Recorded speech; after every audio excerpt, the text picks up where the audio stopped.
My world is my storytelling. My world is diverse. Our world. My world is astrophysics. It's always been a dream of mine. I don't know what my career pathway will be. I approach architecture from the point of view of my culture. I want to contribute to my people. It's a way I can give back. I want to change the perception of engineers. I want to take my tohu home when I graduate. Right now, it's about me. And this is my chapter.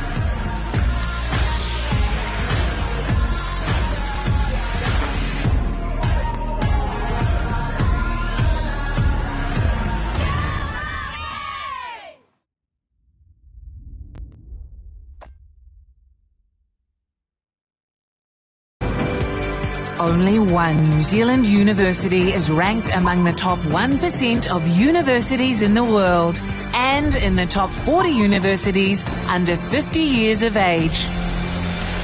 Auckland University of Technology, New Zealand's leading modern university.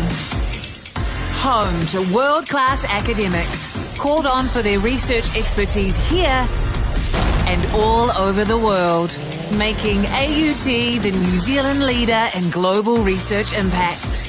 Connected to an extraordinary range of organisations worldwide. Focused on a rapidly changing future where creativity, curiosity and collaboration will only become more vital. We inspire, nurture and find the greatness in every single one of our students. We are AUT, New Zealand's leading modern university. This is the University of Waikato, where every day people are making a positive change. Where research helps tackle global challenges and elite athletes can compete at the top of their game. A place where people are given the tools to protect their whenua for future generations. Where talent is nurtured and excellence is celebrated. It's a place where industry, innovation and education converge, and where moments are shared with loved ones. It's a place where teaching and learning has no borders, and people of all races and cultures work together as one. Our people, our future. Positive change starts here.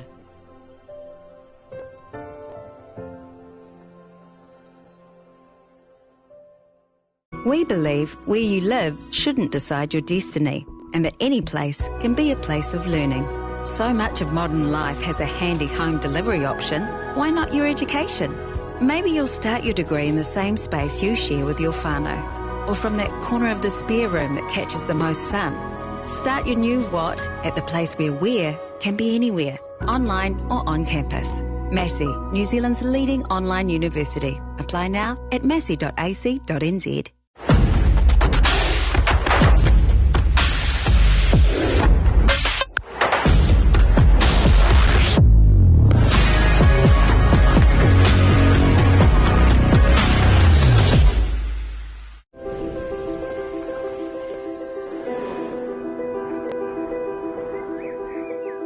At Lincoln, we seek to ensure that future generations can grow and thrive.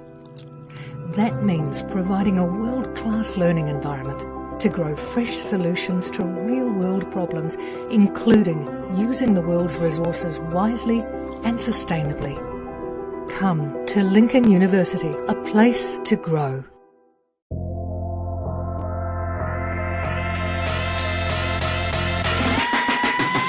One of our biggest problems we have in New Zealand is our lack of facilities, the lack of ability for kids to be able to just go in and shoot hoops. With our Hoops in Schools, Hoops in Parks project, it enables kids to be able to get out there and just have a go, just be able to shoot hoops and have no boundaries, just go out there, have some fun.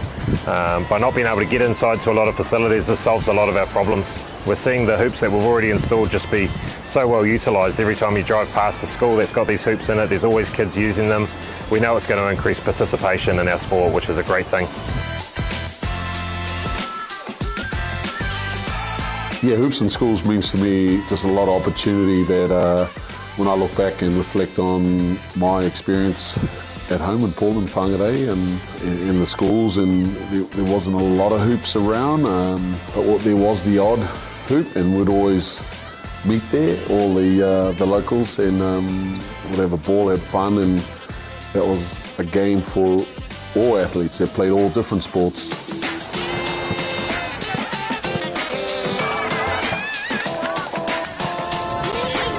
It's fantastic to see the ongoing growth of the Hoops in Schools program across the country as we continue to go into different regions. Seeing Tamariki and Rangatahi continuing to have fun through better accessibility is just priceless. And the true value for us is seeing the positive impact it's having across communities here in New Zealand. It's been absolutely fantastic. We've been able to put 24 hoops into 12 schools right across the province. They were installed a month or so ago, and already we've seen the impact that it's had with kids getting out in there and playing them outside of school hours and the weekends. It's really had a huge impact on the game.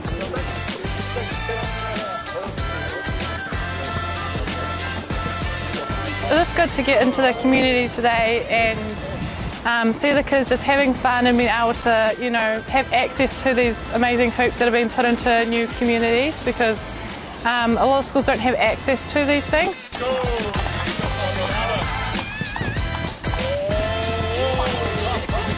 Now, looking at this initiative of putting a lot more hoops in schools is amazing. I've been to 3 or 4 schools today, and just seeing the faces of this young tamariki has been awesome. And you know, it makes you think about where we're headed and where we've been, and you know, it brings a smile to my face too.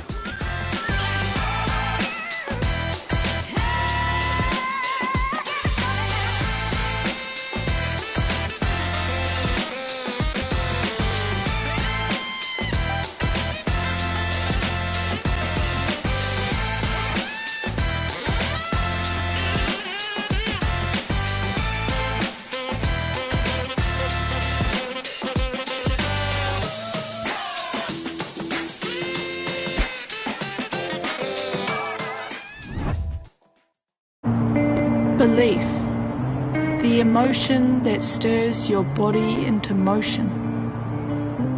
One small drop contains the power of the oceans. And yes, with all this chaos and commotion, you'd be forgiven for thinking, what's my personal motivation?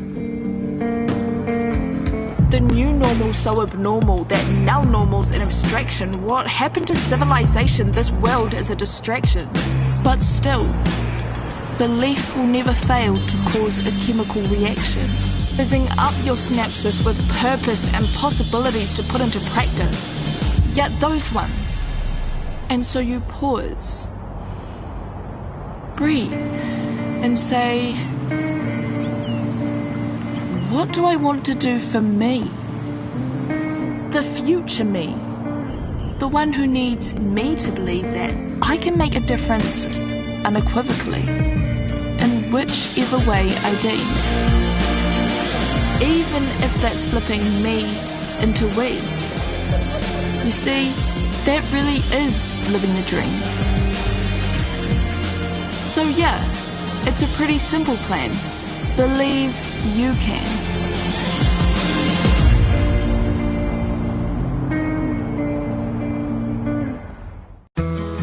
Dunedin, the city, is just so friendly. It's a big city, it's a big student city. I love that you can walk everywhere and that everything's accessible. The campus is just pretty much in the heart of the city as well. What the students offer to the city is something that you don't get too many other places. That's the great thing about this university, you will find your people. It feels like a university with a city attached to it. It's exceeded my expectations in every way. It's unbelievable. Do you want to study with world leaders in future thinking? New Zealand has been ranked the #1 English-speaking country for preparing students for the future, and all of our universities are in the top 3% in the world.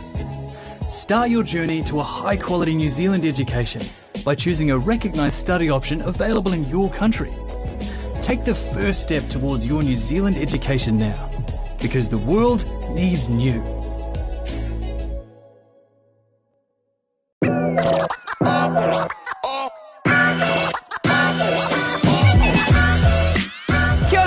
Here from the Tall Ferns. We're out here in Flaxmere Park in Hawke's Bay. We've just opened up this new basketball court for hoops and parks. It's really cool to provide the tamariki with somewhere to go, somewhere to be physically active, play a bit of basketball with their friends. Good asset to the community, especially for those young ones who want to get amongst basketball. So yeah, it's really cool to see us open this new facility in this park that is just beautiful in Hawke's Bay.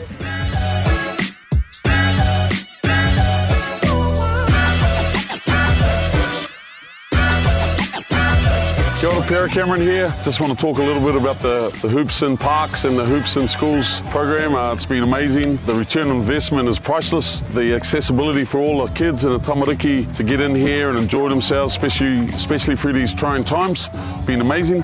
And just to get outside, you know, it's pretty awesome walking outside and seeing this kind of ballpark available. It's great, especially in these times. Kia ora whānau, Peliri Oli here, Councillor for Flaxmere Ward, Hastings District Council. I'm here to support the initiative today, Hoops and Parks. Very, very amazing result, and it's encouraging our people to come and spend time here, and especially together with the youth. I encourage other councils to jump on board. Yeah. Kia ora, wāre whiatu. Really enjoyed it here at the Flaxmere Courts. And looking forward to play again. We've been waiting for the courts to open for a while now. Now that they're up, I'm glad that they're here for an activity after school. And yeah. I like that the courts are purple. What I like about the court is that it's different to many other courts in Flaxmere. I like these courts because they're in a good position from if you want to go to the park or come here. And I like it because it's easy to bounce the ball and take easy shots. My name's Rakili. Shout out to everyone that made these courts happen, and yeah, me Naz.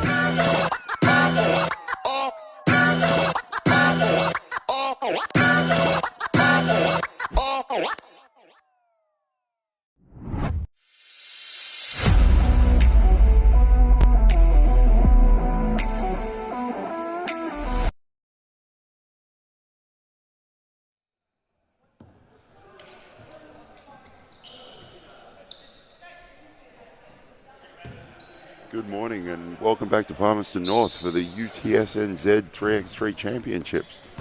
We're in the quarterfinal action right away this morning. And here we have the Lincoln women versus the Auckland women, quarterfinal 1. After a great day of action yesterday, the seedings were all put together as we see Auckland fire a long 2. And everyone is playing off down to every single place. 2 pools of 4. We see a quick sub in that horns action that was very popular yesterday. Lincoln in the white, Auckland in their blue.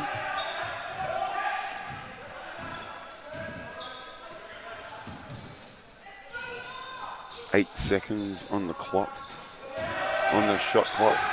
No, reset as possession changes. Rosalia Samia just questioning the official with what's going on.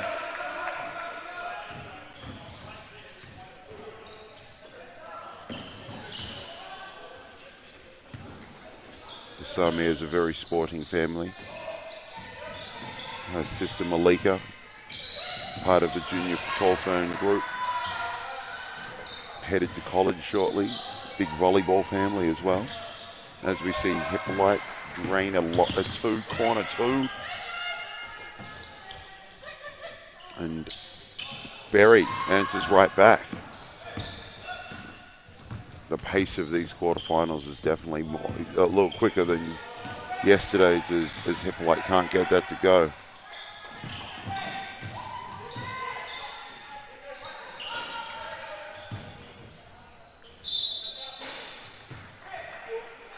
pace has definitely quickened up from yesterday's action. This is the business end of the tournament.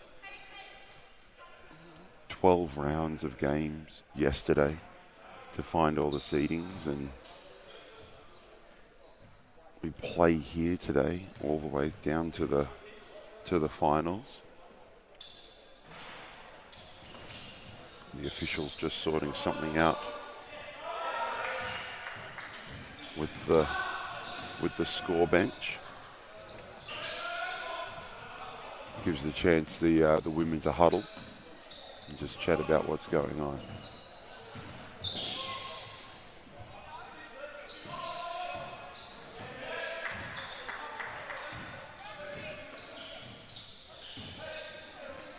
Just double checking the score.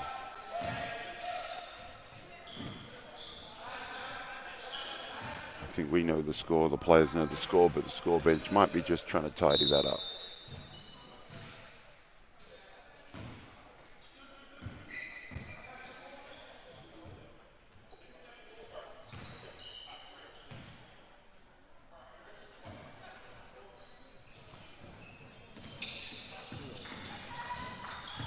Three apiece and we're back underway.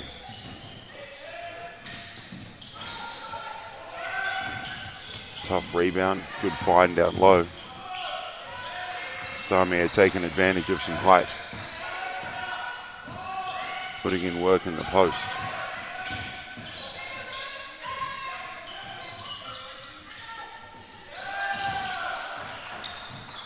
Lincoln, in true 3x3 style, able to rebound and kick out to a shooter. Tough drive for Barry. Fouled her in the act. She'll get a free throw out of this. She had a very good day yesterday.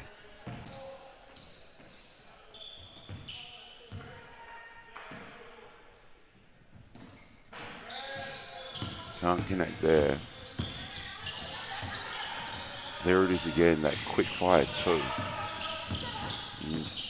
It was great to have Pete Van Hasselt with us yesterday afternoon explaining some of the ins and outs of and the differences between 3x3 and 5-on-5 versions of the game. And as men's head coach, and I'm sure Justine Reed as well, both on the same page, talking about how much the two is valued in this game. And we could see some teams yesterday, their attempts grew throughout the day as they got accustomed to the style of play and the shots taken. And it'll be very interesting to see how some of these teams progress and play out of that. Hippolyte takes a quick one. Very successful with that action yesterday in a game on show court. Feeding her and ripping to her preferred left hand. Being able to get to the rim and finish.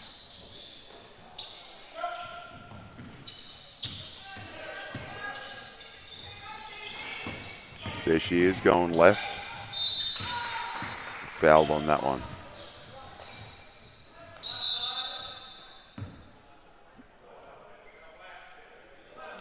Probably decent defense right until that swinging arm came down. She extends the lead out to 4. Berry rejects the screen.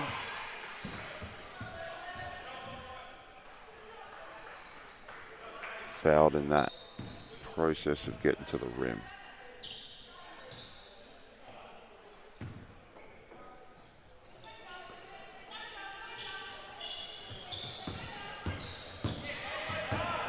Auckland run that little elbow ball screen.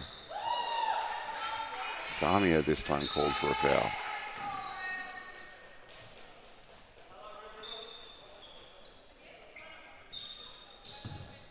Auckland women retain possession.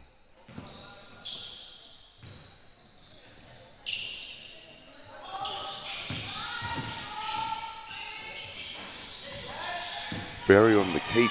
Tough physical player. Hippolyte. Quick 2.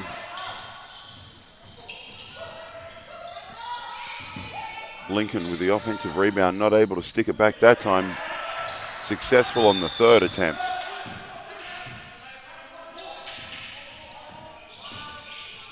Delay of game warning there. The referee's called. I'm learning more about the game as we go. Of course, some very similar rules and some little different tweaks.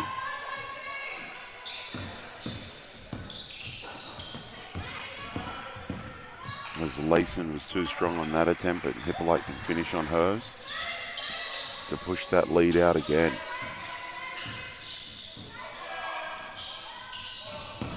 Very too strong on that too.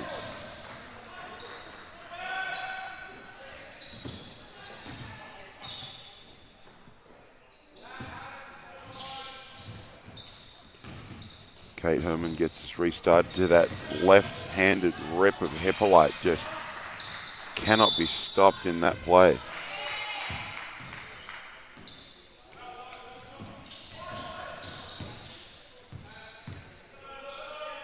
There's the delay of game that we spoke of again.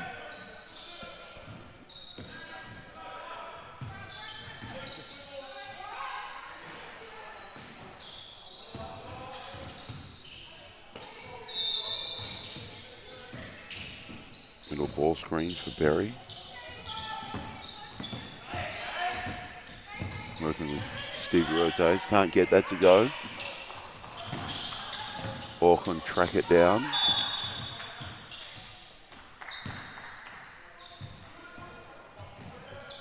They can't get a shot off in the 12 seconds. Lincoln forced another turnover.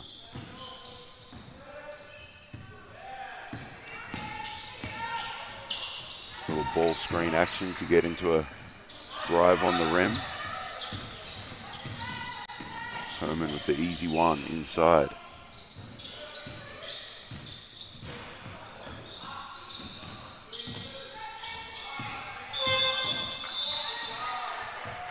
And again, the defensive pressure from Lincoln has been really good these last couple, yesterday and to start again this morning, really throwing some teams out of what they want to do.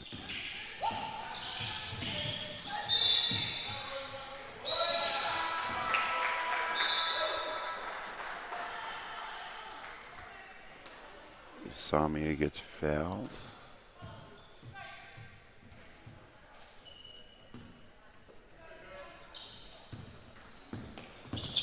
Playing out of an elbow ball screen.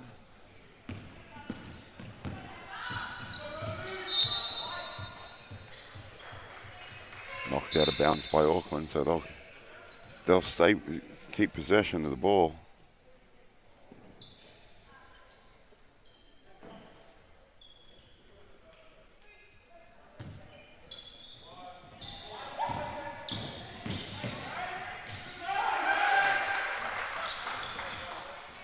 There it is going the other way. McGurr just able to rip from the right-hand side that time.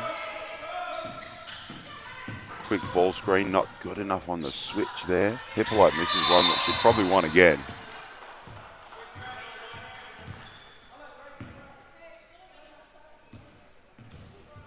She doesn't miss too many of those. See in the background, Pape Momosia from the Mono 2 Jets there.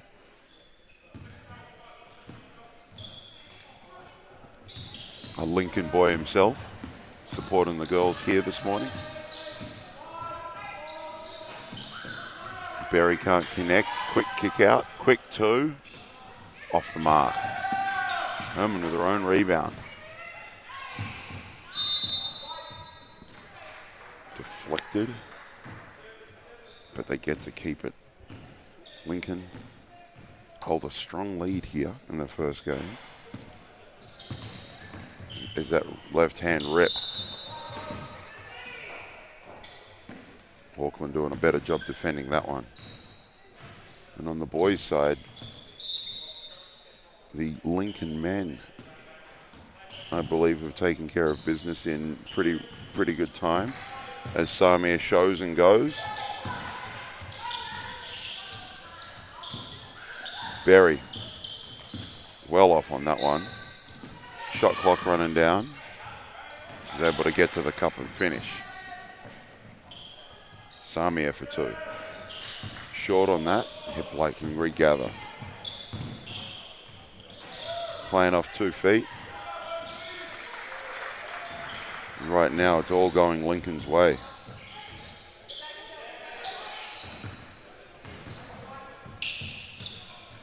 Lincoln looking very good in both the boys and men's and women's programs here.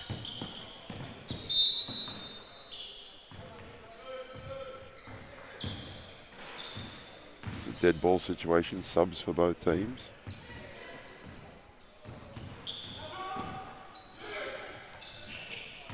They take away the drive, but Hippolyte too good from downtown.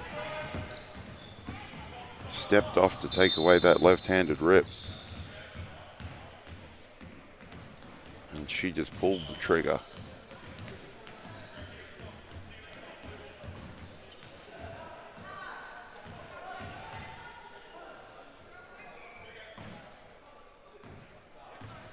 Sorting out just an issue with the shot clock there.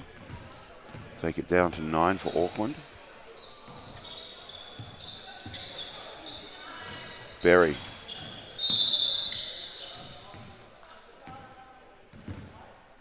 Misfires on that occasion, but they're called down low, fighting for rebounding position. And they'll get that one back.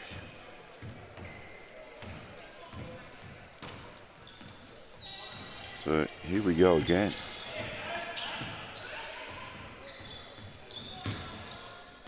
Ella Moore can't connect on that one.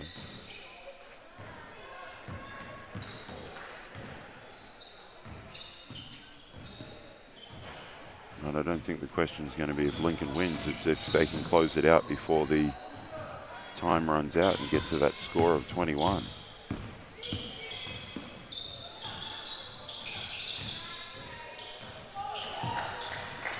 Although that's definitely going to help Auckland's case as Hippolyte tries to respond quickly.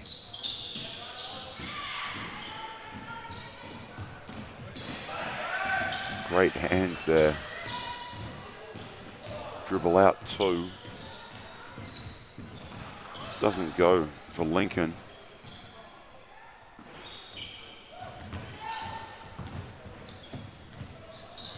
Saved there, but unfortunately to the wrong team. Hippolyte with a great touch pass.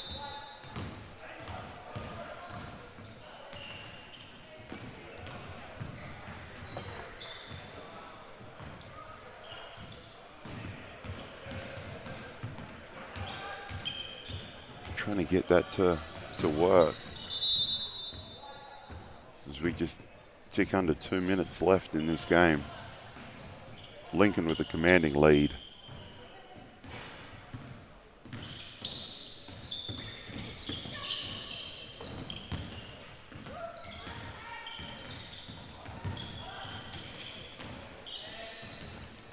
Auckland not giving up though.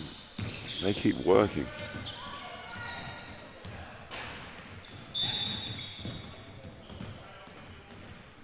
The official has spied something here.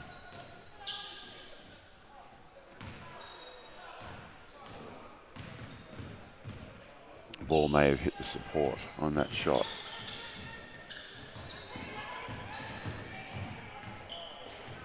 That ball screen enough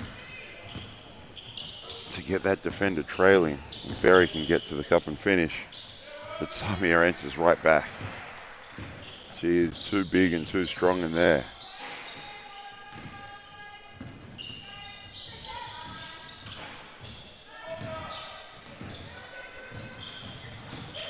Just 60 seconds to play now.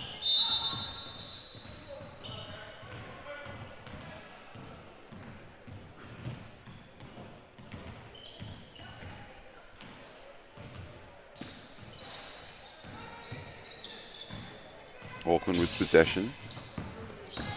Try and open something up. Little scoop finish doesn't go. Oh, board. Auckland still fighting. Got another possession at it. And they get the 2 after all their hard work. Samir just too tall, too big, too strong on that possession there.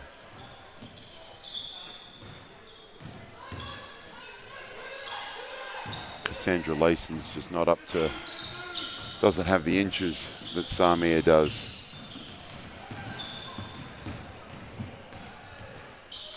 And Hippolyte adds another one. Quick two off the mark. Just 10 seconds to go. Lincoln 19-10. Look like they're going to run away with this one.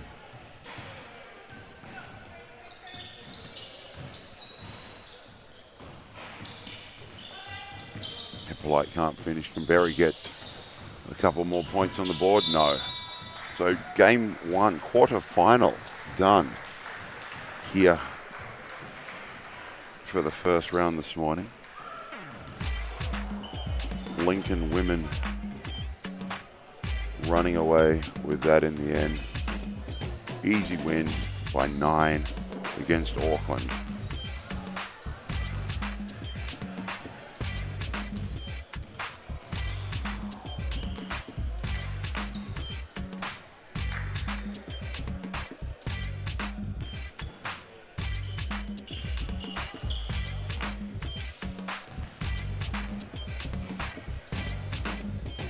See some of the highlights. Samir too strong down low. Light 3.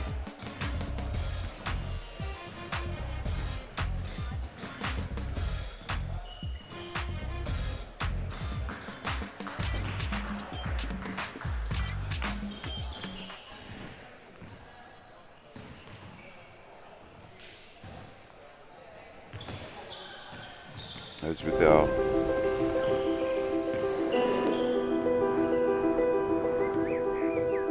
At Lincoln, we seek to ensure that future generations can grow and thrive. That means providing a world-class learning environment to grow fresh solutions to real-world problems, including using the world's resources wisely and sustainably. Come to Lincoln University, a place to grow.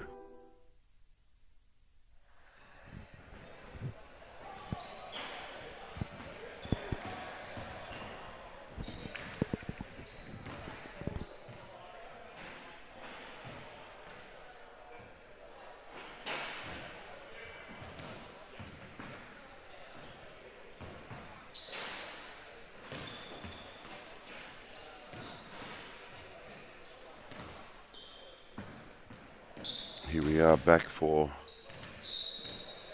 the second round of quarterfinals. Canterbury and Victoria men here on the show court. Victoria men, Jordan Lindbaum, Ruben Latouche, Jacob Carr, and Antonio Latouche. Canterbury, Jeremy Irvine, Sam Riley, Christopher Tupia, and Aidan Tong, the big fella, who had a pretty good day yesterday. Well, it wasn't too many guys that could stop him down low, so this should be an interesting matchup.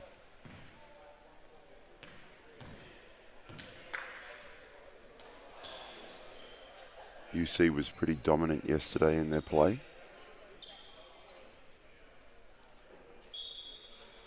Victoria under the tutelage of Connor O'Fee, who has been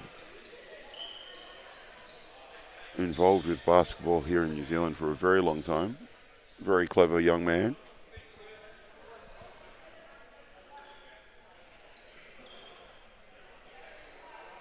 As we just tidy a few things up as we get underway for the second round of quarterfinals. And welcome, Shay, Hira, how are you? I'm good. And here we go, Vic. Can't open our scoring. A good look generated right there for Canterbury. And a possession ends in a foul. Eagle-eyed referees on top of the game.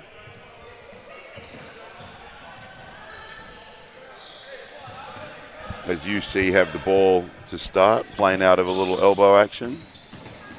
Nice to see a different type of action this morning, Miles. coming off a whole bunch of horn sets yesterday. Oh, I know you were a little late coming back from Wellington this morning, but we had a Lincoln double in the first round. Lincoln playing on both courts. Girls on show court and the boys on court number 2, both coming away with victories. Still saw some of the horns action. Oh, fantastic. You would have been very happy with Lauren catching and just ripping left to score. And followed by Lauren catching and them taking away the left drive, but jumping back so far that she just knocked down a 2. Good old Lauren off that horn set is always entertaining. And here we see Jake Carr with the strong left-hand drive. Slowed down very quickly by the Canterbury boys. 3-second called there. Still no score in this one.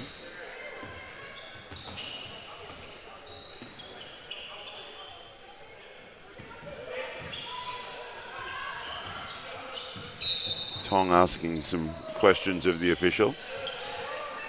Maybe just checking how he slept and what's going on. Good finish on the other side of the rim.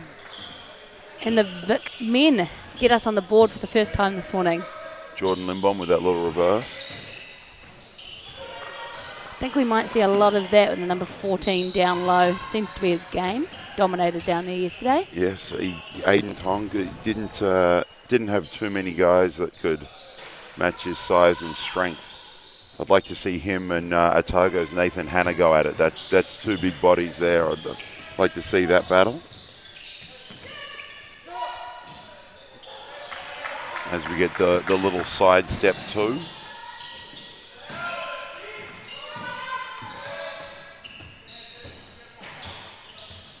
Jake Carr trying to respond there. No good. I think we'll likely see Jake Carr heat up this morning. Looks like these boys didn't sleep too well, but we're on the board now and getting going. Nice little drive there and one. Lovely little finish as we see the little up fake and go on the replay.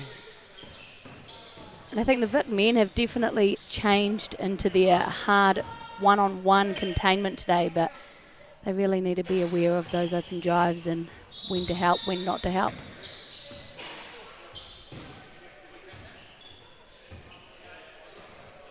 The officials just sorting some things out. Well, Jeremy Irvine awaits his upcoming free throw.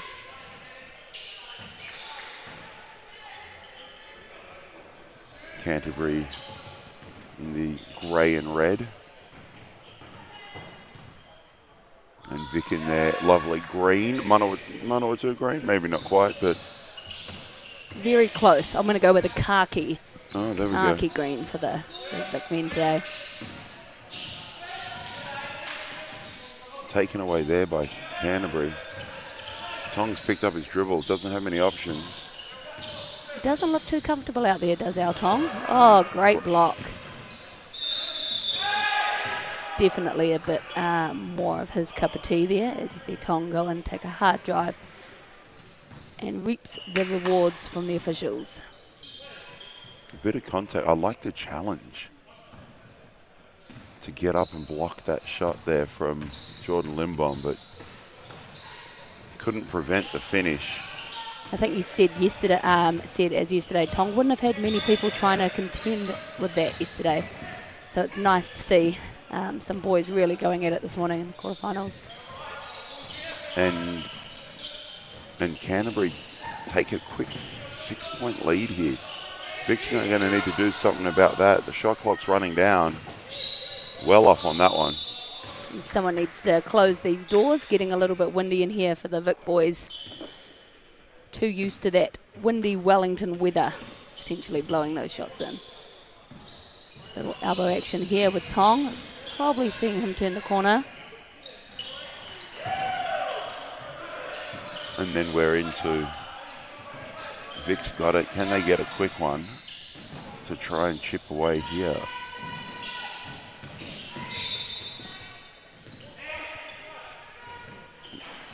Can't connect there. Great little tap out.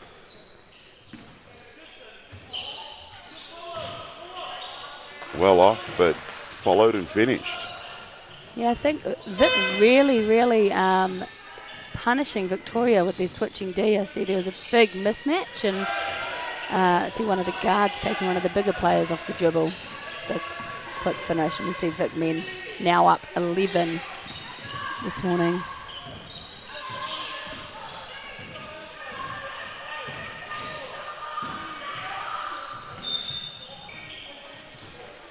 And Canterbury really dominating early here. But I like I like the effort from the Vic boys. I mean, anyone can see they're down by 10 right now, but they are still muscling up. They're still giving it everything they can, and we see a timeout on the floor. We didn't see it. We were watching the Lincoln girls play, but the Lincoln boys finished up in a very early. It was a fairly quick game against AUT men, taking control of that. I'm just wondering, it could be the same here at this pace. Just over 3 minutes in, and Canterbury already got 12 on the board. Got the possession here as well. As the pair can't connect on that one. Good hustle, well picked up, but lost out of bounds. I just want to see a little bit more effort from the Victoria boys this morning. It was a very long drive, long wet drive this morning, so a little bit more entertainment, it would be greatly appreciated. It's a great high-low there. Already got some of the ball.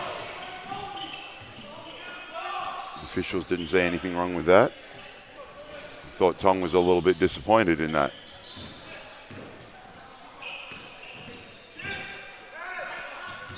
Great little heads-up fake to get the ball going. Yeah, Tong we see here just really dominating the inside again this morning.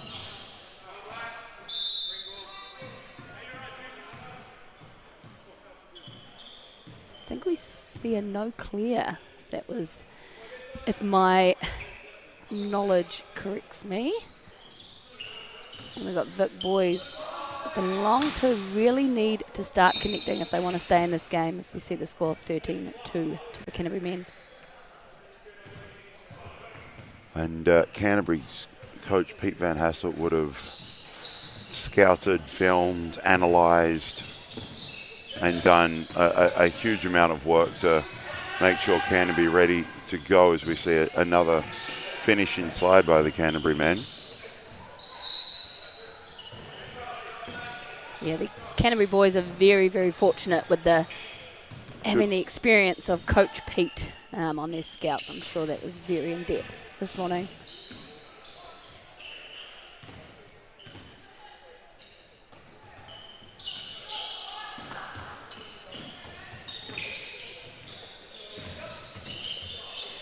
It's probably a little too much help off a shooter there. Lucky that they missed. It's nice to see Tong, though, really trying to come off the dribble. We saw him really sort of camp inside yesterday, so good to see his versatility there. Here we go, a special little horn set. I wonder if that one was just for me. See Jake Carr there pull up the foul. Probably just a little bit of frustration more than anything.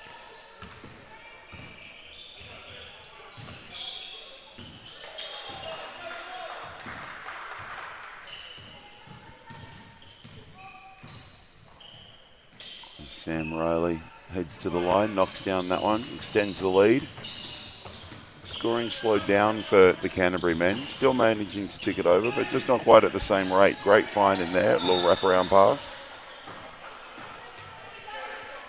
But maybe not finding it at quite the same pace that they did in the first couple of minutes. Yeah, I think Canterbury men have the luxury of being able to slow it down right now, as we see them up 15-3, and just another 6 points and it will be game over. Not to discredit the Victoria men, if they can come back quickly, a couple of twos and we're back in it. We see them try to make work of a little mismatch out there, and shot clock violation. So it's definitely something new for these players to have to be aware of. Hopefully they get a little bit more respect for coaches having to see a million things going on at once. To see a shot clock violation from the Vic men.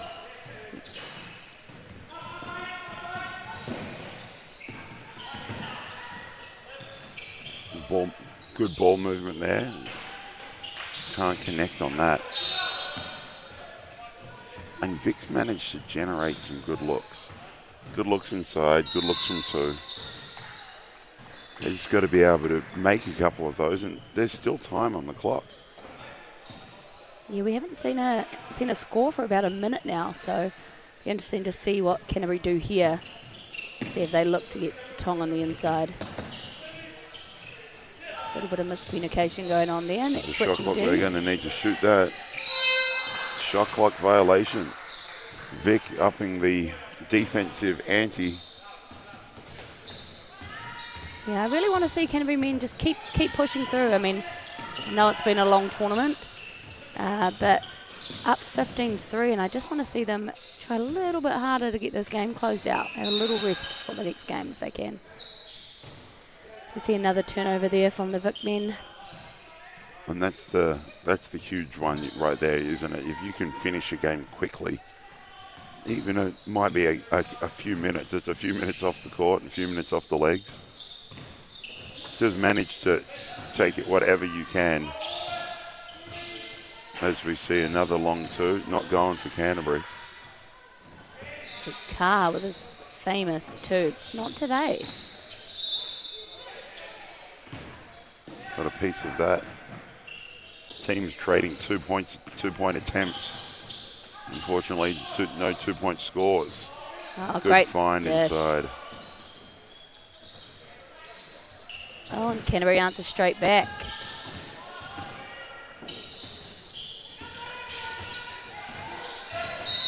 And I think maybe the Vic men just really struggling with this type of defense and physicality that is allowed in the 3x3. I would like to say in the 5-on-5 game that may have been a foul, but not here, not today, not in Palmy. No blood, no foul.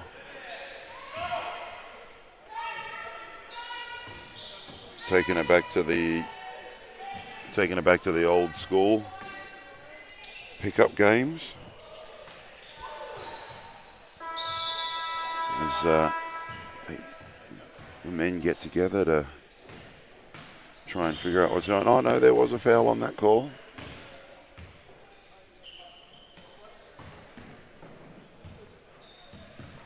As we saw Jordan Lindbaum to the line. Finish that play. This could be big if that drops.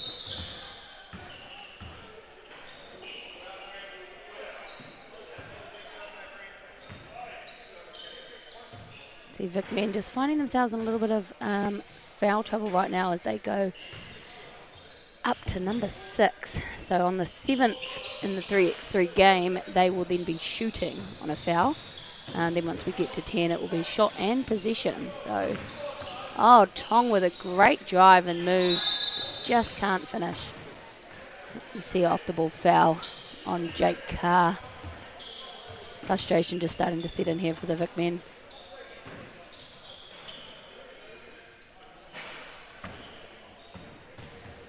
And with 12 points in the first 3 minutes,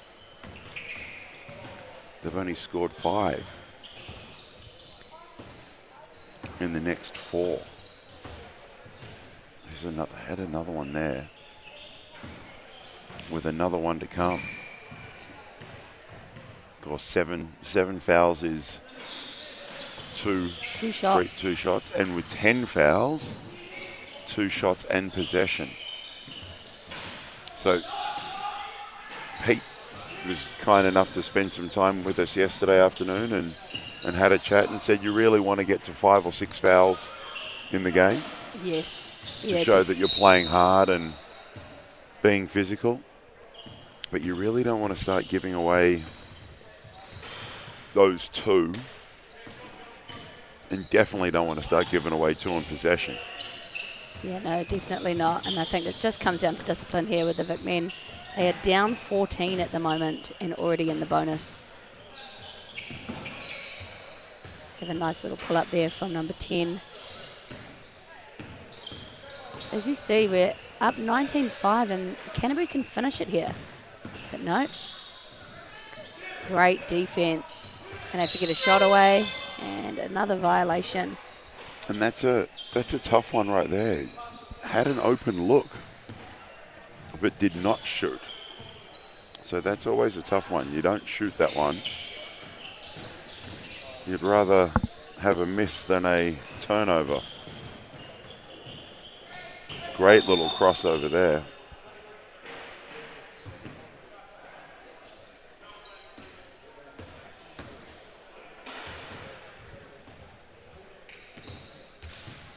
Vic in possession.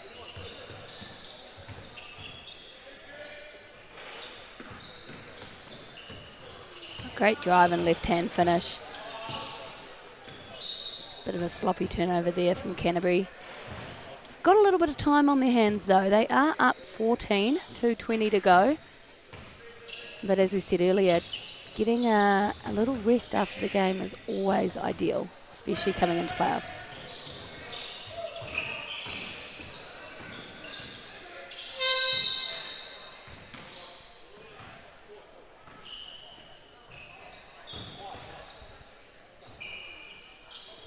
Lovely horn you heard was the shot clock again.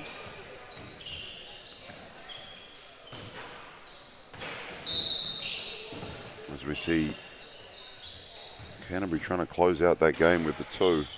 Short on that attempt.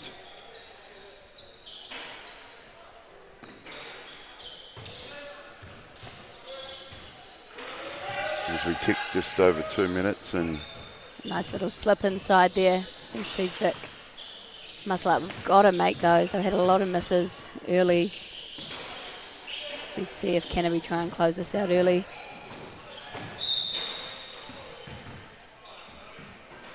And then no foul call. Rather a lost ball. I think you'll find it's Vic's ball up the top. We've seen a couple of players this morning just checking in with the officials and trying to find out what's going on. Yeah, it's always great to have a chat on a Sunday morning. I'm assuming for a lot of uni students, Sunday morning chat's probably not on the cards. Here in Palmy, they are up for a chat. Nice right-hand drive there from Jake Kay, who just can't finish this morning.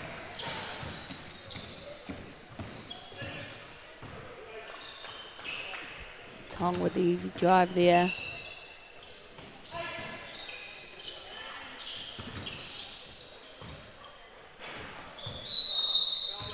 Foul on the boards.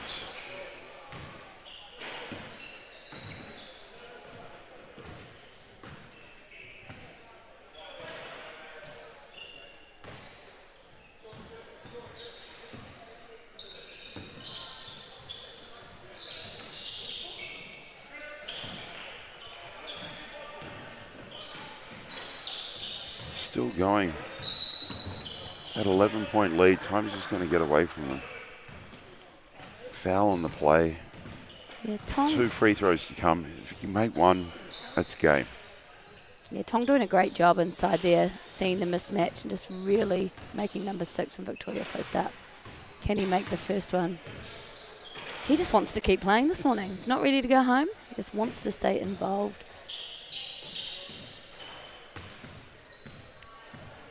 And Tong for one more free throw for the game. And it is all over. Great job. Canterbury men finished that one off 21-9. It's an extra 50 seconds off their legs as we go through some highlights here. Yeah, great verticality and block. And to then turn around and get back into the second phase. Great job, number 5 from Victoria. And you see here a lot of the scoring from Canterbury men happened in the first couple of minutes. And then they tend to quiet down a little bit as we see Tong really dominating the inside of this game, helping these boys to victory this morning.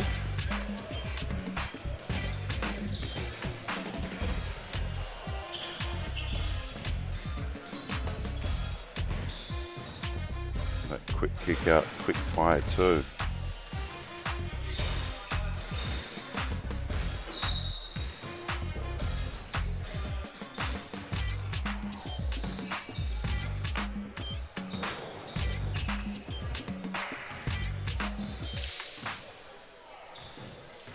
The Vic men unable to stop the Canterbury onslaught at the moment, with both Lincoln and UC winning their quarterfinals first up. As we get into the next game for the women, we see Victoria, Rose McClellan, Gemma Walsh, Isabella Tate-Jones, Soraya Panisi. And they're matched up against Waikato, Abby Crane, Mayoko Taiongahu, Grace McCarthy-Sinclair, and Siobhan Nudi. Yeah, I'm really excited about this game. Two shooting teams. As you can see, the likes of New Zealand squad members Gemma Walsh, Soraya Panisi suit up for Victoria, and followed by the Waikato girls, who you know have had some great training in their towns, with the mighty Anthony Corbin and Leanne Walker running the basketball programs down there. So very excited about this matchup today.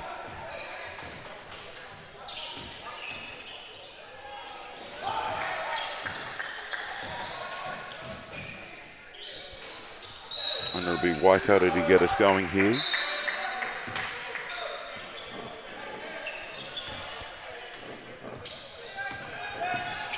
See Walsh with some really aggressive D to start off, forcing the turnover early.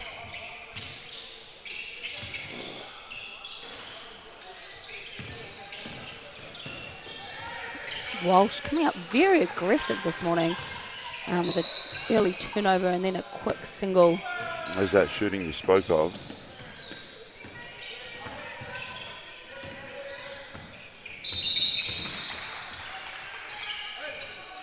Just the ability to get those quick twos as they play is so important. You got to generate them, then your next thing you got to do is knock them down. As we saw Waikato do that. Yeah, and I think they actually did a great job. I would understand the scout will likely be on shooters, so making Gemma put the ball to the floor and attack and then earn it from the stripe is going to help Waikato today, although she doesn't miss many free throws, so we'll see as she takes a quick sub. And we have Vic in the horn set again. Tate-Jones goes to work inside and finishes. You know, Tate-Jones was very strong yesterday getting at the rim. So if we can keep her off the dribble and try to get her to shoot from the outside, I think that would be Waikato's win.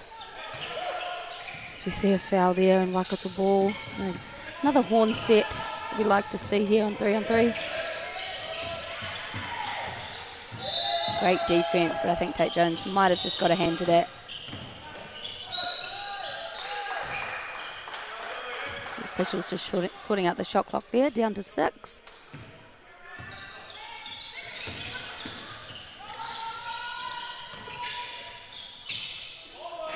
Good hand to contest on that too.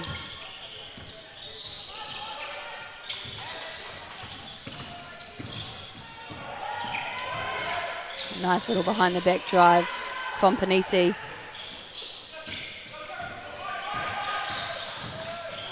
Great job to contain that one. I'm really liking the no help D from Victoria at the moment. They're really trusting in their teammates. And another foul.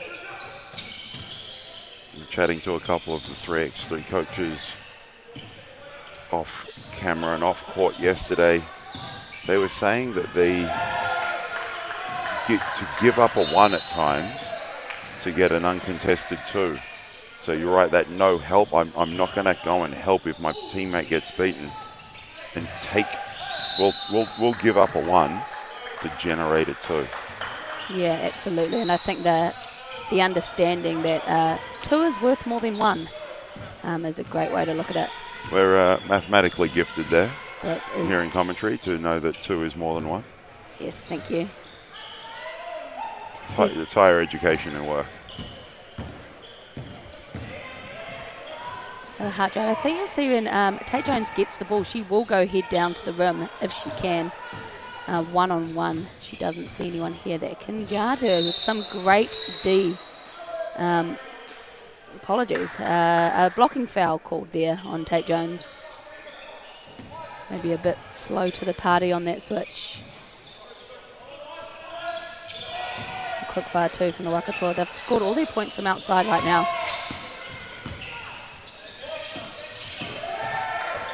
A little bit of help there, forcing the kick out. Shot clock running down. Able to stay with the play. It's important for these girls to just keep going. Gemma Walsh did a great block there, but then allowed her player to continue as we see her fight back and get a contested one. Well, not good. We see Abby Crane limping off. Working that ankle. Hopefully she's okay and can return to play. As you see another long shot from Waikato, but this time just for the one. Great dive there from Tate Jones, allowing it to open up for Walsh, who won't miss many of those.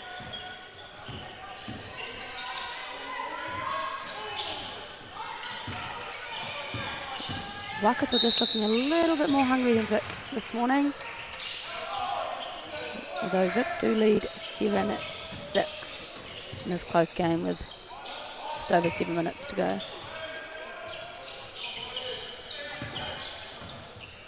Good D out top. It's a little bit short and a little bit right on that one. Great job at trying to stay with it from the Waikato players. Just unable to do it today. See Tate Jones head down to the rim. Great D from Waikato.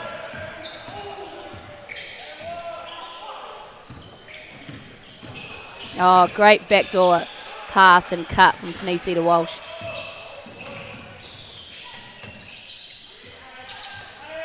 And you've got to get a little closer.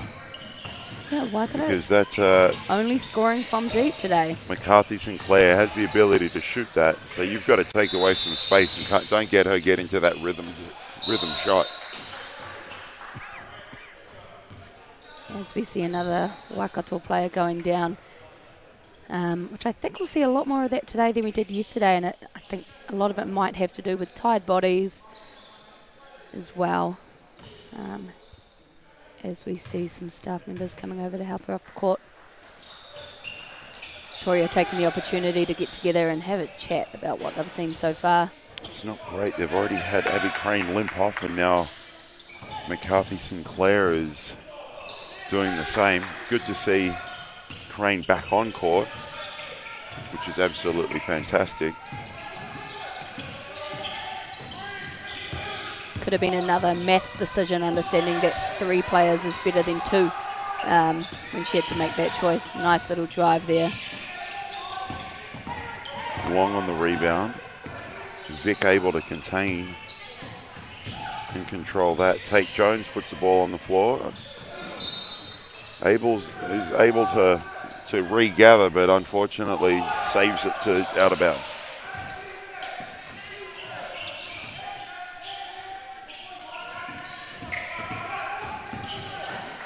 Oh, nice little space taken from that shot for Waikato. But again, Vic really need to close out a little bit better if they want to stay in this game. And we have a foul called on the inside on Panisi.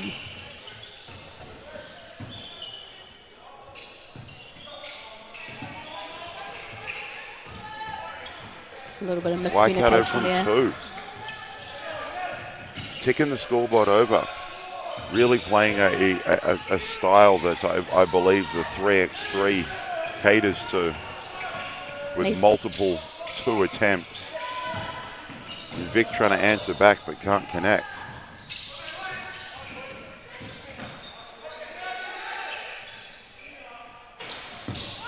You might see Tate Jones may have got a piece of that on that shot. Little in post action. Opening up Tate Jones for the long term. Panisi with a great board. I'm not sure if that was intended to be a pass or if Tate Jones just stole it from a teammate. Let's but go it with works a out great well pass. in the end. Waikato just not giving it up from out deep.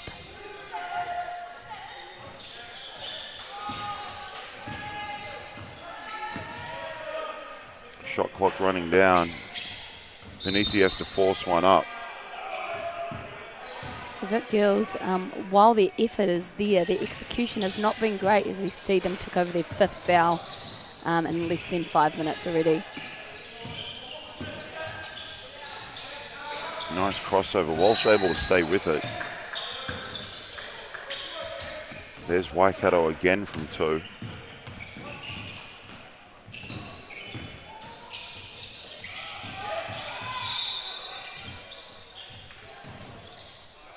Some spacing issues for Vic women. And considering there's the extra space, the coach may not be overjoyed with that. You know, Walsh really favouring the right-hand drive on that one when she had the rest of her court to open up and play with. So hopefully they can sort that out. So you see Panisi with a quick start, fire shot. So Vic's still giving Waikato a lot of room on that shot when that's all the places they've scored from. I want to see them a little bit more aggressive out deep. Nice little give and go. Shot fake pass from Walsh to Panisi. And Vic just haven't been able to contain that 2-point shot. They try and answer back here. Walsh with her own rebound. Good Great find pass underneath.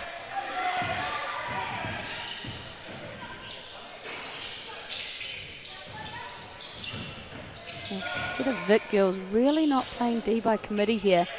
Great one-on-one containment, but that's about it. We need to start playing a bit more like a team. We want to win here. See Walsh get called for the offensive foul for a little hook.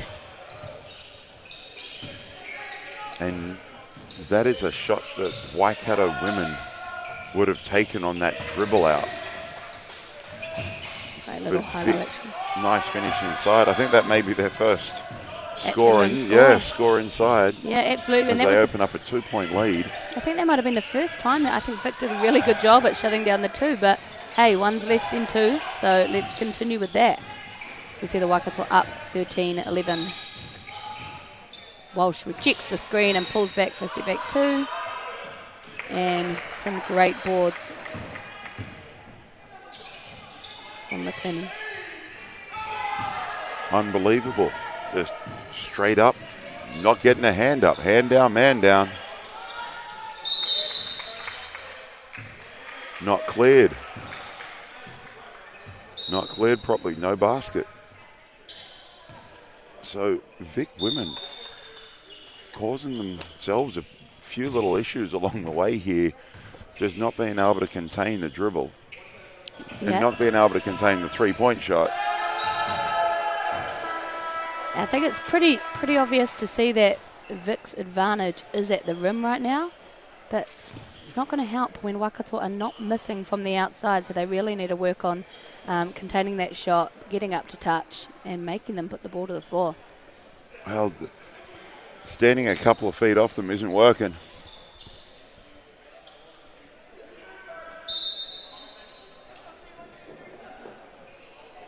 So they're going to have to figure something out right now. That may be just a little bit more ball pressure so they can't shoot. Don't let the Waikato women shoot the way they have been. Great little slip there.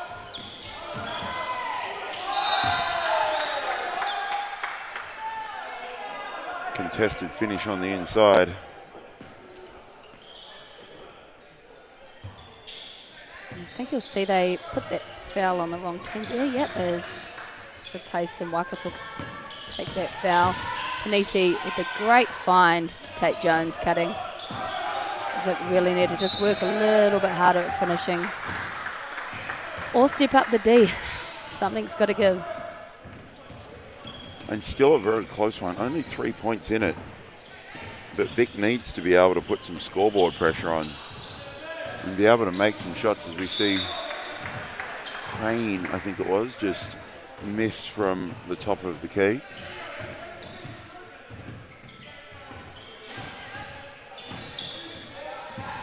Nice little slip there from Panisi in the finish. Now Vic really need to contain this ball out wide as we see Waikato step back for another 2.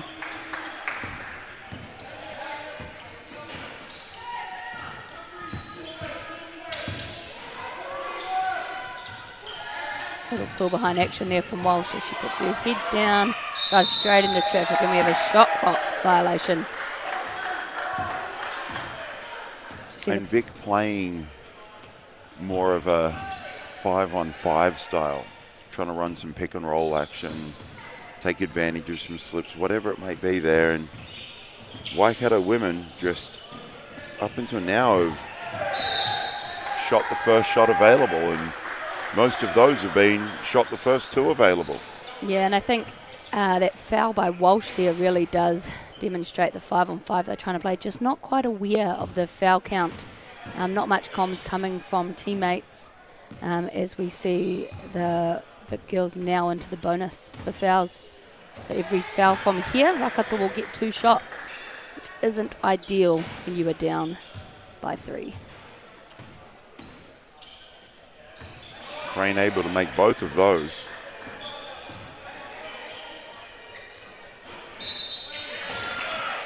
Nice little and 1 finish there by Walsh. As we see that little slip earlier from Panisi. And still with just over 90 seconds to play, we've got a 3-point game. Vic on the line, and they're able to cut it to 2. As we've got the officials just checking with the score bench. Yeah, Walsh really needs to make this to get her team back within 2.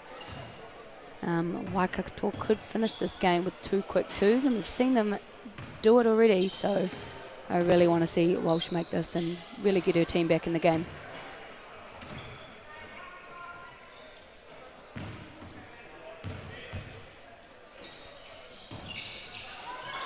And she does just that. Bringing it back to a 2-point game. There's a quick drive by Crane from Waikato. Need that to go.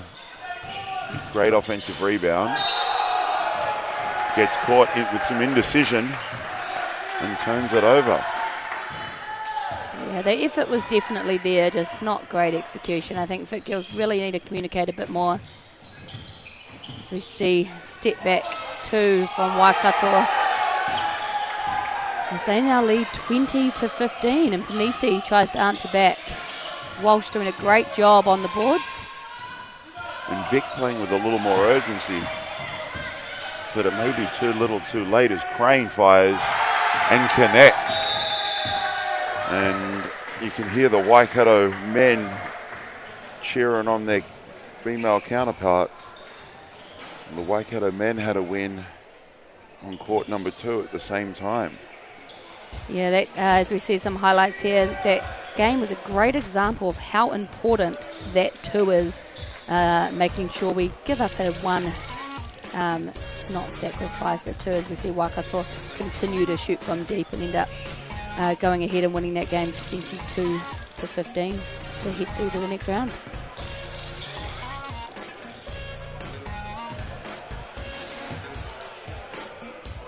See some great inside plays there from Victoria, but they just can't match the sharp shooting from Waikato this morning.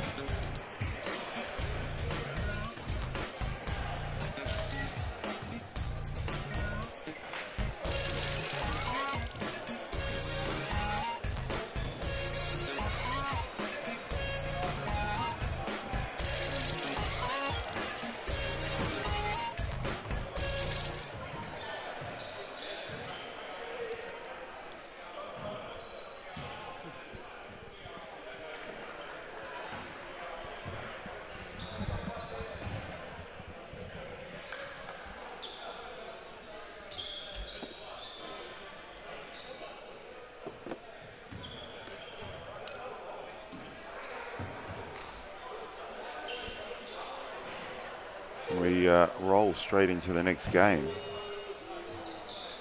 Massey, last quarter final for the boys. Massey, Josh Payne, Xavier Pern, Ruben Davis, Michael Hipp. Coming up against Auckland, Ruben Fitzgerald, Daniel Powell, Jeremy McIntosh, and Makati Watane. And Auckland with some Carl Neuer knowledge.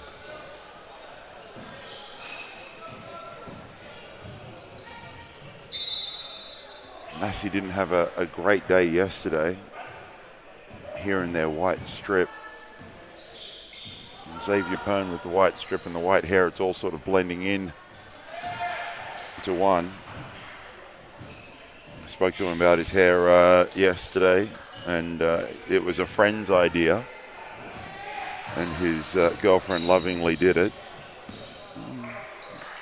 Jury's out on whether it looks good or not, Xavier. As Auckland start us off here. 2 doesn't go, but the finish at the rim does.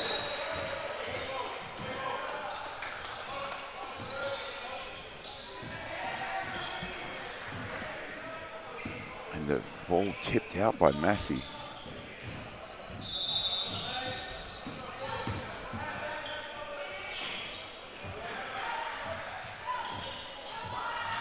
Hustle down low, can't quite get that. Massey comes up with it. Able to find Pern to Davis for 2. Short. Extra pass to the corner, able to attack. Tough fall away goes for Fitzgerald. He played well yesterday. Can he carry his team to a victory here in the quarterfinal?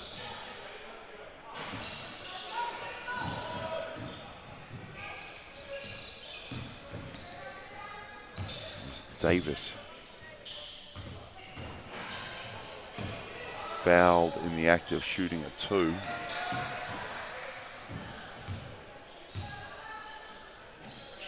Can't connect on either of those, but was able to follow up and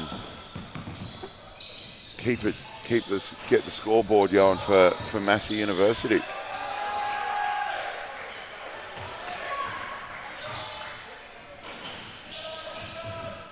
Long rebound goes over the head. Uncontested 3-2. Offensive rebound, Auckland. Finish.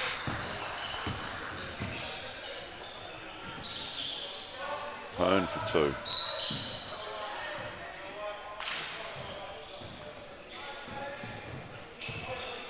2. Well off, just waiting for the officials to sort some things out here.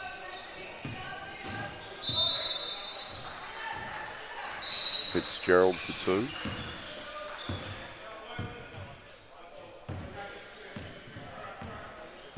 Offensive foul and a legal screen, I believe, is the call on that one.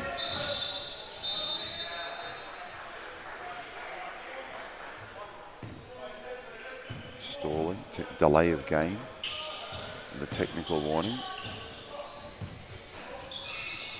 Pern firing, unable to connect. Good little wraparound pass there. Hip to Fitzgerald. Oh, hip to Davis, sorry.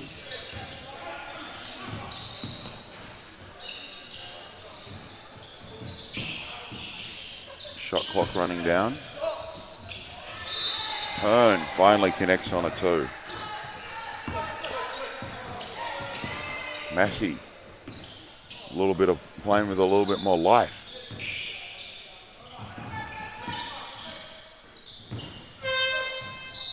The clock beats them on that occasion. Some good defensive pressure shown by the Auckland men, forcing a turnover.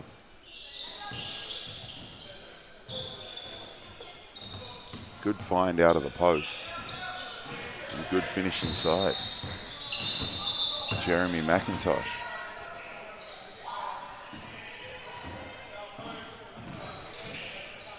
As a technical stalling. is called on Auckland. Hearn will go to the line. No line up. See if he can tie this up. Can't get that one to go.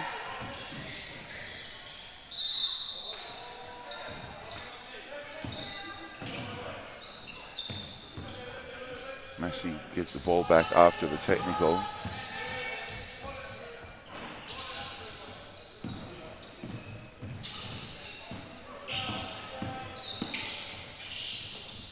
Little Nash dribble underneath. Able to find an open shooter for Auckland.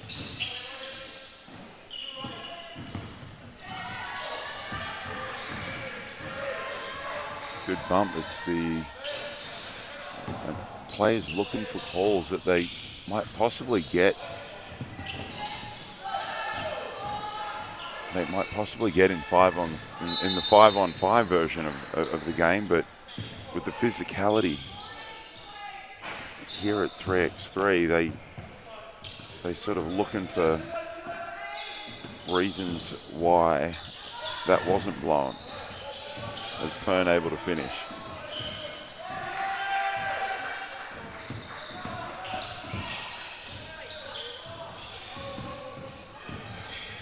Pern's doing much better this morning.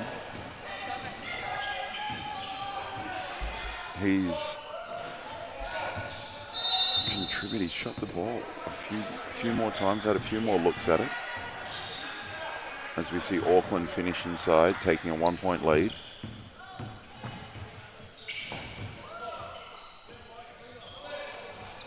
Massey can't follow.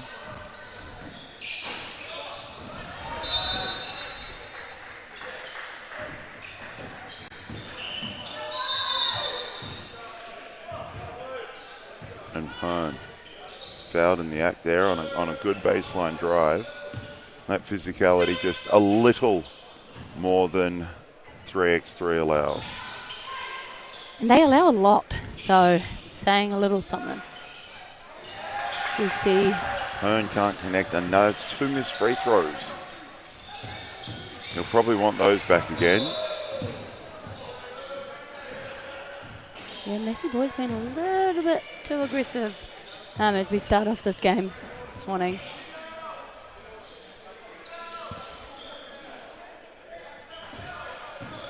And we'll see if Auckland can connect on this line. Free throws an issue. The free throws can. Oh, I don't know if that was a pass or a shot. But either way, neither connected. So we'll go with a pass to keep his stats good. Quick fire 2.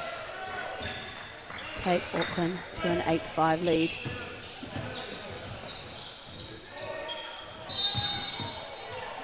A great tough drive there from Massey. A great little turnaround jumper. Some aggressive defense by Auckland boys and a behind the backboard shot from Massey. Just can't connect with anything.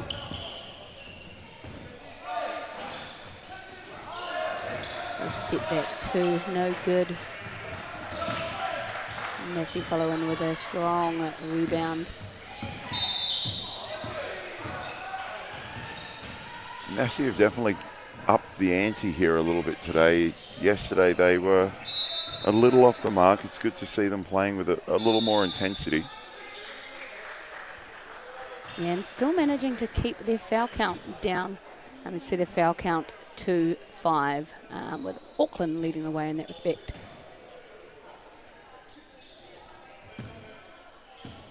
So yeah, a horn set action with a little flare screen going on. A little bit of a miscommunication there from the Massey boys. So you see one guy diving and one guy passing to the wing. Not ideal. So Auckland start back with the ball at the top. And there is that Massey aggression that we just talked about, followed by a quick fire long 2 that just could not connect.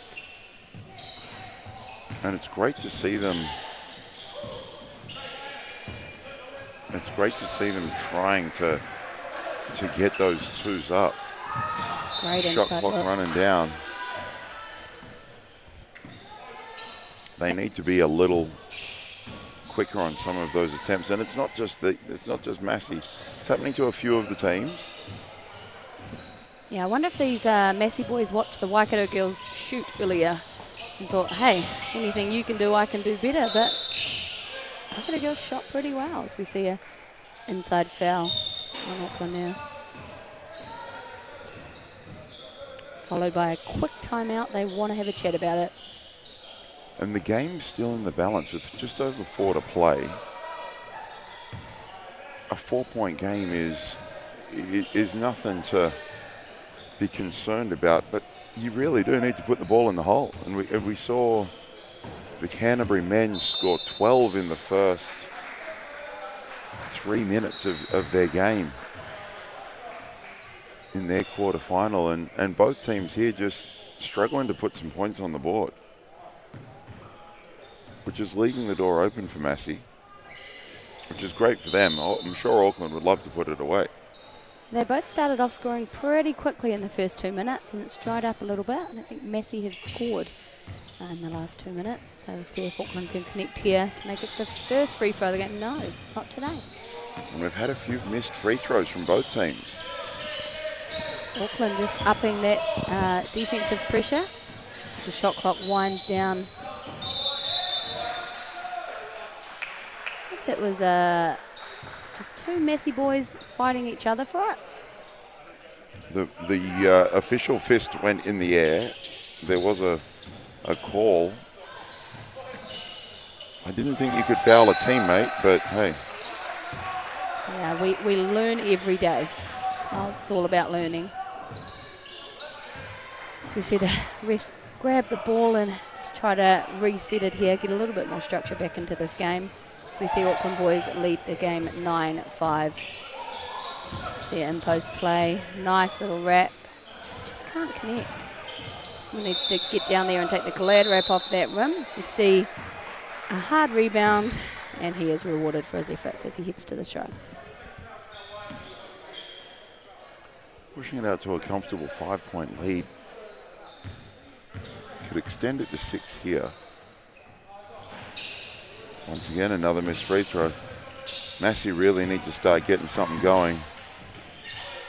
So I don't think either coach will be too happy with the amount of missed free throws in this game. We have seen about 5 attempts and 0 makes. Not great stats. Not great stats at all. No, it's the 0 that's probably not. Getting to the line is good. Yeah, so I'm okay with having a 0 in my stats as long as it's behind a 1-0. Yeah, as long as there's another number in front of it. Yeah, absolutely. So we see another risky drive there, and it's thrown out of bounds by Auckland. We see Massey starting in a horn set. Quick fire 2 and nothing but air. Well, the net did move. I was going to say nothing but net, but just not quite the right side of the net for Ruben Davis. This is great D there, and a hard drive by number 5. The turnover, I think, a little bit angry after that contact in the first drive. Fitzgerald with the ball on a string.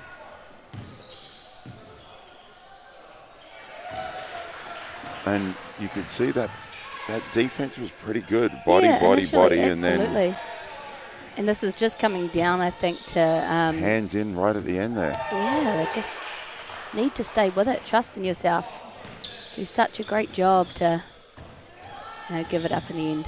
Not ideal. And there we go. First free throw of the game. He had two opportunities. The first one was a sight one right there. Now that Massey is in the bonus, 2-shot bonus.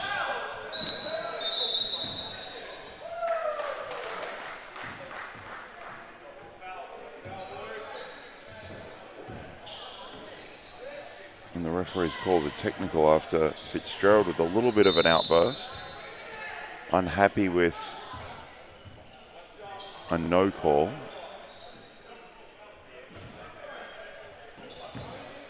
Unhappy with a no call on that drive. And not only did that miss, that free throw did not hit anything. Another great nothing but air shot. And from the foul line, that's probably not great. Great fake, got his defender up in the air, can't finish at the rim for McIntosh. You see the shot clock running down.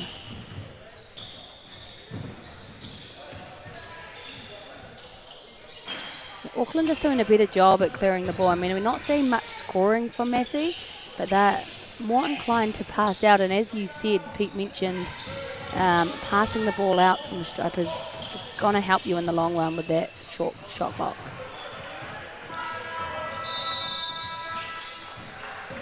As Nice we see, long two. Powell connects with two.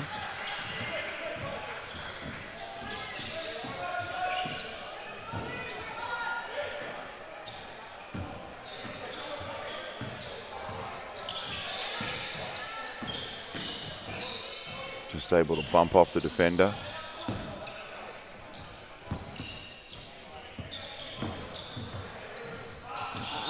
The lane opened up and he was too busy looking for his cutting teammate who was non-existent. 3-on-3 is a game where you can quite happily be a little bit more selfish, and in that case he may have got an open layup. As we see Auckland check the ball up the top, and one more horn set, which I don't think will be the last of the day. Missed that long too.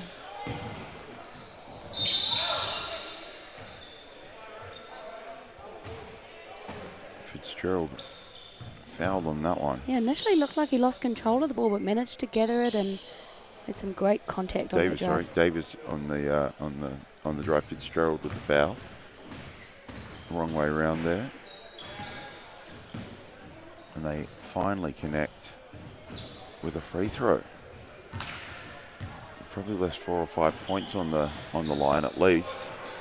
There's another miss. I was about to say both teams should really try to utilise that each team's in foul trouble in the bonus, but going off the stats from the free throw line, it might be better to just keep shooting.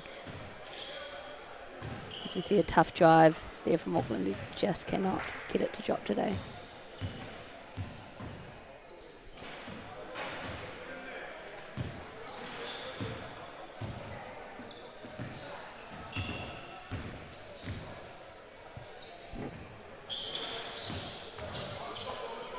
See Auckland connect with a free throw there to take them up to a 15-6 lead against Massey boys this morning. Nice baseline drive from Massey.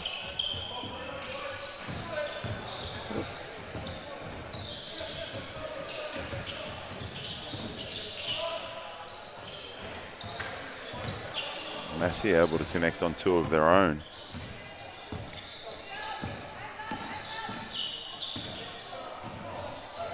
The Auckland men make it on the second attempt there, and great hustle from number 5 from Auckland on that kick out.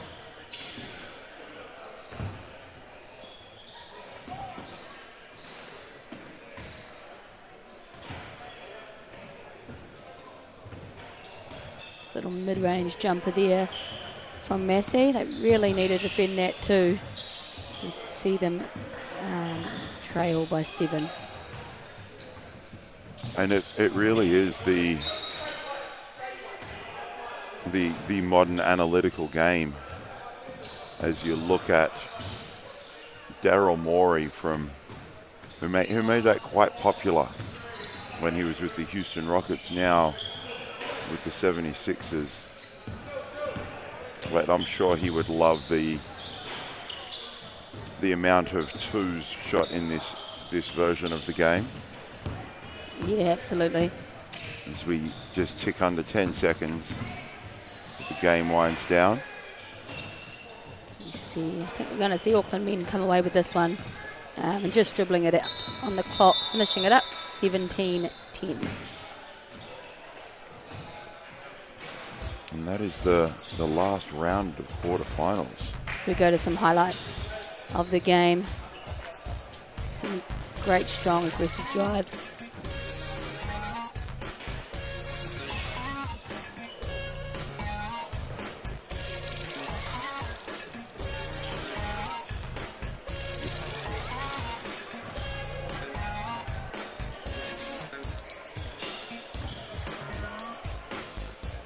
It'll be interesting to see later on today if we can see that defense just cleaned up by both teams, or all the teams that are going through to the later games. We've seen some great containment and just some silly fouls happening at the end. As we see another one there, and a great baseline drive by Massey.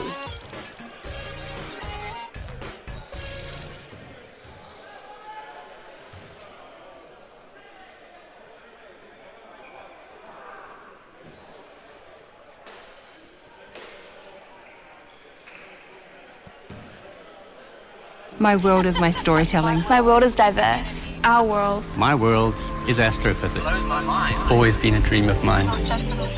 I don't know what my career pathway will be. I approach architecture from the point of view of my culture. I want to contribute to my people.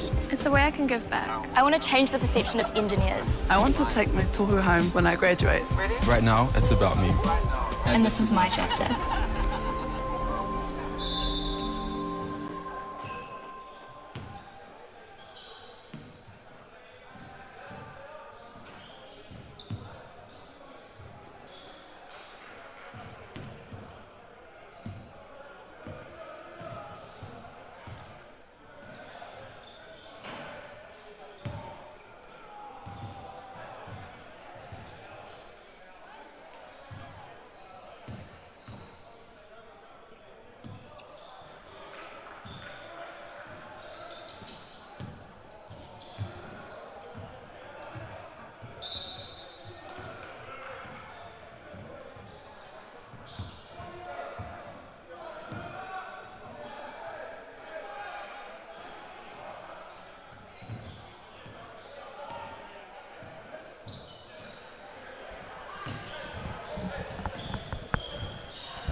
Getting back underway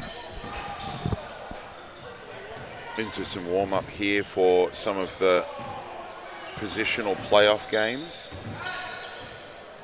Here we're going to have Canterbury women versus Auckland women. I think we'll see both these teams went down in their earlier game today as we see the player list come up. So Canterbury, number 8, Sophia Waidau, number 11, Isabella Luhitua, number 12, Terina Hitakupa, and number 13, Talia Perum. And for Auckland, number 2, Olivia Berry, number 3, Stevie Rose Fires, 4, Ella Moore, and number 8, Cassandra Leeson.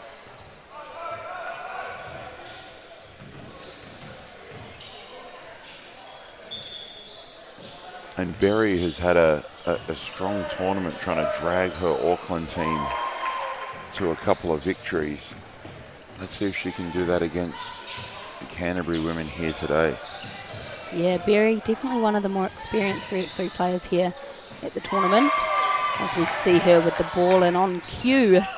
Quick drive and misses on this occasion. Auckland with a quick rebound and quick fire shot.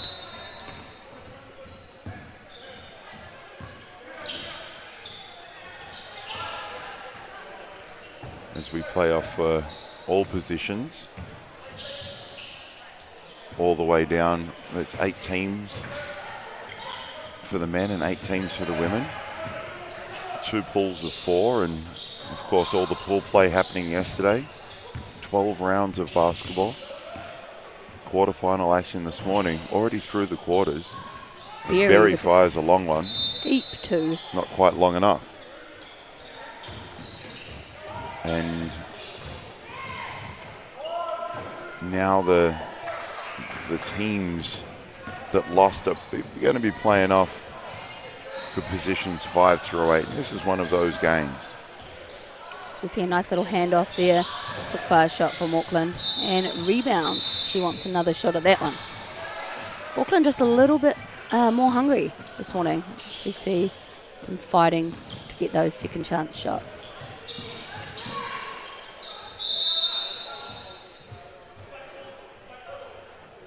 And Sapphire drives a very good junior career. I remember watching her at the Chic Championships.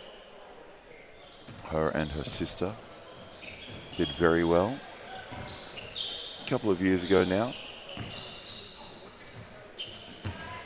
See the shot clock winding down. Canterbury need to get a shot away. So we see off the ball foul from Auckland. Let's see how the ladies go from the stripe this morning, Miles. And it's a 1 from 1. Doing a much better job than the boys in the previous game. Absolutely, as we see Berry missed that quick fire shot, which allows Canterbury to get the ball back.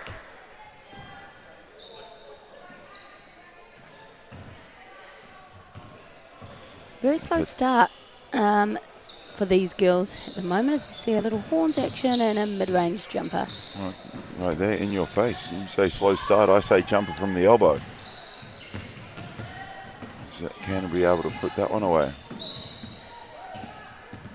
Yeah, Berry not allowing her player much room as they attempt the handoff. Canterbury, as we see the doors at the back wide open, blowing that ball out of the stadium today. Nice little slip there from Berry, who was missed by her teammate, but that's okay because we'll take that. Stevie Rose Dyer is able to knock that one down.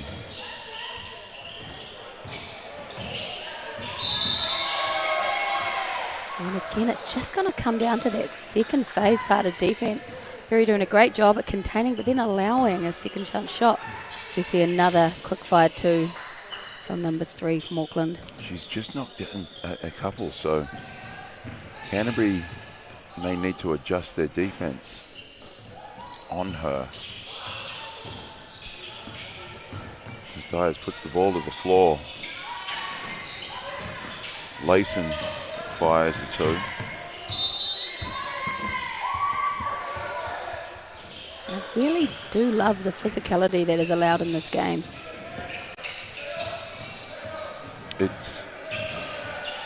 It would be hugely advantageous for someone who is old and slow and me. I feel like this should be my game. Yeah. See a great drive there from Berry, finishing with her left hand.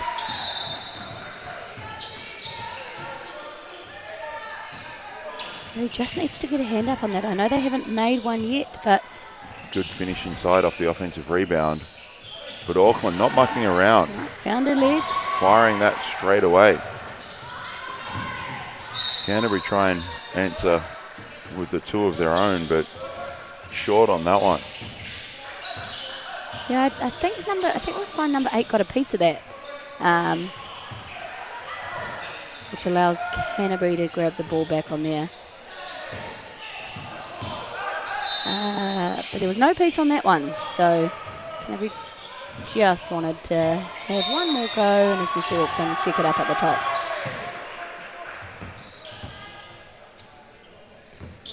Little inside post play, wanting it back. I think we'll find Berry will shoot this. And she has definitely found her legs as she goes 2 straight from the arc.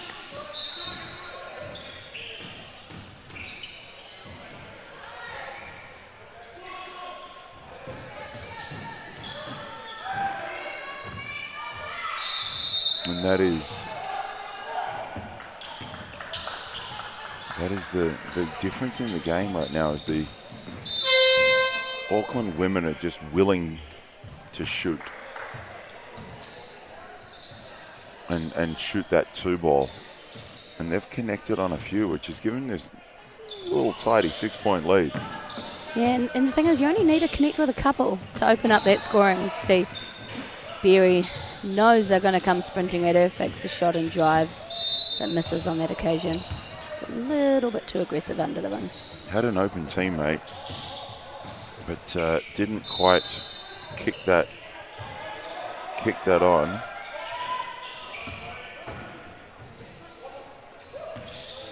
As we see Berry directing traffic there and a horn set.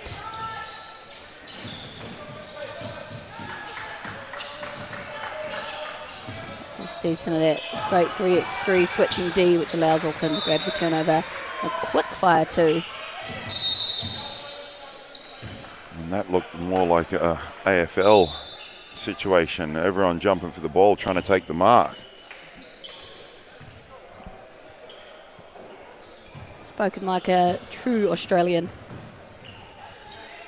Hey, it's mums from Te Awamutu. I just enjoy the Swannies. The mighty, mighty Swans. More of an Adelaide girl myself, but hey, that's okay.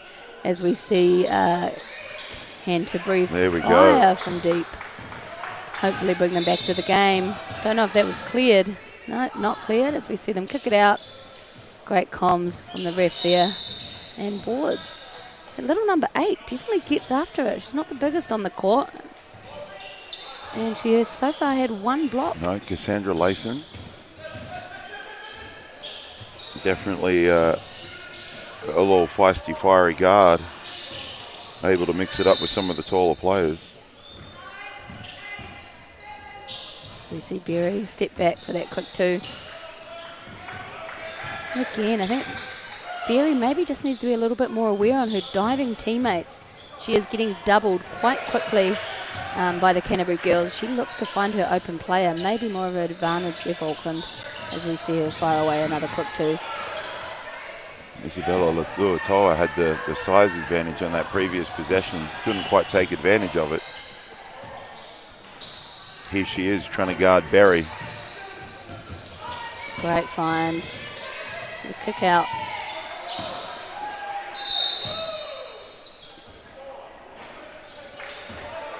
Probably the better option out of the 3 shot options they had just there. Just couldn't quite execute that shot.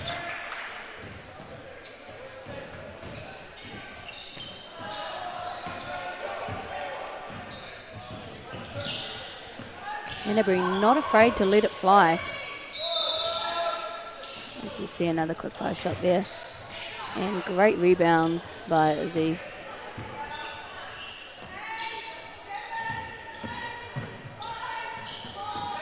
Good hands there. Able to get a deflection. You see the referees just having a little bit of trouble. I think you'll find the shot clock was reset. It did not hit the rim, so we see a 2 on the clock. Oh, sorry. No, change of position. Auckland ball.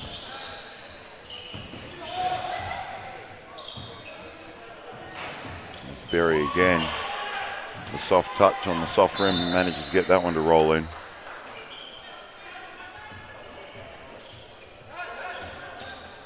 That's what I really like to see here is that these shooters just keep on shooting. You don't have time in this game to worry about your misses. And I think a great coach once told me, Miles, the only shot that is important is the next one. Is the one you're taking. Right. And it's I am a big fan of Ted Lasso. And the advice he gives Sam is be a goldfish. Very short memory, and I think this 3x3 has got a great application for that. Because if you miss a shot, you can't worry, you've got to get onto the job. Now wouldn't that be great to have Ted Lasso as the face of 3x3 basketball? I don't know how much 3x3's getting played in I believe the Greyhounds in their fake football world. Great TV show. Great chat. As we see Auckland trying to get back into it here as they lead 11-6 against the Canterbury women for this placing game. The first of the 5 through 8 playoff games. With a long one from Izzy.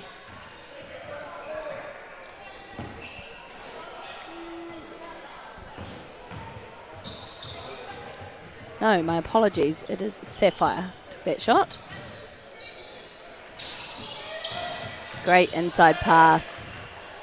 Unfortunately, just couldn't connect on the layup there. And shot that into the bottom of the backboard. Sapphire makes up for a last miss with a little jumper in the lane. Answers with a pull-up. Auckland answers with a pull-up at the edge of the key. Yeah, Berry won't be afraid of taking those shots. We've got to keep a hand up on her. As we've seen, she has, I want to say, scored 8 of the 12 points here for Auckland this morning. And it's the teams that get caught into a little bit too much dribble are the ones that are getting caught in a little bit of trouble at the end of the shot clock. Yeah, absolutely. Passing is definitely key to winning 3x3 games. As we see Berry pull up for another jumper from the stripe. And we've got a jump ball on our hands. Let's see, it's Canterbury ball from the top.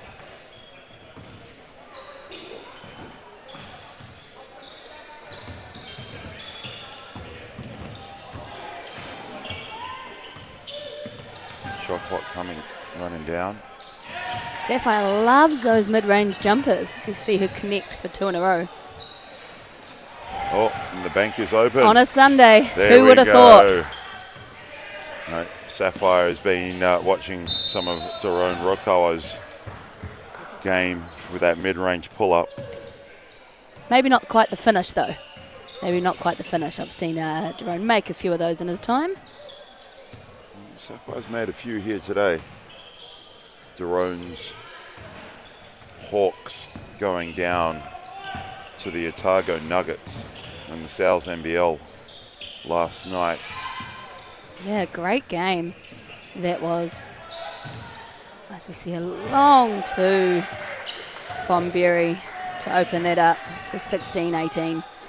Auckland leading the way with 1 minute 26 to go. Sapphire not afraid to let it fly. And good on her. You just keep shooting, girl.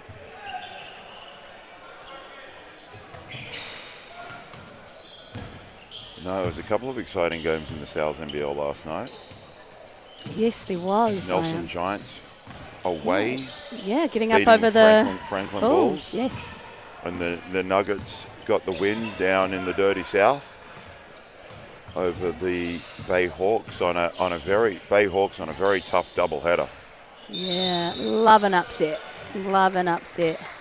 As you see, a quick foul there from number 4. Maybe just a little bit of fatigue starting to set in for both these teams today. I think it would be a tough game today in the Sal's NBL as we see the Canterbury Rams take on the mighty Taranaki Airs. Going to call you out there, Miles. How do you think that game's going to go?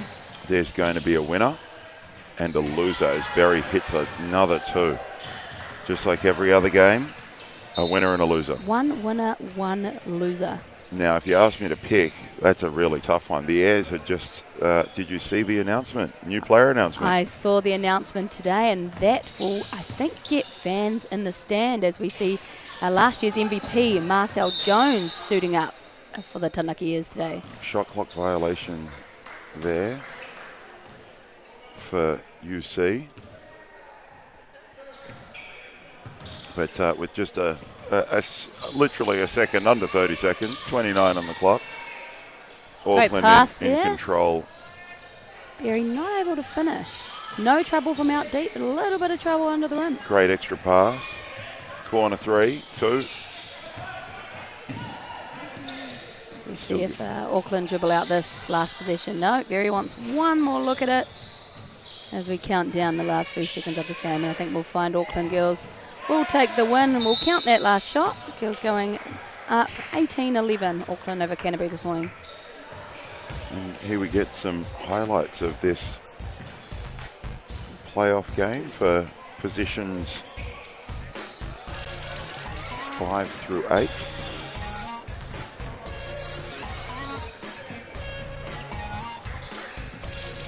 Yeah, these highlights definitely show a great indication of how important the quick release shot is Also making the shot is overly important, but getting that quick release and just not allow the defence time to get back out. As we see another 2 there from Berry and a step back from Sapphire.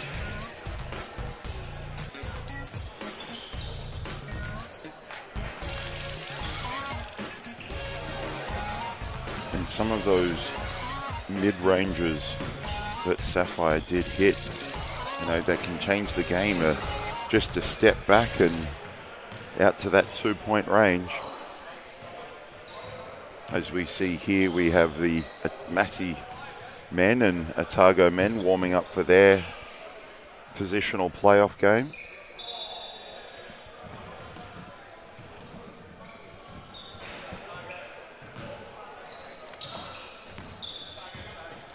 Otago title level, Aaron Roydhouse, Dallas Hartman and Nathan Hanna. Coming up against Massey University's Payne, Hearn, Davis and Hip. And I don't know if anyone on the Massey team is going to have the size or strength to match up with the extremely large Hanna.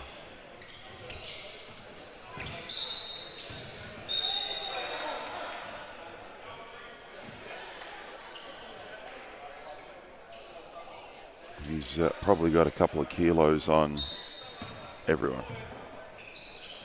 As we see Hanna straight into a handoff, into the on-ball action there. And Otago opened the scoring quite quickly.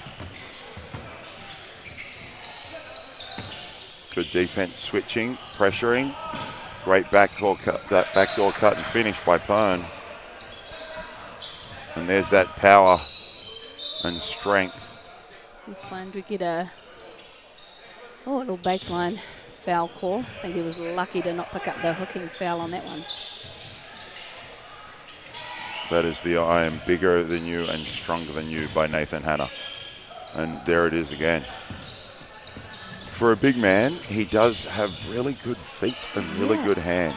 Yeah, I haven't seen much of him play, but he definitely moves really, really well. Nice fake by Davis to get him up in the air and going. We were lucky enough to have him, Nathan Hanna, as part of the Junior Tall Blacks group. So I had to put up with him for a little bit as Ty comes into the game, Ty Flavel, wearing the right colour today.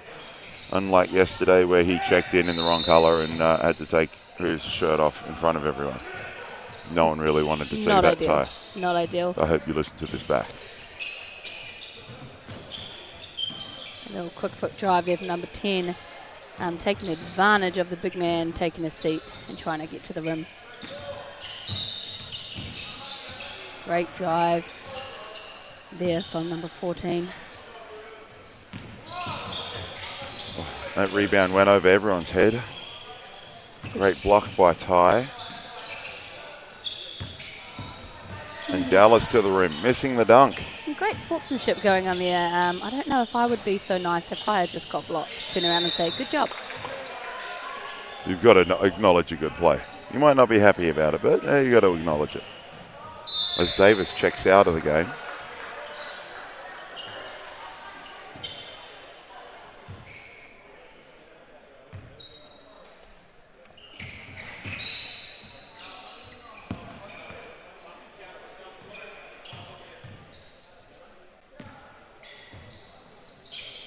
As we see Hanna check back in to the game. I really like to see the difference in the defensive. Ty with another block here between the men and the women. The women really, really loving the switching D, whereas you see the boys tend to just stick with their man, and if anything, do a little bit of a wrap switch in low, and I think that comes down to the body size. Having to really stay with your man. As we see Massey take the ball out after a wild play from the Otago boys. And short shot clock, able to get it up.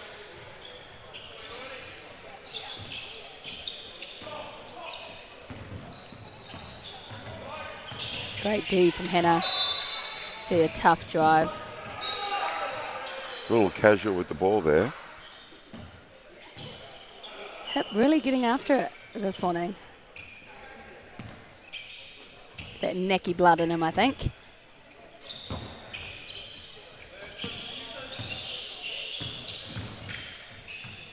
Was Dallas able to get to the rim to score? The hustle from Davis following his own shot. Can't connect on the 2, but follows his shot. As we see Aaron Roydhouse connect on the 2. Pushing a little handy 3-point lead for Otago University. Hearn able to finish off. Dried stop there by Hearn.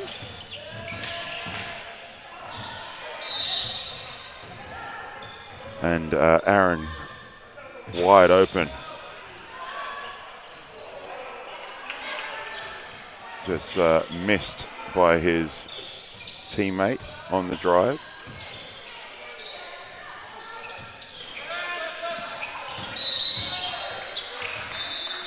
The offensive foul. Yes, the illegal pick. Not too many of those called there. You could see him sort of drop that shoulder. Happens to the best of us, Miles. Great backdoor cut from Massey. As Dallas finishes inside. Good hand.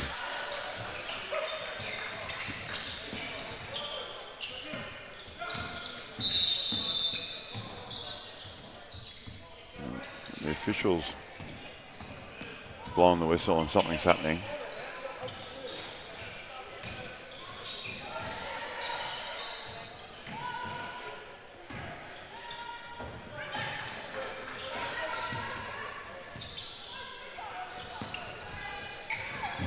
Second exact same play, but this time Hannah to Dallas.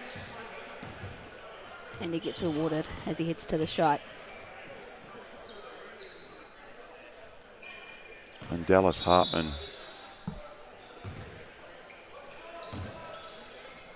had some very good games yesterday that we saw, and a very good contributor for the Otago team. Let's see if he can knock this free throw down. He does. Extends that lead by another one. On ball, switching defense again. Just hands in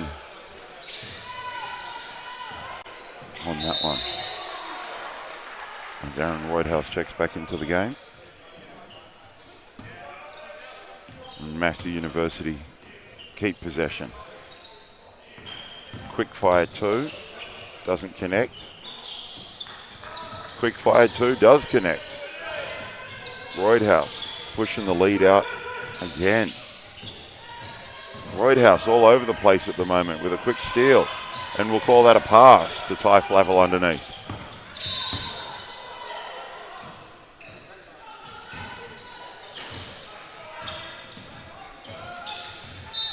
Always nice when you can turn a missed shot into a lovely assist.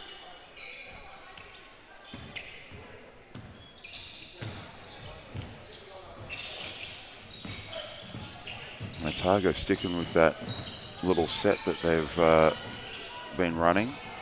As we got a nice little finish inside. Roydhouse, foot on the line. Nathan Hanna, bigger and stronger than everyone else in the world right now. And Zay Pern short on that one.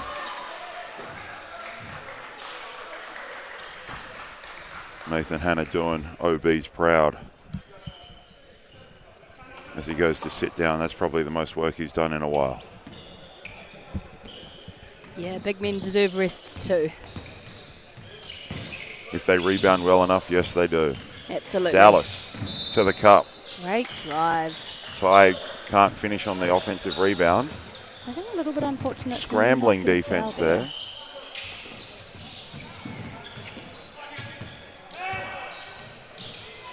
Hip with the long two.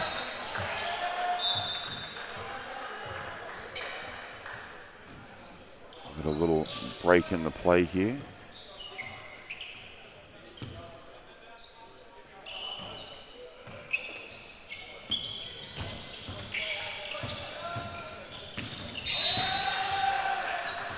Flavel with the quick spin and finish on the other side of the rim. Yeah, see, Massey tend to set up most of their plays on the left-hand side and then open up that right hand for a one-on-one drive. So good to see they have got their structure down pat as we see a tough drive and finish from number 14. And it's good to see the Otago boys playing well here. Lost their quarterfinal this morning. They would have been disappointed with that one. They played well yesterday.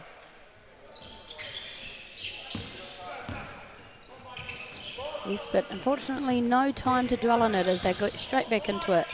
Well saved, but unfortunately to the wrong person as Flavel takes a 2. And hustle here from the Otago boys. And Davis extra short on a longer shot. And I was in a game, I was coaching a game in China as we get to a timeout here with Ty Flavel. And Ty was almost not allowed to play. He had a pair of LeBron Equalities. And if you've seen those shoes, one shoe is black and one shoe is white. Yes. Now, under the FIBA rules, both shoes must be the same? Same colour, yeah. Yes. And so we were in China with the junior Tall Blacks, and he nearly wasn't allowed to play. As we get underway here, and Hannah takes advantage in the post. Nothing a quick Google search wouldn't be able to solve, I reckon. As we see a great finish there by the Massey team. Otago boys really coming to play though, hitting his second outside shot of the day. Oh, great footwork by Hannah, just as unable to make contact with that one.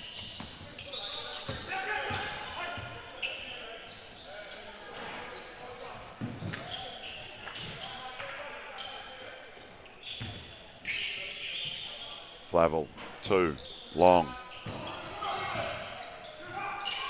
Oh, and he gets a piece of it. Get that shot out of here. Great closeout. I don't even think he left the ground on that one.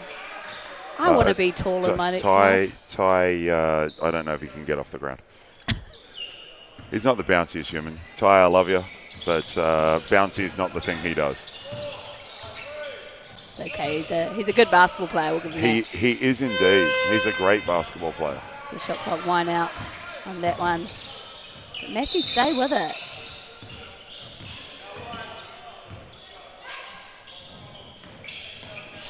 We see number 10 from Massey. Otago gets caught up in that. And Dallas to the line. Dallas Hartman able to connect on that. Pern for 2.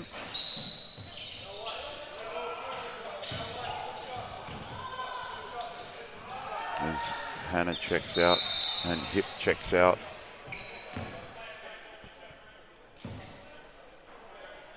And Ty, the athletic wonder, checks back in.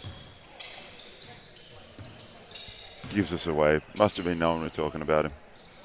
Yeah, he must have heard the cannot jump comment. Sorry, not cannot jump, cannot leave the ground. Well, I'd like to see him dunk it. He's a big man. So I wonder if dunking it, he'd have to leave the ground. I now want to pay money to see this. So you see some great ball containment there. Great little handoff, shot clock winding down. Davis steps through. Flavel able to clean it up. Dallas with fancy footwork and a spin and finish at the rim. Gain. Able to wrap that up very quickly. Yeah, it happened so quick. I was wondering what was going on. Why are we walking on the floor? But as we see, Otago men take that one 21-8. And here we go, some highlights. Roydhouse with the double. Pern with a great little 2-foot stop and able to come back. Massey just hadn't quite played up to some of the potential that they do have.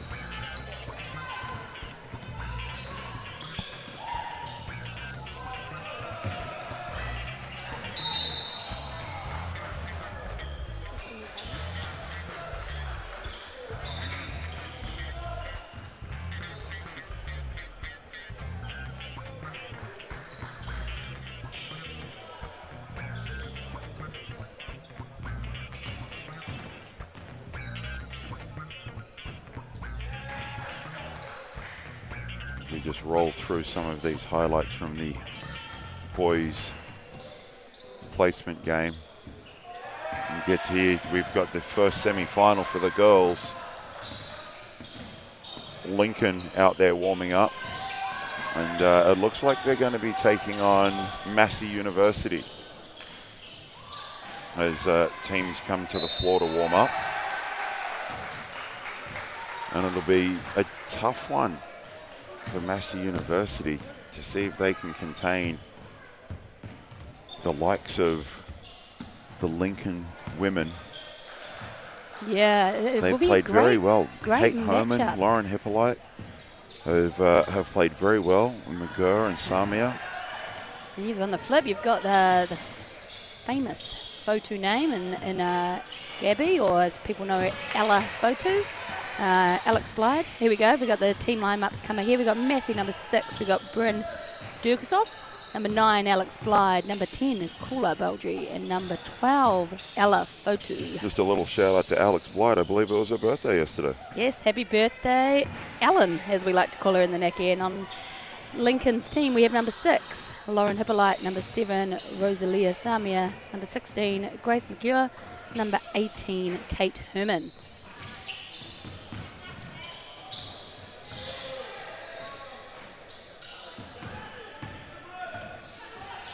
As the girls go through their warm-ups, getting ready for the semi-final.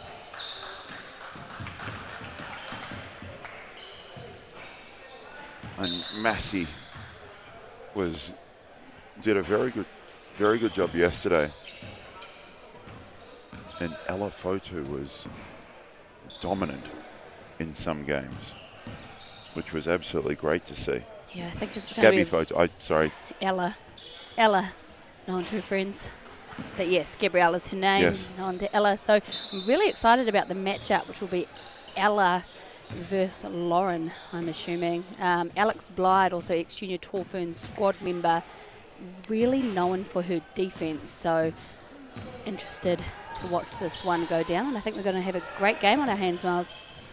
We will indeed. Who are you putting out to be the Fotu stopper? I think they're going to probably put Rosalia. Okay. As a coach, I would to save Lauren for offensive. Rosie's a really tough player. Got a little bit more height as well. Yeah, a little bit more height. A little size. So that's what my scout would be. I don't know. Again, women's 3-on-3 game, probably a lot of switching going up, but I'll be very aware, coached by Josh, of Ella's strengths. And in the final game yesterday, we did see the Otago girls out to a pretty handy lead, and then Fotu just knocked down some twos, and it was great to have Pete on the call with me for that one, and he was getting very excited as Ella was able to knock down multiple twos to make it a pretty exciting game. Yeah, well, Ella's just come back from Doha, if my knowledge stands right on that. She was a member of the Asia Winnings 3x3 team, yes, qualified for the Worlds. Yes, indeed. The coachless girls side as well. Justine got sick just before they were about to travel and couldn't go, and Pete was explaining that the girls were doing such an amazing job, and it didn't matter. Yeah, absolutely. And Justine was coaching from another country. From afar. Woman of many talents is our Justine Reid. But again, they had such experience in that girls' team. The likes of Sian Ropati, who had won silver at the 3x3 Under-18 World Cup a couple of years prior. And sharpshooter, which was Tiani Clark, in that team. So, again, plenty of knowledge, which led them all the way to that gold medal game. As we see the girls continue to warm up here.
And we can see referee Mel just come in for the coin toss to see who starts the game. As we mentioned yesterday, the traditional jump ball, that coin still spinning on the floor. By the little dance by Rosalia, I want to say Lincoln won that one. Or she's just a very happy dancey person. I wouldn't know.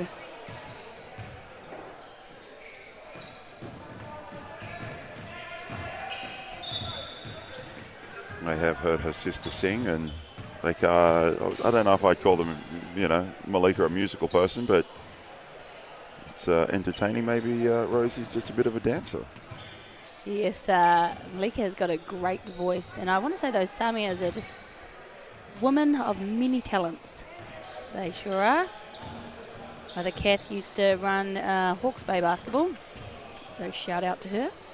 And she is still working with Hawke's Bay basketball. She's helping the Bay Hawks in the Sal's NBL.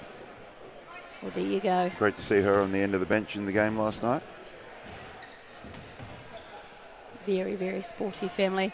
So I think we're getting underway here, and we will see Lincoln likely start with the ball.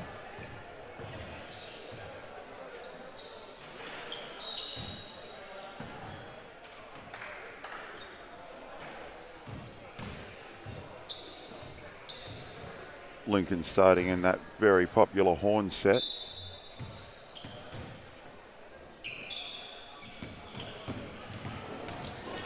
As we see Rosalia start the game off, taking a leaf out of Lauren's book with that left-hand drive.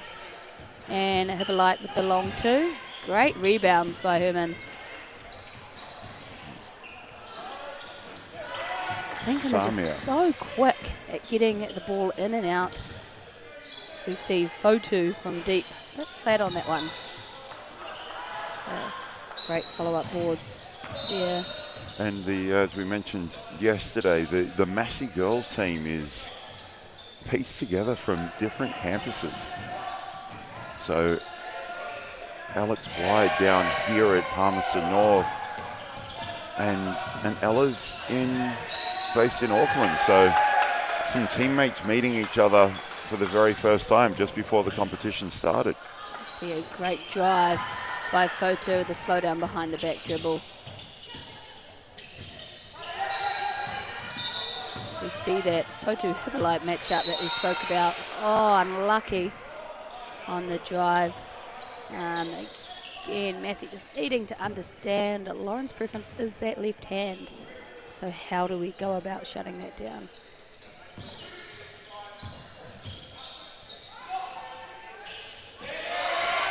Just trying to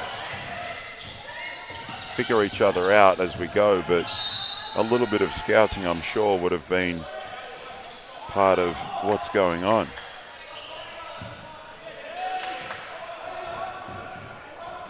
We will update you with the score as soon as we can. With Ella Fotu going to the free throw line. Unable to connect there. Great boards from Blyde. The birthday kid. Great drive from Fotu. Little rondo right hand finish, scooping it up and under. Cooler with the screen. Blyde just getting beaten there by Samia. Nice little slip from Cooler. The intent was definitely there, just not greatly executed. Understanding that Ella's man's likely not going to help off. So how do we exploit Lincoln with that scout?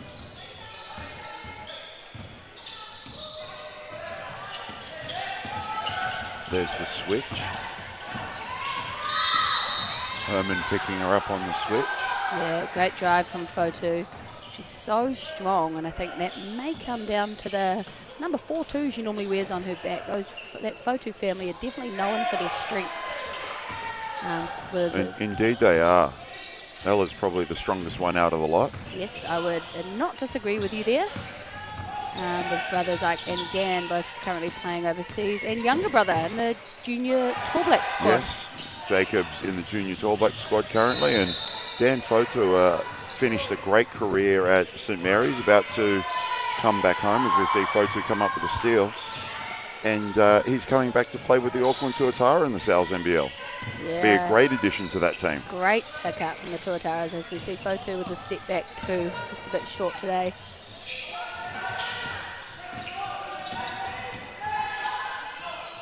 Oh, we see Herman step through.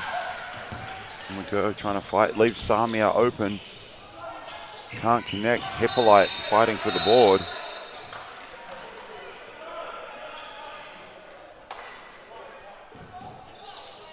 We see Fotu and Samia simultaneously taking a break.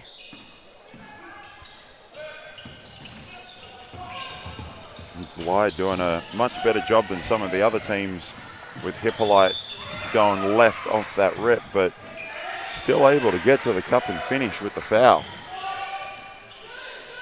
Yeah, Hippolyte does a great job at keeping that ball safe on the left-hand side, but Alex Blyde would be one of the tougher defenders here at the tournament, so she did a great job on that and just been a little bit unlucky with that last minute. Bowden slips, loses control. And Massey not being able to take control of that, as we see a wild ball go out. We see Fotu and Samia back in, and Hippolyte and Blyde take a seat. Great cut out of that action. Brad Horn's action brings everyone high, gives people to work with, and we just saw in the previous game the Otago men using a similar concept, but instead of coming high, they prefer to set up on corner elbow and point, just opening up the right-hand side of the floor. You can see how much space there is on that baseline. Fotu doesn't need that space as she fires from two, though. Hippolyte quickly out and back in. So great to see two current tall ferns go at it here in Palmerston North this morning.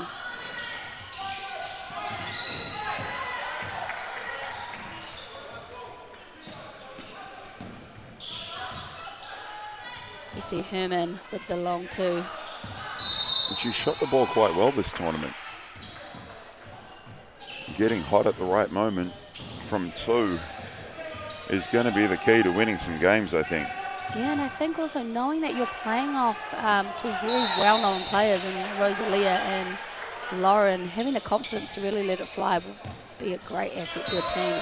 See a great block from Samia as Kula tries to take it to the rim.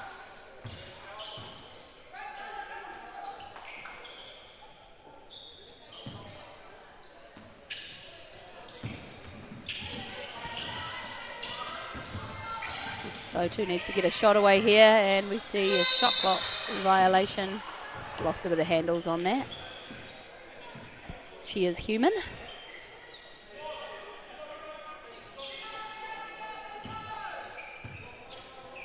They're linking up 5-2, and Blyde doing a great job at containing that left-hand drive from Hippolyte.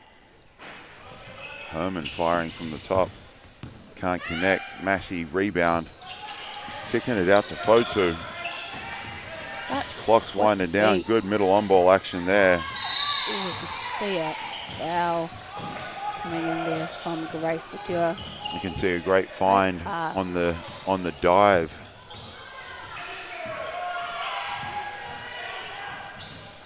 Yeah, I think Massey doing a great job at knowing the scout, knowing how Ella will be defended, and just really exploiting Lincoln on that. Great hustle there from Fotu. She finds Blyde, just can't quite pull it in.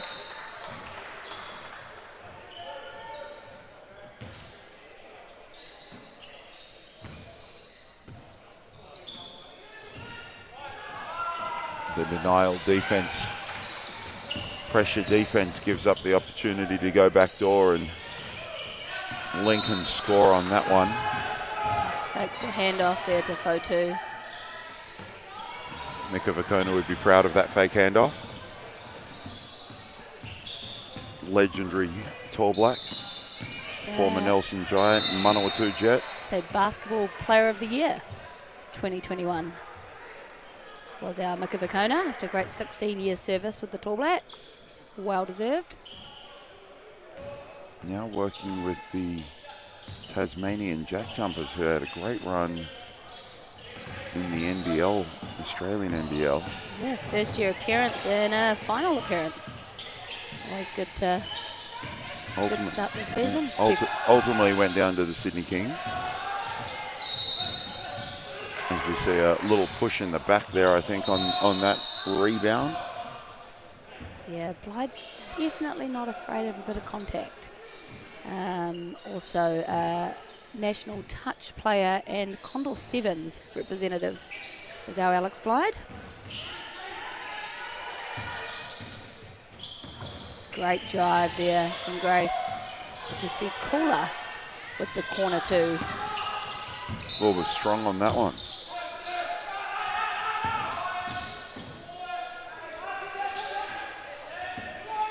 And Samia checks out. Low-scoring game for two very high-scoring teams here. Miles, as we see, Lincoln up 7-2. As we see Fotu fire from deep and connect. The semi-finals are where you're going to step up your defense, and we know that, as you said, the scouts, as Harman misses underneath, the scouts and knowledge of each other, you know, as we move into these final rounds of play, there's going to be the important ones. And great slip. Again, Massey just really taking advantage of them double teaming on Fotu. I want to say that wasn't a not contested shot. LMA just before does a great job sticking on Lauren's left-hand side and causing a jump ball. As we have Lincoln wanting a timeout, just to have a chat with it as Massey girls go on a 3-0 run. To bring the game back to 2.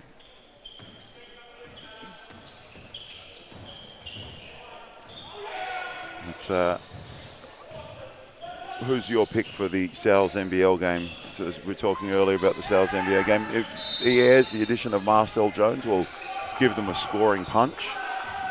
Yeah, so I wouldn't say biased, but as a true Naki girl, absolutely they are going to get the dub today.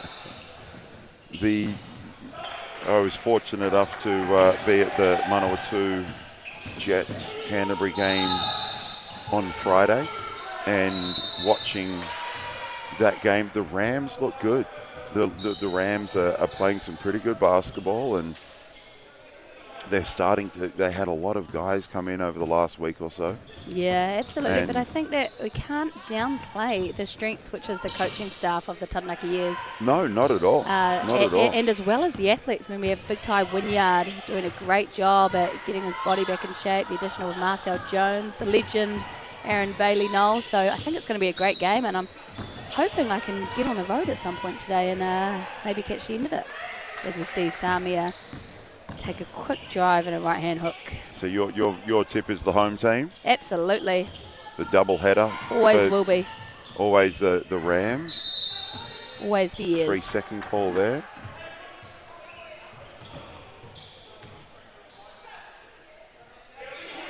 I think you're right. The Ty Wynyard factor may come into it.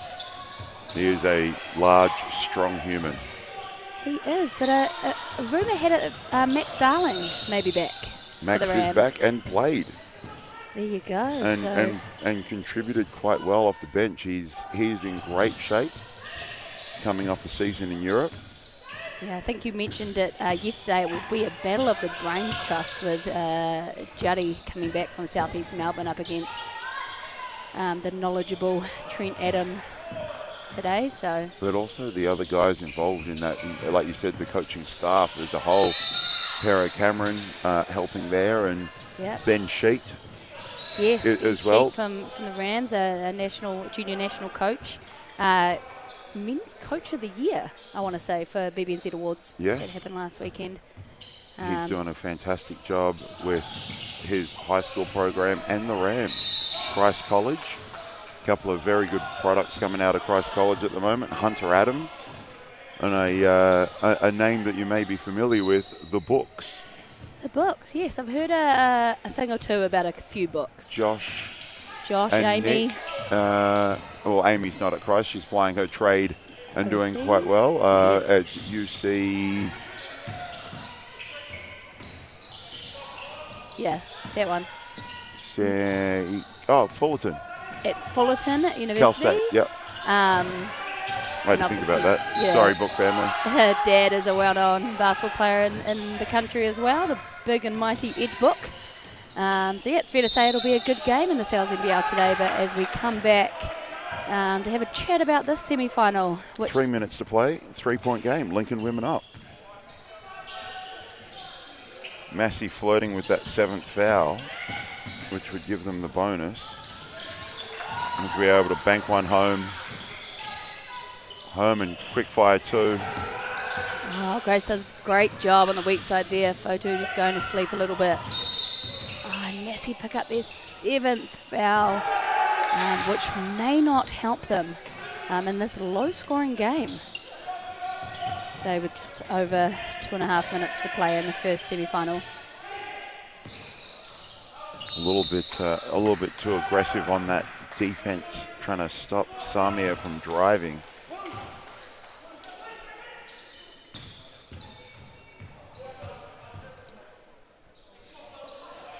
And she makes the second.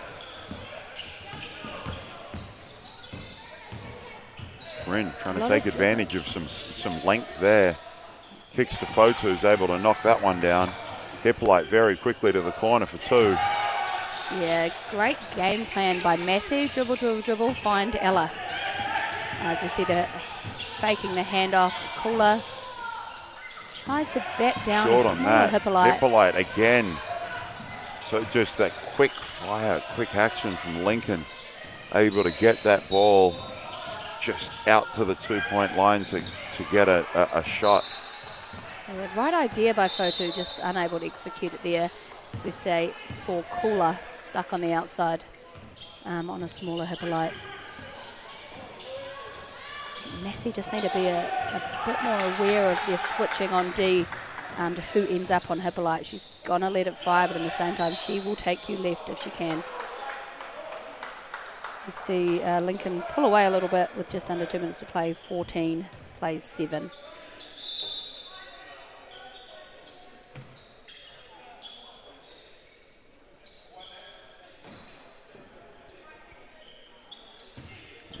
Officials just sort everything out. Check ball. Not enough pressure on that. Samia fires from 2. Blyde will step that back. And the bank is open for the birthday girl. And those are the sorts of shots that Massey's going to need if they're going to get back in the game. Maybe not the bank, but just those quick fire 2s. I hate to say it, but that's actually Alex Blyde's shot. The amount of times I've coached her and cringed at the release and then clapped the outcome, but we've still had a chat about that shot selection after the game.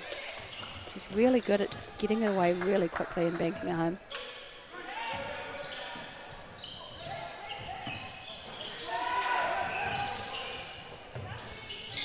Photo on the flare. 2. Can't connect. Go rebound.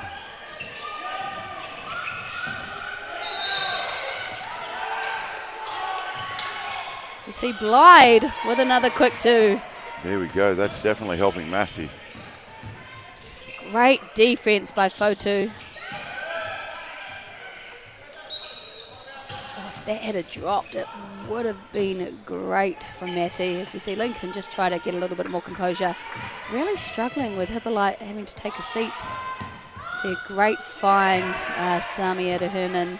There's that help you were talking about. A little bit too much help. And rather than take the 1, we kick out for a 2. As Herman a little bit long. Hit one, then miss one.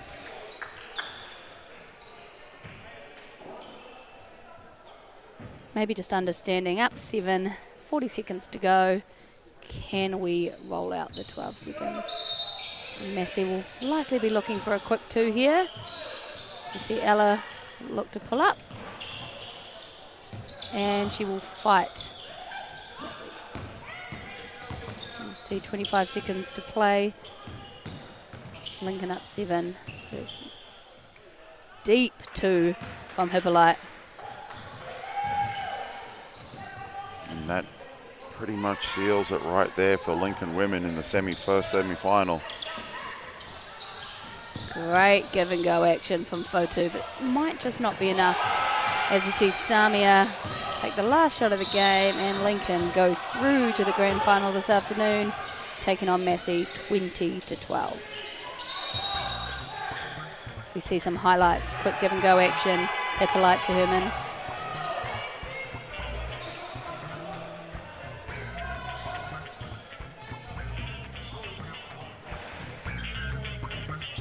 Some great D there from Glide. She gets beaten on the baseline by Samia.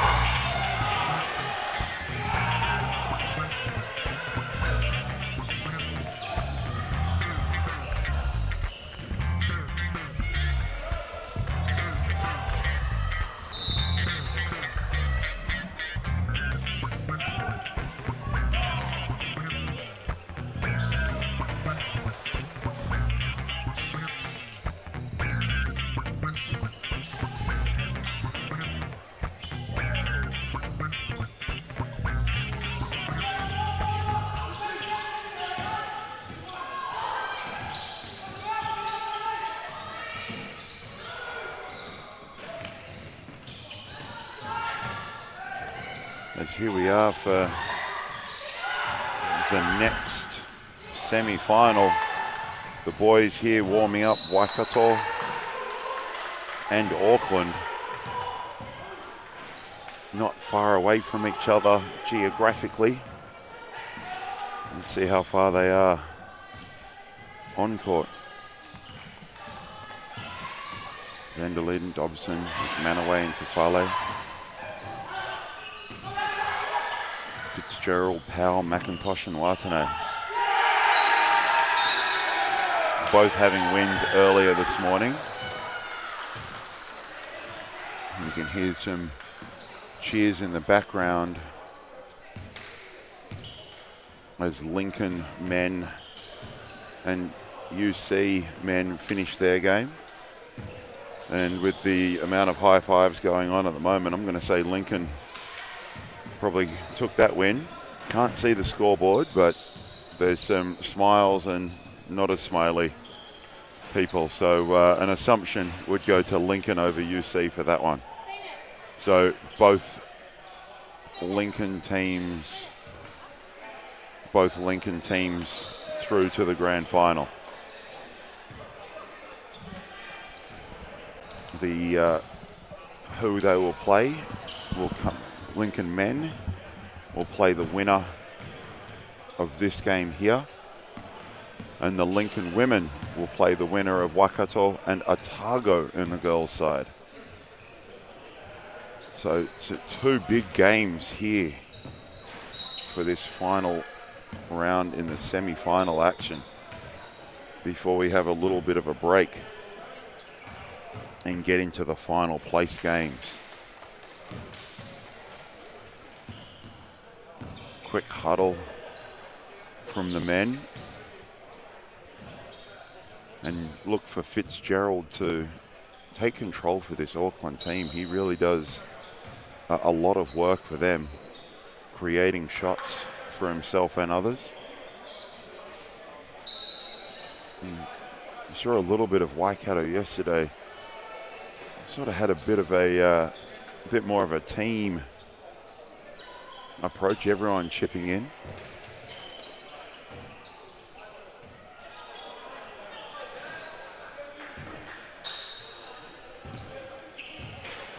As Auckland get us underway, there's Fitzgerald on the catch and attack. Uses the bump to create space, but great block. Auckland able to stick with it. Twinny just losing the ball a little bit there, but it finds teammate for an open two. See Auckland clear the ball. As Watanabe fires from deep. Off with that one. Waikato controls.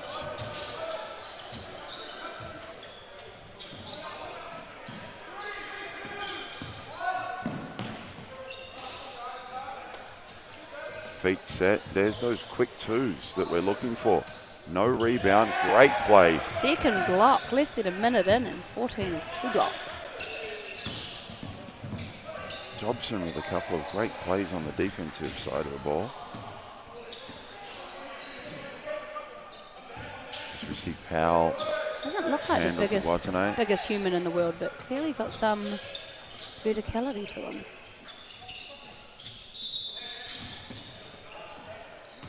Great fake, little side step, able to knock that down. So couple of defensive plays on a couple of points right there as he knocks down the 2. Bit of a hardened pause on that shot. Nothing if not theatrical.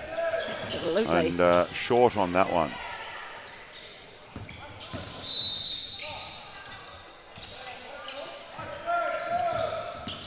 Fitzgerald able to stand his defender up with a good ball fake. Great shot fake. And able to use that to get to the cup as Waikato fire away from 2. Foul, Waikato. A little bit too overcommitted on that rebound. We're down under 7 from Waikato. To Mighty van der Leyden. As we see Auckland start the ball back here. Great slip. And there's some of those contested finishes we spoke about. Great up fake, able to get his defender in the air and draw the contact. So he's going to go to the line for 2.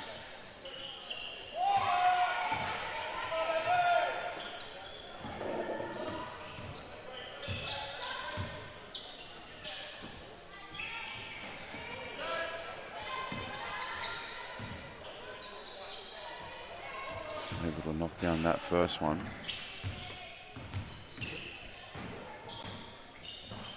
McManaway with the second. So the free throw shooting has definitely improved as the morning's gone on. It was a little chilly this morning here in Manawatu. Just heating up as the day warms up. See. Great up fake. Good defensive pressure. Short on that one for Tafale. The Powell with a step back 3. Tafale with the rebound. The ability to be able to contest the ball on rebounds is what I absolutely love about this. As we see after the shot. Oh, and foul on that guy. As McManaway's fouled again. Going to the line.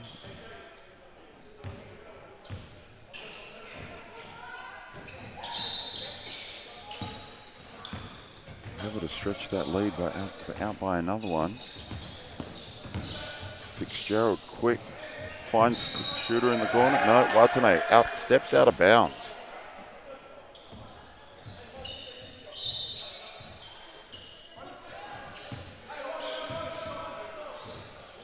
Nice little horns action. Tight wrap curl there. Oh, we see some aggressive defense there from Auckland. And great boards from 14 who just can't finish. Fitzgerald deep 2, short on that one.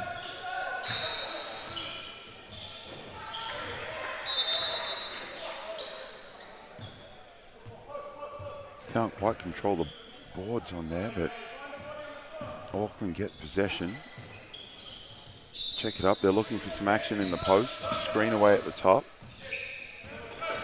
And finish inside by Watane. McManaway dancing, trying to get that ball. Oh, little mishandle. Regather. Knock on, I believe, is the call, and they're going to pack down the scrum. Oh, sorry, wrong game.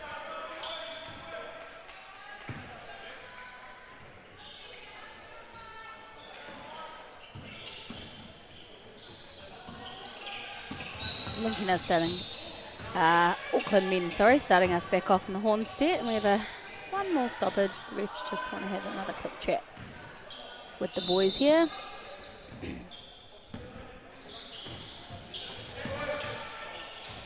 Oh, great little fake there. Can't finish.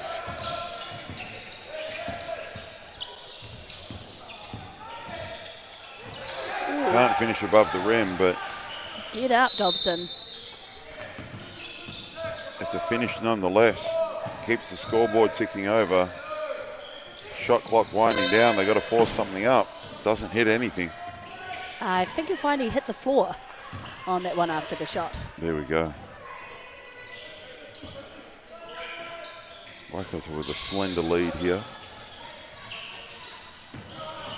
And like you mentioned earlier, the defensive intensity for semi-finals has definitely lifted. Yeah, Auckland really picking up the D as they let go that quick. And well, the ball is round and so is his head, but unfortunately got confused at which is which. Yeah, some good sportsmanship though, you know, calls himself in and gets himself to take a seat. He's seems to be okay as McManaway rips off the check, tries to get downhill.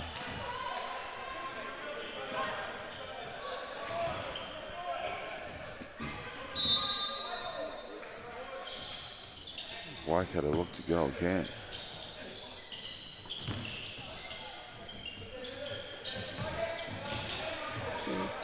Tamati just a little bit long on that shot, quick fire shot from Auckland. Fitzgerald with some great contained defense there, allowing that second pass. And we have a 3-second call by this looks. Oh no, sorry, shot clock. A little bit of trouble with the shot clock going on here today. That's all right, our trusty referees have it under control, so no need to worry. The Waikato men, you just can't quite see off camera, being coached by Neil Stevens, former Tall Black. Has been a big part. His son Maxim Stevens is a junior Tall Black, and his daughter Domi, junior Tall Fern, both currently in possibly one of the coldest places on earth, Montana, doing their thing in the US college basketball system. And both doing very well from the sounds of it. So yeah, great athletic family. See Waikato try to add another one from strike, but just can't today. Turn around two though. And just can't quite grab that. Force a turnover to give Waikato the ball back. Waikato boys lead 6-4, just over 5 minutes to play. And a quick fire two from Waikato's Jaden Tfale. Natu will be happy with that. Watson, fancy footwork, can't get the finish.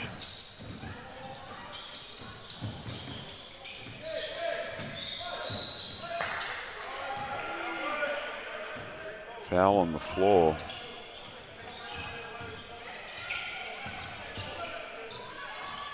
Yeah, I think Jack did a great job at turning the corner on that, and just got picked up a little bit early. Auckland were not going to let him score in their house today.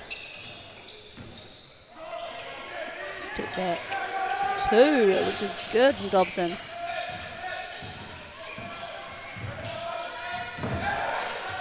And once again, that was another quick two. Once again, those teams who are just willing to shoot those twos.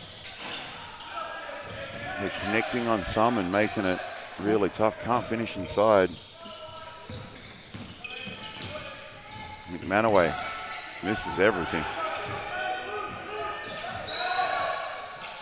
Watson hit on the way through. He'll get a couple of free throws out of that.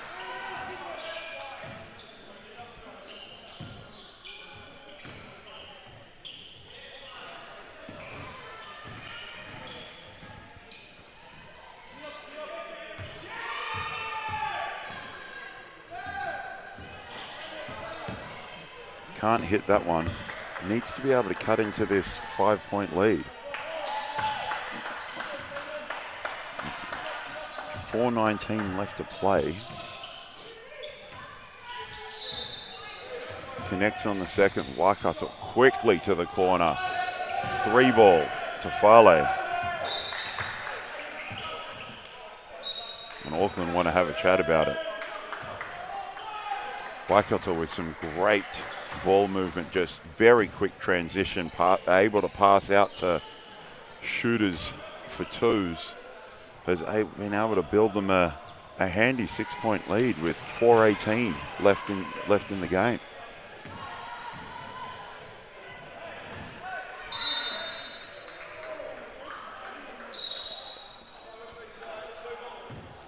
And the Auckland men have got to come up with something here to try and shut down those twos. And I think the difference is on the kick out, Waikato are looking to just turn and shoot. And it's paying homage to them as we see a quick fire shot from Auckland. Can't connect today. Curl action there. And a hard drive. And that's the one that Waikato have been shooting as soon as they're open. Auckland preferring to take the one on the drive.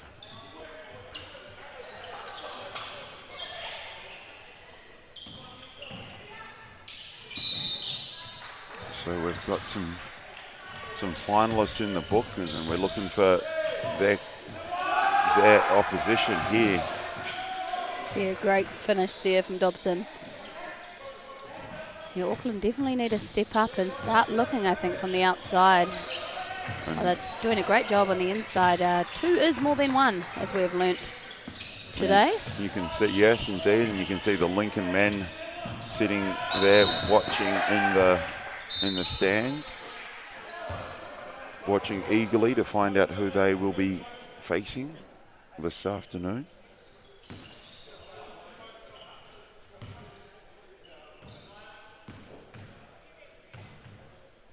As we head to the line, see if Waikato can add to their lead, and they do. You see Auckland men are now in the bonus. So every foul from here on out, Waikato will have 2 shots. Not a position you want to see yourself in. And there's still enough time here. Fitzgerald for 2. Watane rebound. Good bump. Creates some space and finishes there. Auckland's doing well on the boards. They just haven't been able to connect on some of those twos. Waikato hit back with a one of their own. Yeah, and this is nothing that a couple of quick fire twos won't help with. Watane using, and there's what we were talking about with that quick fire too. Oh, great pass from behind back from Watane. Help your teammate out and make that. A great job. I mean, you can't fault the effort here from this Auckland team. They are really fighting to stay in it. They're just not quite connecting. As we see another foul from Auckland, taking them to 8, which will put Waikato.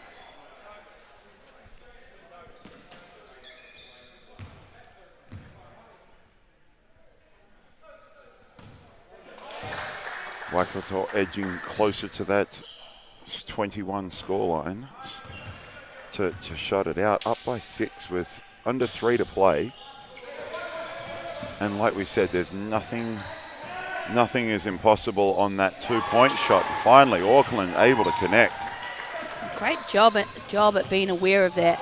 As we see Waikato with their famous long shot. Trying to answer back. Rebounding by straight committee away. is Auckland. Hopefully it's not too late. As Waikato do a great job at giving up that one to take the 2. Here we go. Hand down, man down.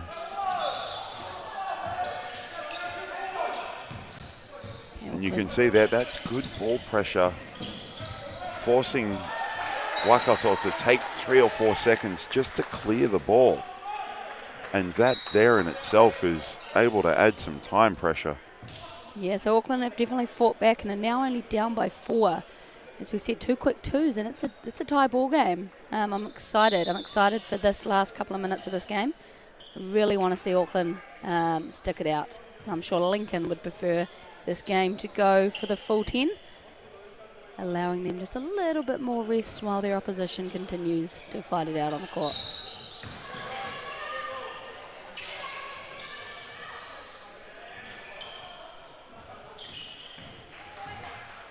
As we get back here to the action, that popular horn set that we've seen, flare screen coming off. And a bit of a fake. Fitzgerald with the fake, tries to get his defender in the air and finishing at the cup. Quick one. Auckland need another stop here. They've done well to get back in it. Making sure they remember that they are in a bit of foul trouble. Lovely stampede catch. Can't finish at the rim. Great scramble by Auckland. Powell will want that one back. That was a gimme. Yeah. Watney doing his best to scramble back and hit it out of bounds. It's allowing his team to set up their defensive play one more time. We see Waikato slip that. Powell falls for that fake and falls on the floor. 19-14.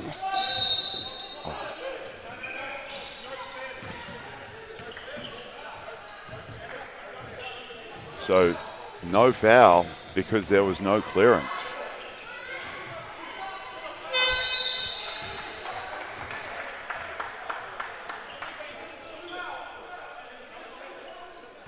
Fitzgerald asking the question about the clearance. As the officials have a quick chat. And then a quick wipe of the floor. I think you find Fitzgerald is saying that wasn't a shot, so therefore we still had time to clear it. Trying to fight the foul call as they trail Waikato 19-14 with 1.5 to play.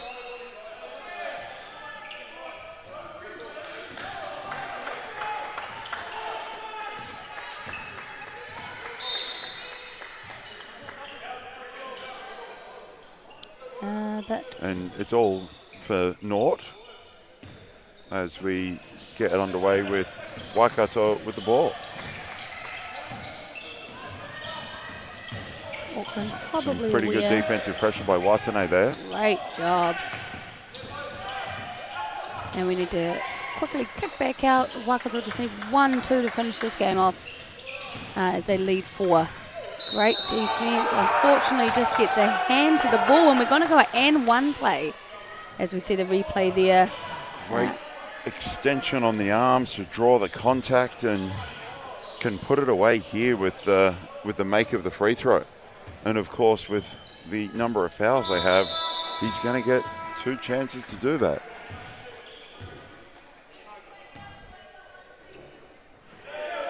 And there's the game. Right there, 1 on the free throw line. After that, so Waikato men will advance and play Lincoln men in the final. We've just had a word that the Otago women come away with a win on the other court in the other semi-final as we roll through some highlights here of the men's game. So it will be an all Lincoln final with the men and the women. And that will be Waikato men versus Lincoln men and Otago women versus Lincoln women. Those games coming up later on today, as we will take a quick break and then get into final playoff games from 12:40.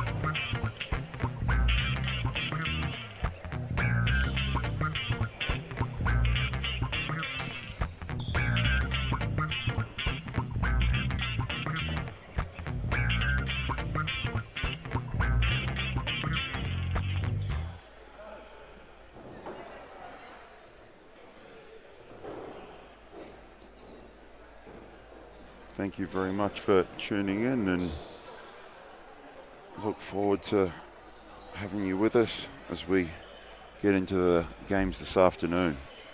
Some more playoff action coming up.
My world is my storytelling. My world is diverse. Our world. My world is astrophysics. It's always been a dream of mine.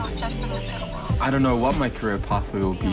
I approach architecture from the point of view of my culture. I want to contribute to my people. It's a way I can give back. I want to change the perception of engineers. I want to take my tohu home when I graduate. Right now, it's about me. And this is my chapter.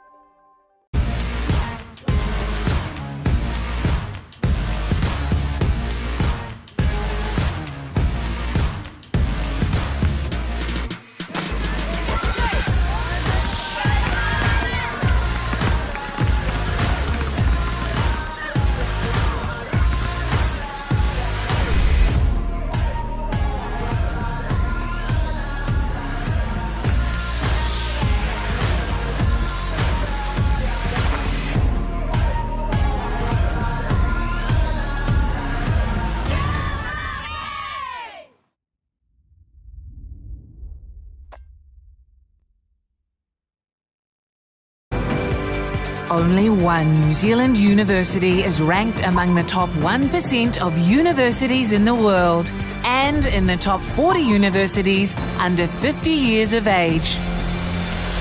Auckland University of Technology, New Zealand's leading modern university. Home to world-class academics, called on for their research expertise here and all over the world, making AUT the New Zealand leader in global research impact. Connected to an extraordinary range of organisations worldwide. Focused on a rapidly changing future where creativity, curiosity and collaboration will only become more vital. We inspire, nurture and find the greatness in every single one of our students. We are AUT, New Zealand's leading modern university. This is the University of Waikato, where every day people are making a positive change. Where research helps tackle global challenges and elite athletes can compete at the top of their game. A place where people are given the tools to protect their whenua for future generations. Where talent is nurtured and excellence is celebrated. It's a place where industry, innovation and education converge, and where moments are shared with loved ones. It's a place where teaching and learning has no borders, and people of all races and cultures work together as one. Our people, our future. Positive change starts here.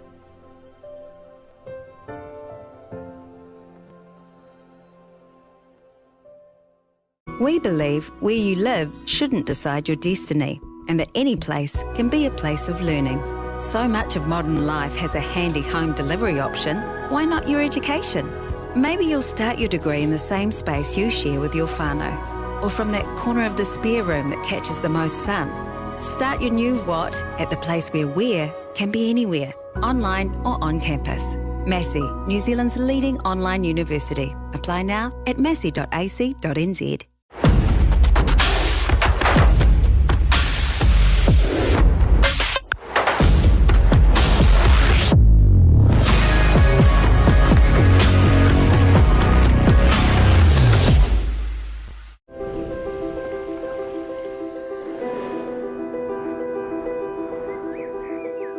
At Lincoln, we seek to ensure that future generations can grow and thrive.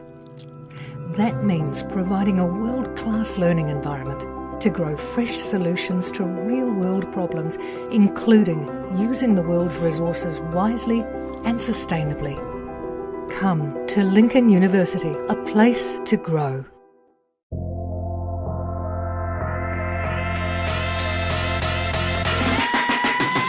One of our biggest problems we have in New Zealand is our lack of facilities, the lack of ability for kids to be able to just go in and shoot hoops. With our Hoops in Schools, Hoops in Parks project, it enables kids to be able to get out there and just have a go, you know, just be able to shoot hoops and have no boundaries, just go out there, have some fun.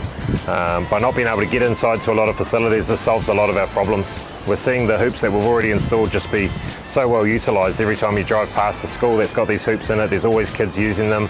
We know it's going to increase participation in our sport, which is a great thing. Yeah, hoops in schools means to me just a lot of opportunity that when I look back and reflect on my experience at home in Portland, Whangarei, and in the schools, and there wasn't a lot of hoops around, but there was the odd hoop, and we'd always meet there, all the locals, and we'd have a ball, have fun, and that was a game for all athletes that played all different sports.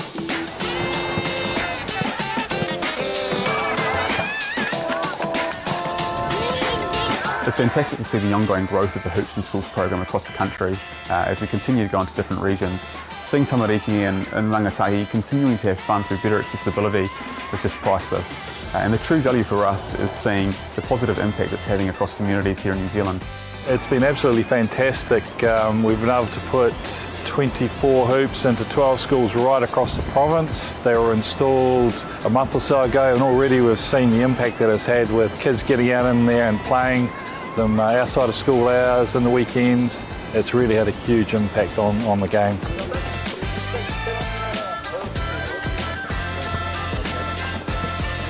It was good to get into the community today and see the kids just having fun and being able to, you know, have access to these amazing hoops that have been put into new communities, because a lot of schools don't have access to these things.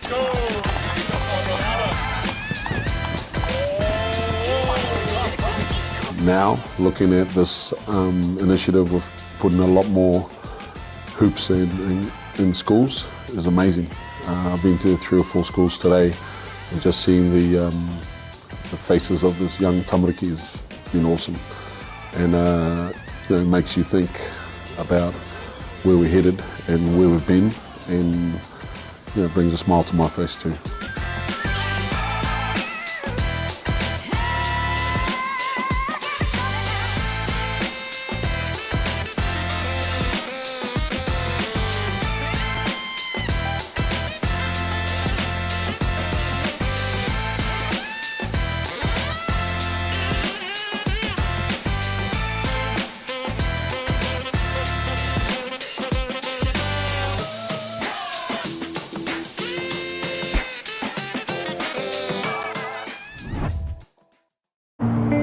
Belief, the emotion that stirs your body into motion.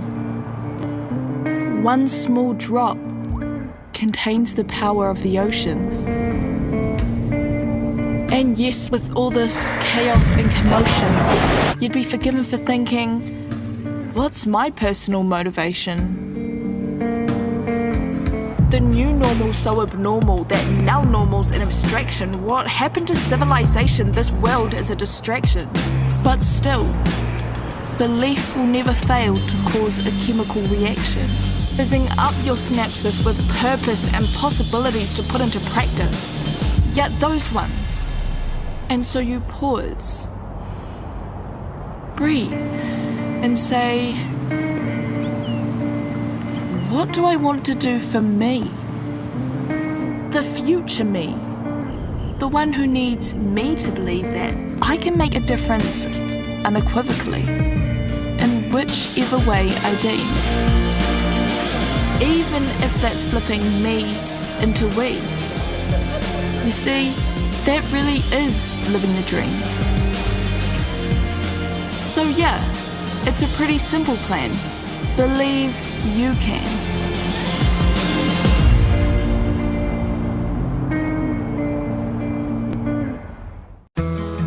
Dunedin, the city, is just so friendly. It's a big city, it's a big student city. I love that you can walk everywhere and that everything's accessible. The campus is just pretty much in the heart of the city as well. What the students offer to the city is something that you don't get too many other places. That's the great thing about this university, you will find your people. It feels like a university with a city attached to it. It's exceeded my expectations in every way. It's unbelievable. Do you want to study with world leaders in future thinking? New Zealand has been ranked the #1 English-speaking country for preparing students for the future, and all of our universities are in the top 3% in the world. Start your journey to a high-quality New Zealand education by choosing a recognised study option available in your country. Take the first step towards your New Zealand education now, because the world needs new.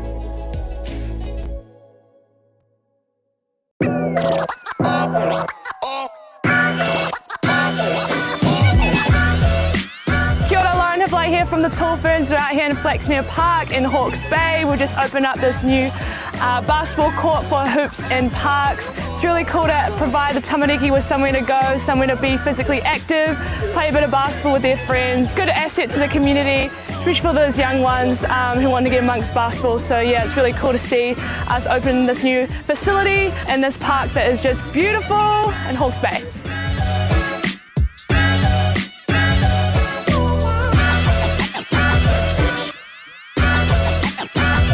Kia ora, Pierre Cameron here. Just want to talk a little bit about the Hoops in Parks and the Hoops in Schools program. It's been amazing. The return on investment is priceless. The accessibility for all the kids and the tamariki to get in here and enjoy themselves, especially through these trying times, been amazing. And just to get outside, you know, it's pretty awesome walking outside and seeing this kind of ballpark available.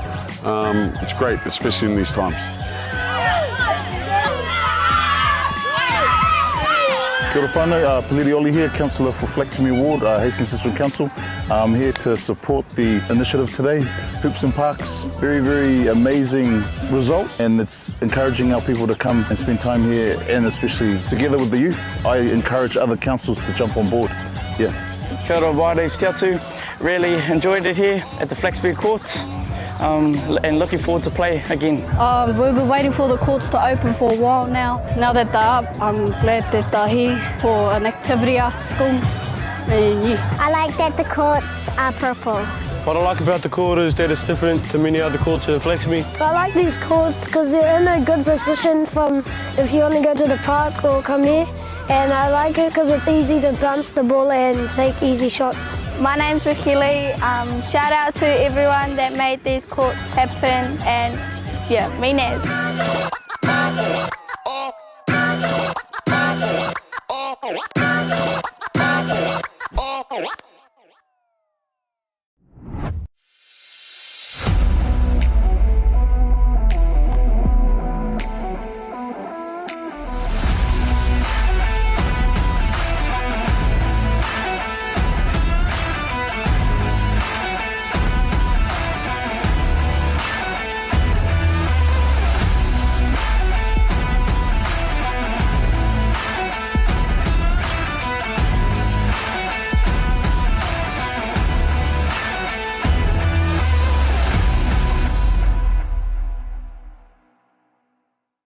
My world is my storytelling. My world is diverse. Our world. My world is astrophysics. It's always been a dream of mine. I don't know what my career pathway will be. I approach architecture from the point of view of my culture. I want to contribute to my people. It's a way I can give back. I want to change the perception of engineers. I want to take my tohu home when I graduate. Right now, it's about me. And this is my chapter.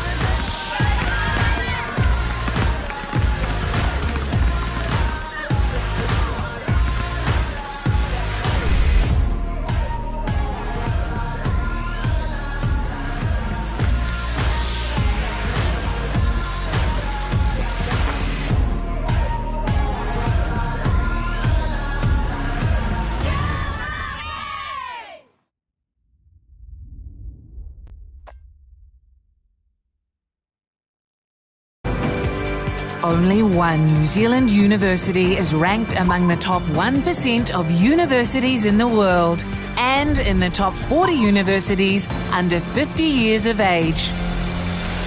Auckland University of Technology, New Zealand's leading modern university. Home to world-class academics, called on for their research expertise here and all over the world, making AUT the New Zealand leader in global research impact. Connected to an extraordinary range of organisations worldwide. Focused on a rapidly changing future where creativity, curiosity and collaboration will only become more vital. We inspire, nurture and find the greatness in every single one of our students. We are AUT, New Zealand's leading modern university. This is the University of Waikato, where every day people are making a positive change. Where research helps tackle global challenges and elite athletes can compete at the top of their game. A place where people are given the tools to protect their whenua for future generations. Where talent is nurtured and excellence is celebrated. It's a place where industry, innovation and education converge, and where moments are shared with loved ones. It's a place where teaching and learning has no borders, and people of all races and cultures work together as one. Our people, our future. Positive change starts here.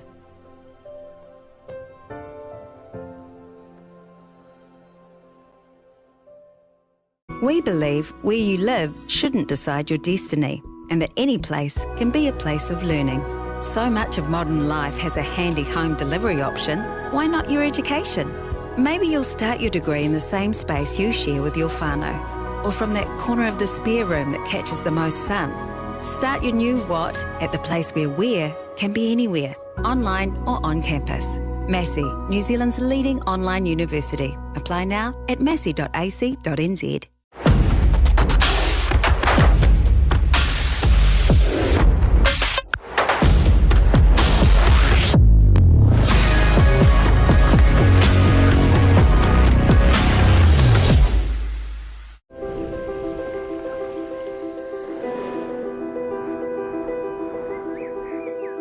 At Lincoln, we seek to ensure that future generations can grow and thrive. That means providing a world-class learning environment to grow fresh solutions to real-world problems, including using the world's resources wisely and sustainably. Come to Lincoln University, a place to grow.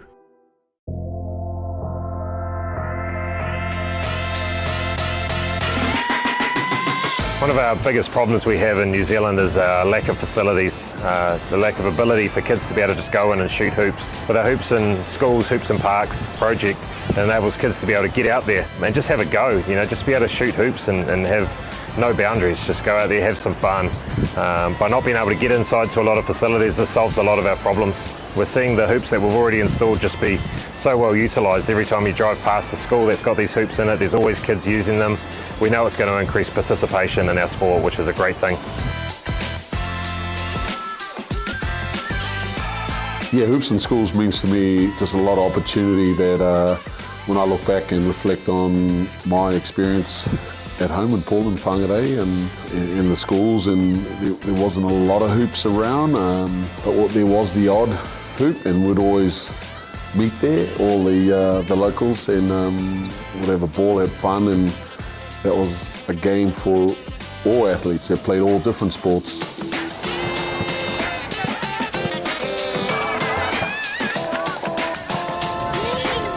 It's fantastic to see the ongoing growth of the Hoops in Schools program across the country as we continue to go into different regions. Seeing tamariki and rangatahi continuing to have fun through better accessibility is just priceless. And the true value for us is seeing the positive impact it's having across communities here in New Zealand.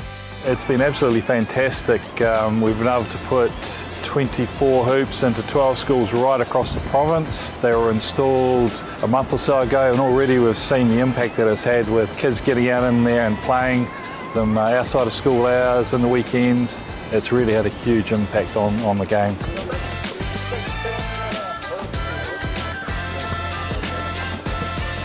It was good to get into the community today and see the kids just having fun and being able to, have access to these amazing hoops that have been put into new communities, because a lot of schools don't have access to these things.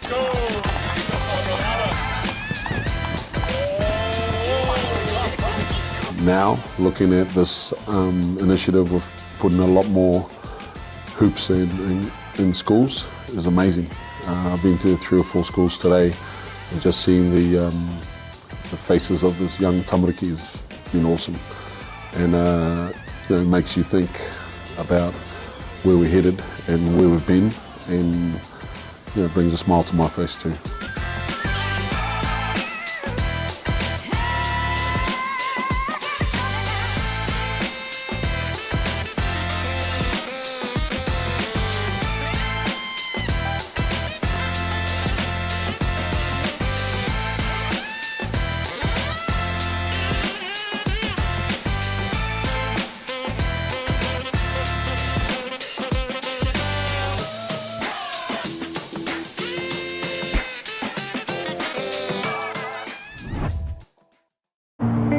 Belief, the emotion that stirs your body into motion. One small drop contains the power of the oceans. And yes, with all this chaos and commotion, you'd be forgiven for thinking, what's my personal motivation? The new normal's so abnormal that now normal's an abstraction. What happened to civilization? This world is a distraction. But still, belief will never fail to cause a chemical reaction, fizzing up your synapses with purpose and possibilities to put into practice. Yet those ones. And so you pause, breathe, and say, what do I want to do for me? The future me. The one who needs me to believe that I can make a difference unequivocally, in whichever way I deem. Even if that's flipping me into we. You see, that really is living the dream. So yeah, it's a pretty simple plan. Believe you can.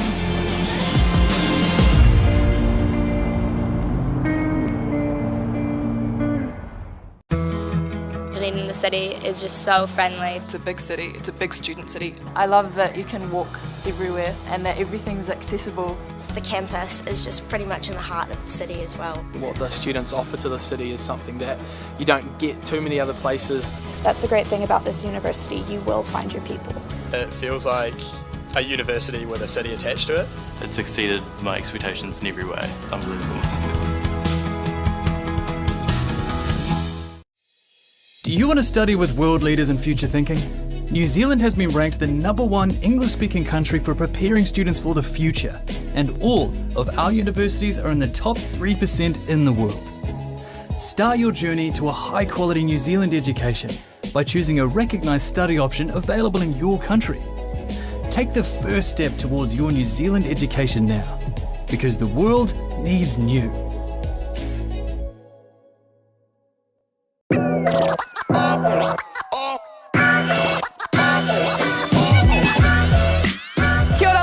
Here from the Tall Ferns. We're out here in Flaxmere Park in Hawke's Bay. We've just opened up this new basketball court for hoops and parks. It's really cool to provide the tamariki with somewhere to go, somewhere to be physically active, play a bit of basketball with their friends. Good asset to the community, especially for those young ones who want to get amongst basketball. So yeah, it's really cool to see us open this new facility in this park that is just beautiful in Hawke's Bay.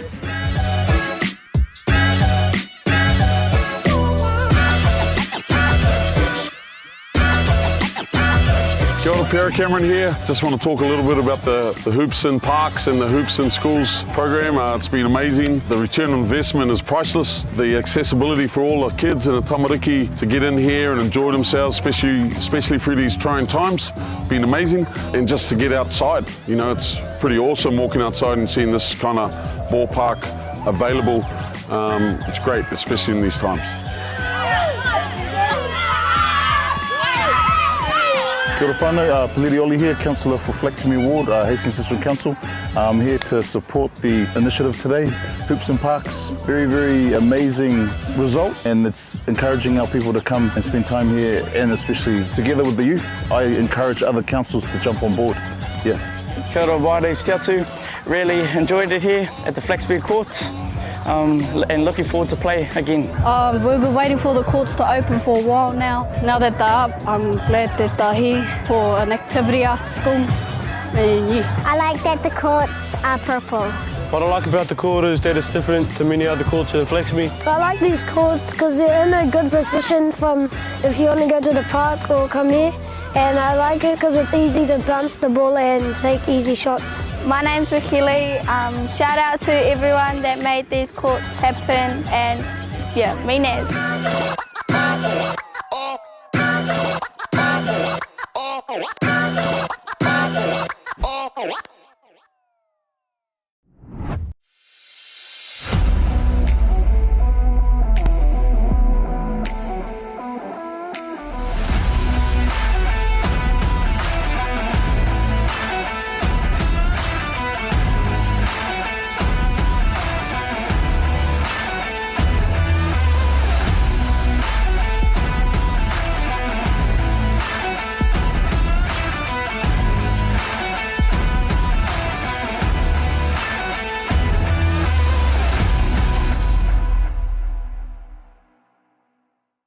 My world is my storytelling. My world is diverse. Our world. My world is astrophysics. It's always been a dream of mine.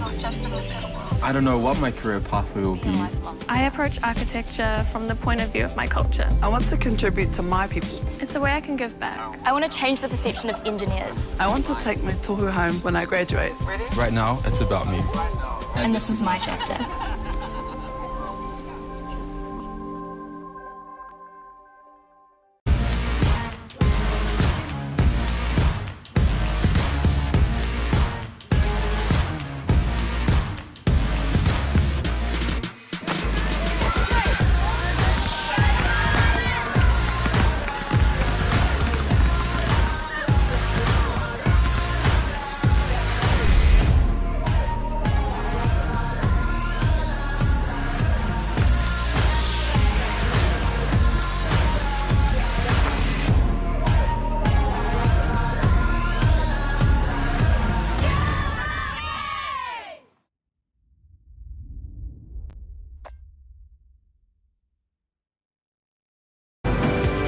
Only one New Zealand university is ranked among the top 1% of universities in the world and in the top 40 universities under 50 years of age. Auckland University of Technology, New Zealand's leading modern university. Home to world-class academics, called on for their research expertise here and all over the world, making AUT the New Zealand leader in global research impact. Connected to an extraordinary range of organisations worldwide. Focused on a rapidly changing future where creativity, curiosity and collaboration will only become more vital. We inspire, nurture and find the greatness in every single one of our students. We are AUT, New Zealand's leading modern university. This is the University of Waikato, where every day people are making a positive change. Where research helps tackle global challenges and elite athletes can compete at the top of their game. A place where people are given the tools to protect their whenua for future generations. Where talent is nurtured and excellence is celebrated. It's a place where industry, innovation and education converge, and where moments are shared with loved ones. It's a place where teaching and learning has no borders, and people of all races and cultures work together as one. Our people, our future. Positive change starts here.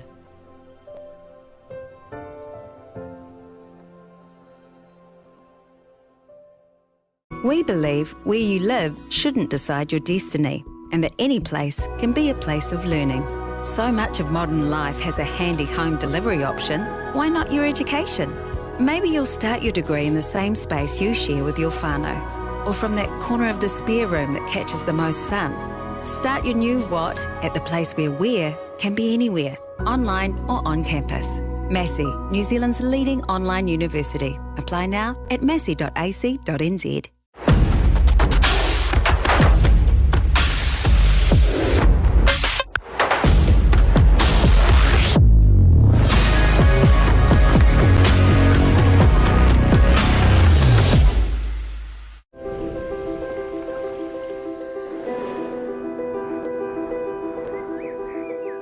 At Lincoln, we seek to ensure that future generations can grow and thrive.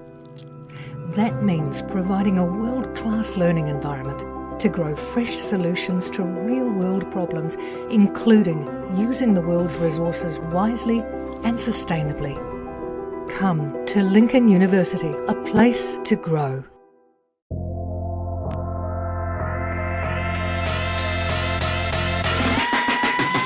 One of our biggest problems we have in New Zealand is our lack of facilities, the lack of ability for kids to be able to just go in and shoot hoops. With our Hoops in Schools, Hoops in Parks project, it enables kids to be able to get out there and just have a go, just be able to shoot hoops and have no boundaries, just go out there, have some fun.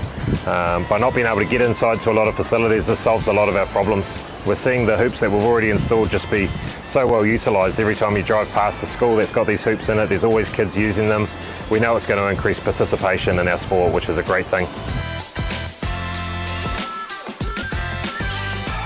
Yeah, Hoops in Schools means to me just a lot of opportunity that when I look back and reflect on my experience at home in Portland, Whangarei, and in the schools, and there wasn't a lot of hoops around, but there was the odd hoop, and we'd always meet there, all the locals, and we'd have a ball, have fun, and that was a game for all athletes that played all different sports.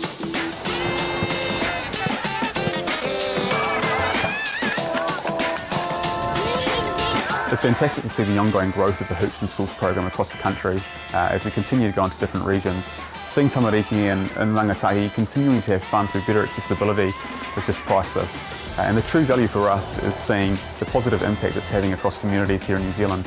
It's been absolutely fantastic. We've been able to put 24 hoops into 12 schools right across the province. They were installed a month or so ago, and already we've seen the impact that it's had with kids getting out in there and playing them outside of school hours and the weekends.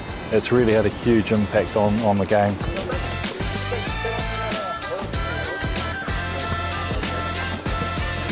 It was good to get into the community today and see the kids just having fun and being able to, have access to these amazing hoops that have been put into new communities, because a lot of schools don't have access to these things.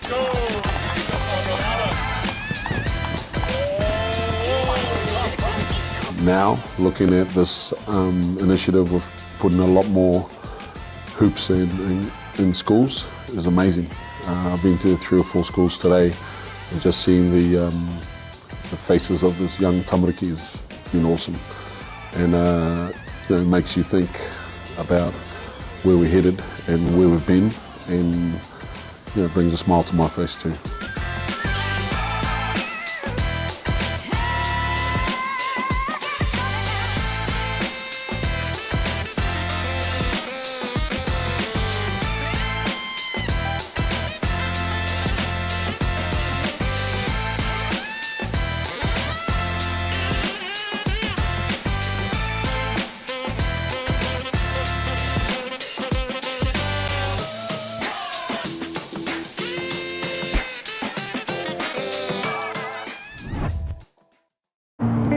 Belief, the emotion that stirs your body into motion.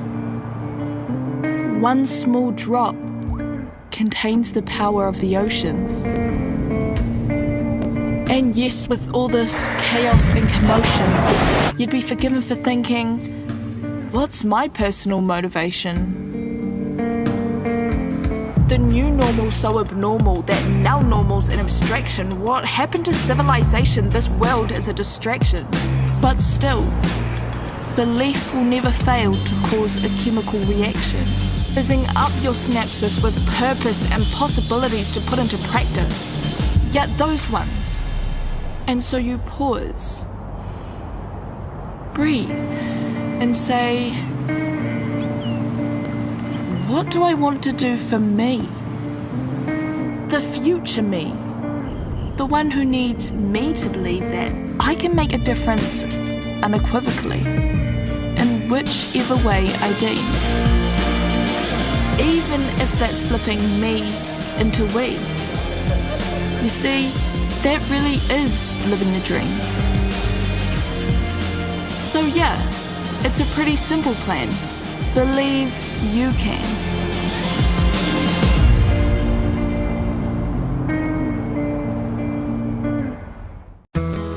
Dunedin, the city, is just so friendly. It's a big city, it's a big student city. I love that you can walk everywhere and that everything's accessible. The campus is just pretty much in the heart of the city as well. What the students offer to the city is something that you don't get too many other places. That's the great thing about this university, you will find your people. It feels like a university with a city attached to it. It's exceeded my expectations in every way. It's unbelievable. Do you want to study with world leaders in future thinking? New Zealand has been ranked the #1 English-speaking country for preparing students for the future, and all of our universities are in the top 3% in the world. Start your journey to a high-quality New Zealand education by choosing a recognised study option available in your country. Take the first step towards your New Zealand education now, because the world needs new.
Welcome back to the UTSNZ 3x3 Tertiary National Championships here in Palmerston North.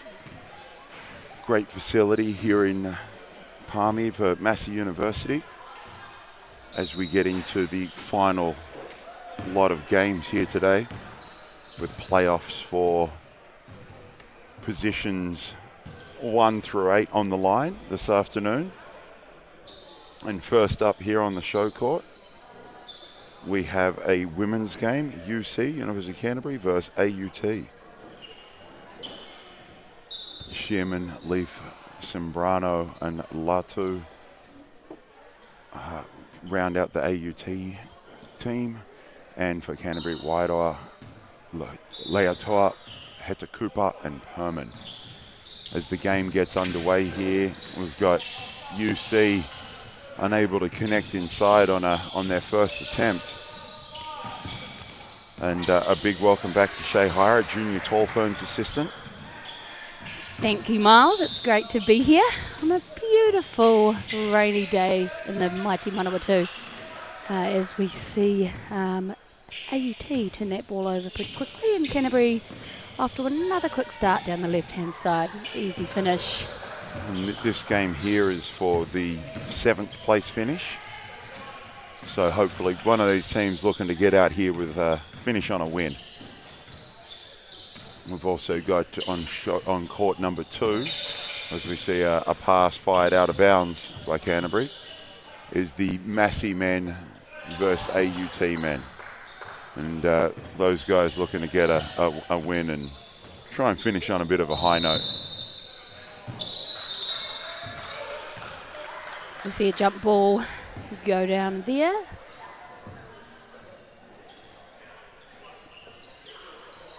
As you said, I'm pretty sure both of these teams look like they're really enjoying themselves, but would love to get a win to end their tournament today. As we see Canterbury come off a horn set, and Madeline Sherman with some great defence there, stopping Canterbury. AUT from deep, unable to connect, but able to grab the offensive rebound.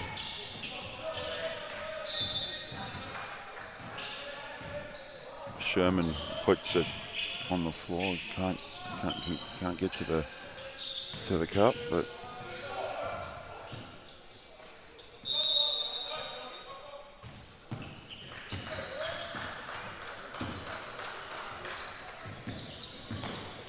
and Sapphire connects on that in the lane. Loves the mid-range. Yes. Does our Sapphire. Great little shooter. Her idol, Daron Rokawa. Don't know if that's true or not, but Daron's mid-range game is on point. So the modern game of everyone's trying to take away threes and layups, Daron thrives in that area. And Sapphire's actually got some family here in Manawatu. I was chatting to her during the break and said, have you caught up with your family? And she said, no, I haven't even let them know that I'm here. No good, so shout out to Sapphire's family if they are watching.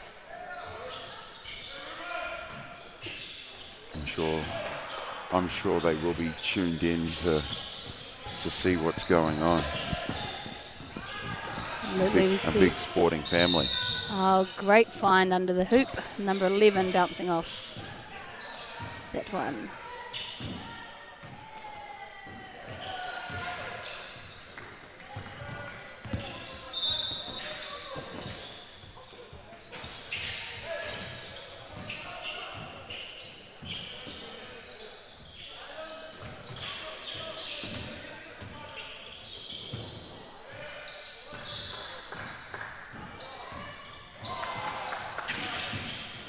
Play continues here with a pretty good pace for the girls here in their last game.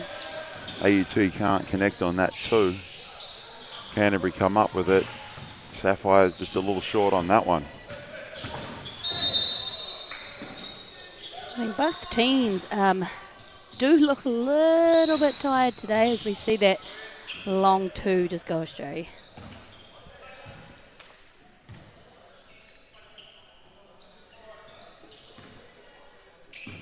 That foul called. as we see number 16 for AUT go to the line, and it misses the first.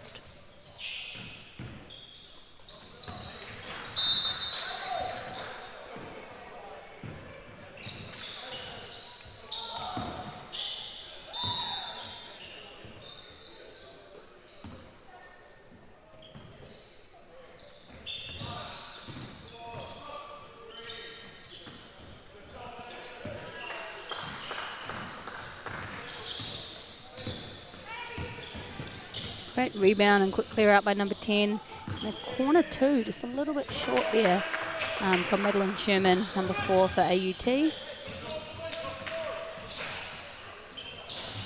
Canterbury ready to hit back quickly, but again, a little bit long there from number 12, Isabella Huitua.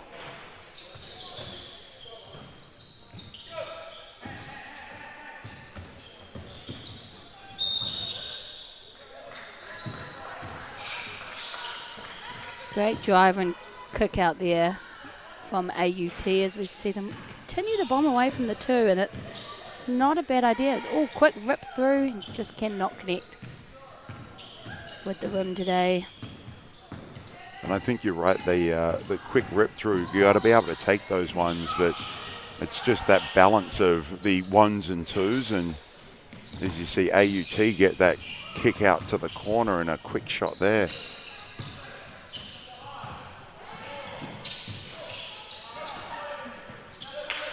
And teams really looking for that, and you can see some of the teams, as AUT connect on the 2, you can see some of the teams as they've gone throughout this tournament, they've started to take more and more of those 2s, and some of the teams came into this with a little more knowledge about the structure of the 3x3 than others, and some very, very good players, but the transition from 5-on-5 to 3x3 and back is, they're still basketball, but slightly different in style and a slightly different approach to the game. So we've seen some under the rim there.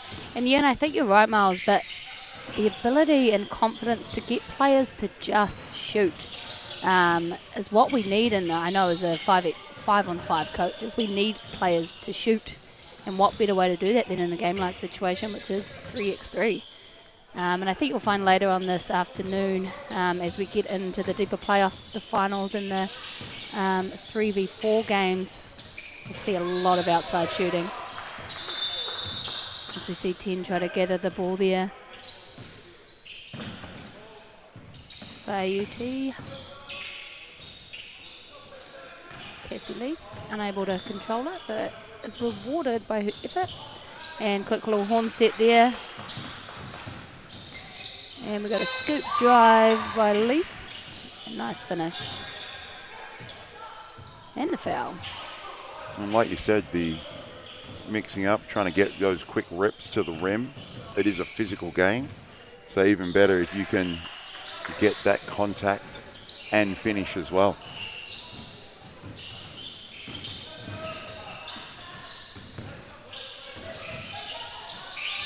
And I'm learning more and more, but to my untrained eye in 3x3 at the start, I thought it was quite a lot of free play and movement as we see AUT connect on another 2. And that gives them a nice little 2-point buffer. But there's actually... Canterbury hit back. Yeah, straight back, which is great to see. But talking to some of the more knowledgeable people, have been great to chat with Carl Neuer, former New Zealand 3x3 Tall Black. And I see how you went there talking about shooting. And Carl loves that. Well-known shooter. And pull up 2 from Maddie Sherman. Just his explanation on some of the structures and, you know, the things that we want to see within the game. Talking to Pete, it's been really, really educational for me, and really enjoyed learning from those guys. Yeah, it's definitely interesting, and like I said, as a basketball coach, we can never know too much. So coming into arena commentating and not knowing the game inside out, while frustrating, it's a great opportunity for us to continue to learn. As we see Canterbury come away with a great rebound in a tie ball game. Sapphire with the step back too. connects that. No longer a tie ball game, putting Canterbury up by 2 in this 7th-8th final game. Great little slip there from 11 and block by Sapphire.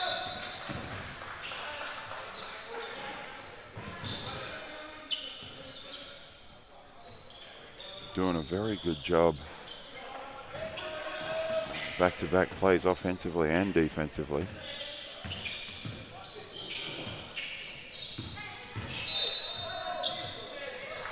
Straight down the lane. Yeah, number 11 for Canterbury, Sapphire, doing a great job at containing the ball one-on-one, which is really hurting AUT, as well as a great step back too.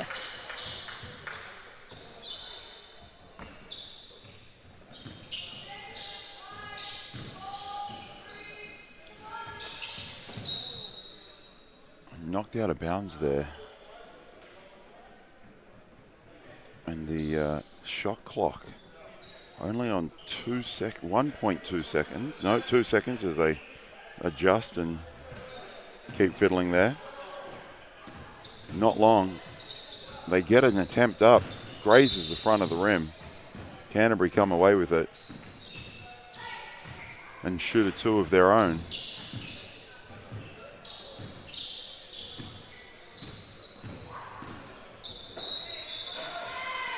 And 1. And again, we've seen a lot of that today, and I think it might come down to fatigue, but we did a great job at containing the ball and then just get a little bit lazy with it and slap down that hand, as we see number 12, Isabella, take that foul.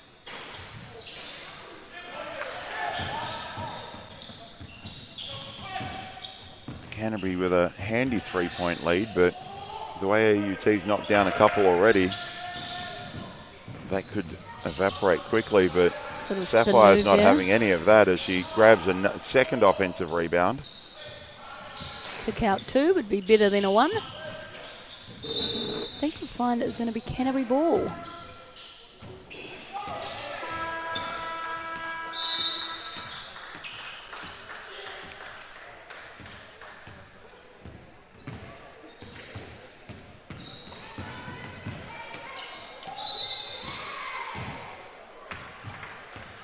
That may be the first travel I've seen called this weekend. Yeah, definitely the first travel called this weekend, not necessarily the first one I've seen. Not the first one I've seen, but maybe the first one I can remember being called. Yes, absolutely agree. But if it's not called, is it a thing? Absolutely not. There we go. Absolutely not. Getting into some lovely philosophy there. Canterbury got to get that shot away, and they can't quite hit the rim. Off the side of the backboard.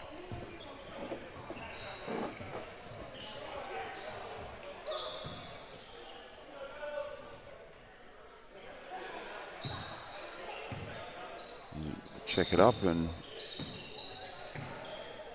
UC decide to go under that screen, give up the shot and then give up the offensive rebound.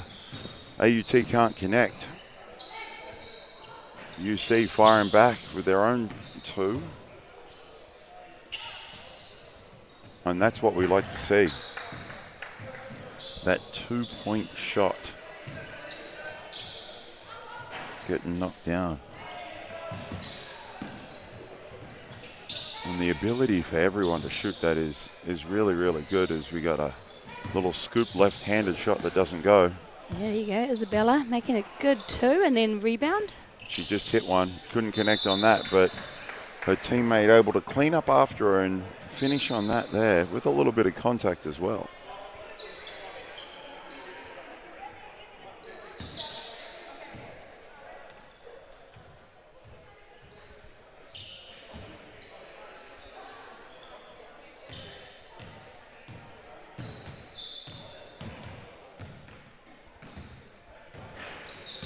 We see number 9 make that second. Free throw.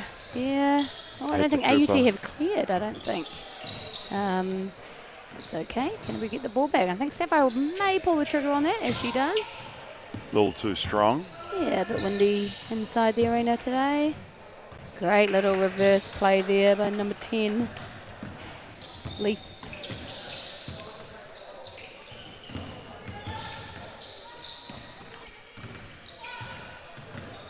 See Isabella fire again, but off with that one.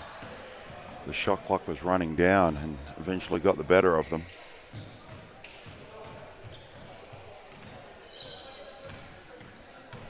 We've got just under a minute to play here. Canterbury woman up 16, plays 10 AUT. A great drive there from Leaf, and will she find, yeah, nice little kick out play there to Sombrero. And it was a great job flattening out the defense and getting that open too, up the top. Now Seth with the pull-up jumper rebound.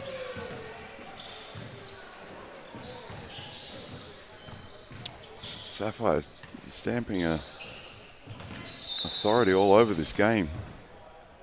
Yeah, and I really like the way that she's improved as this tournament's gone on. She's continued to work at her craft, take those shots, and it's definitely paying off in this 7 plays 8 game. We see a long 2 from Leaf, and there is Sapphire to clean up the rebounds. Can't connect on the little pull-up. AUT, corner 2, off the mark, and Canterbury women come away with another rebound.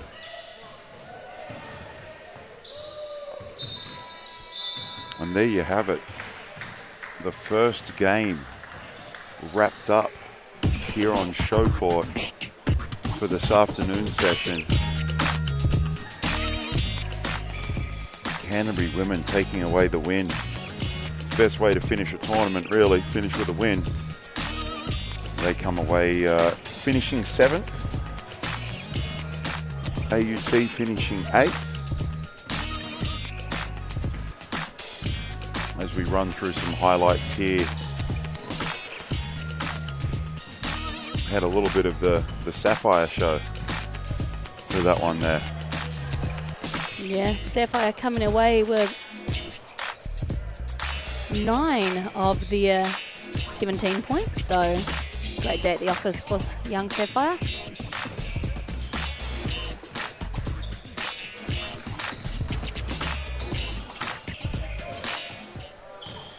As you go straight to the boys warm-up, you could see Ty Flavel there just didn't want to make the same mistake. He was running on, changing to his white jersey there, as he did yesterday. Checked into the game, checked into the game, wrong colour. You see the Otago lineup for this 5-6 place game. Ty Flavel, Aaron Roydhouse, Dallas Hartman, and Nathan Hanna. And playing Vic, Jordan Limbom, Ruben Natush, Jacob Carr, one of your boys, as you were saying, from your hometown. Yep. And Antonio Latush. I'm really excited about this matchup. 2 completely different teams, or different styles, that I've witnessed throughout this tournament. Wellington definitely more of a shooting team, but I could imagine Hannah's going to really try and dominate down low early, as I saw the Vic boys scouting the earlier game of them playing. So, and here we see a quick tip-off here. Straight into that little handoff on-ball action, which they've done quite well at. And Hannah for 3, 2. Sorry. Great boards. Aaron, great rebound, fighting down low. Playing through some contact, drawing the foul. So we'll get an opportunity to get that scoreboard ticking over early from the free throw line. Yeah, I think Jake really needs to work on getting himself in a bit better position. The play was already marked and he came down for the help, and there's just no need in the 3x3 game. Great little shot fake Aaron there. Falling for that little fake, as we see Carr knocked down a 2.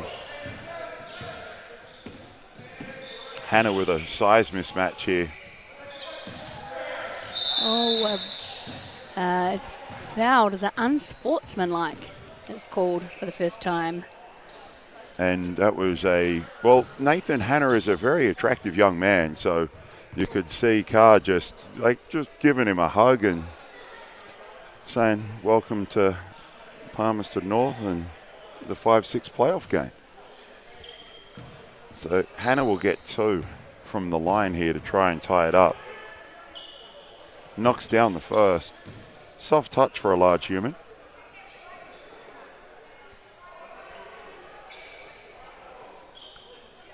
And no lineup due to the unsportsmanlike hug.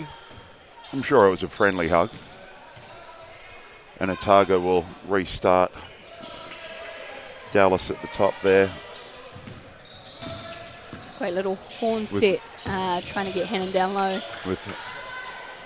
When he had Natouche guarding him, Dallas lovely crossover and finish at the paint. Quick kick out. Latouche can't hit.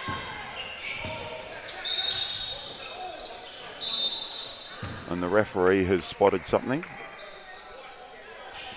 White holding foul. Yeah, I think Dallas just got a little bit beaten, and rather than trying to, get in between the ball and the man, he just put his hand out and gave him a little pat. As he does a great job at containing the ball there. Lots of pivots, lots of action. You're Shot clock running down. Away. That's the shot that more and more teams are looking to take. You see Vic try and fire back with one of their own. Neither team can connect there. Great hustle by Roydhouse.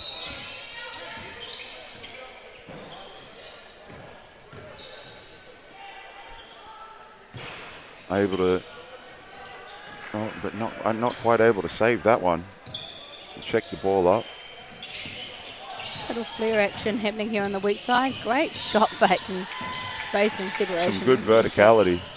And I believe Ty actually got off the ground almost on that rebound. Almost.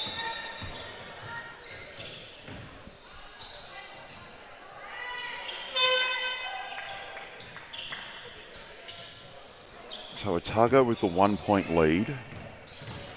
90 seconds into the game. That popular flare action. They switch and... Really interesting to see an Otago using Hannon coming off and trying to attack off the dribble when there's quite a big mismatch down low, but I'm sure there is a method to their madness.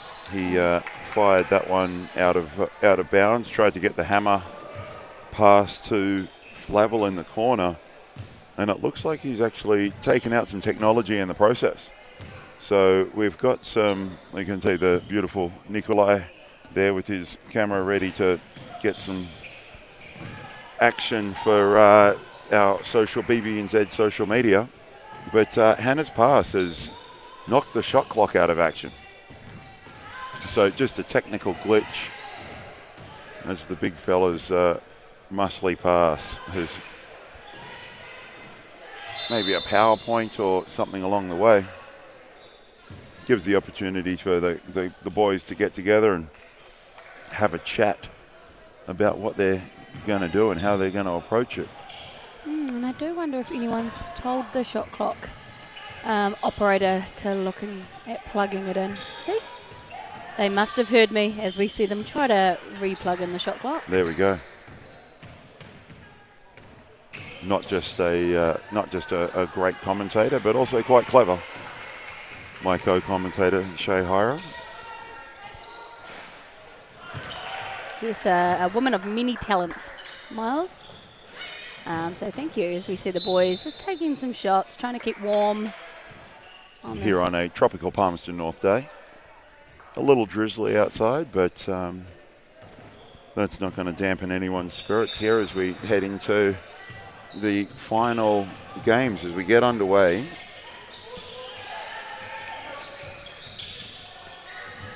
Wow. We see Lindenbaum go skying for that one. Latouche using some fancy footwork. Roydhouse able to do a great job defensively.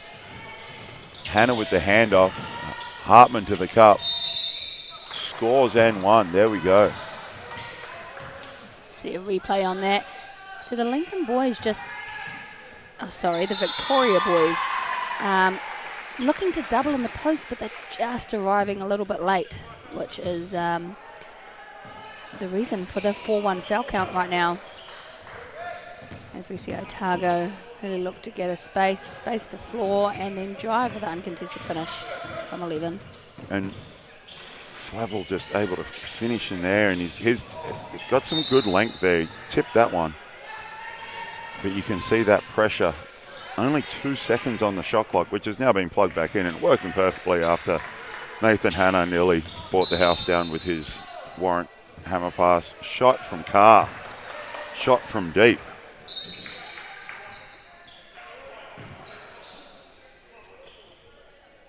Roydhouse checks out. Hannah checks in. I would like to see Hannah try to bury Carr right here, just in regards to the size difference. Yeah, that's definitely a mismatch. Well, now Carr's got the mismatch on the other side. Yeah, absolutely. Hannah does a great job moving his pretty pink shoes. Pink and yellow sneaks. Yeah, I think as he manages to tip that and keep that alive. See another scores. Carr was very, very smart in not trying to attack downhill against Hannah. May have come off second. Hannah just being a nuisance and presence on the defensive side as well. Hartman can't get that reverse to go. Some good ball movement here by Vic. No box out and body on that. Ball stays with Vic as they're able to knock down that two. Dominating from out deep today. As I mentioned earlier, the size difference, and Vic really utilising that and understanding that they are not as big as this other team. And you see the size there, the length of Flavel there, just being able to keep it alive on the offensive glass. Giving him a second chance at it. So see the shot clock running down. And some great defense there by Hartman. Corner two, doesn't go. Great hustle there from Vic boys. Latouche gets his defender up in the air.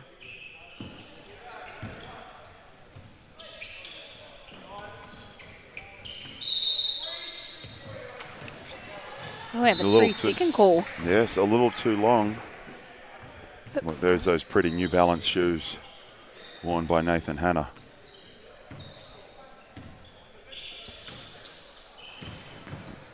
Something else I can see there on Nathan Hanna is his great choice in socks today. I want to say sponsored by the great True Hoops Basketball Club ran here in the mighty Manawatu by my co-commentator Miles Pearce. So nice to see that merch on display here at the 3x3 Tertiary Champs. After working with a couple of the boys, they were very interested in coming round to see the Nuggets game last night. And they all came round to watch that, so it was good to catch up with a couple of former players. And raided your merch cupboard by the looks. They did indeed. You see Dallas takes a seat with his True Hoop socks on also.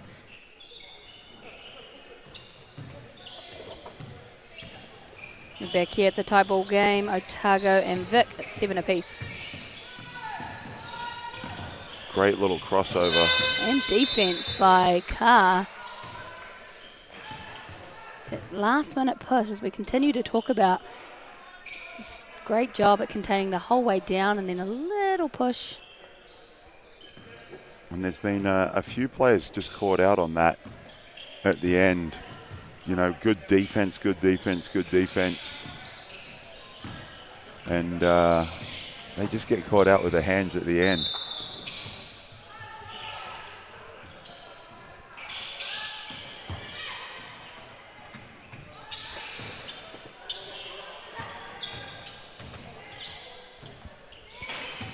Horn set.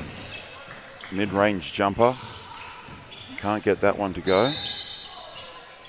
Oh, great fake. The Mick of a Kona handoff fake.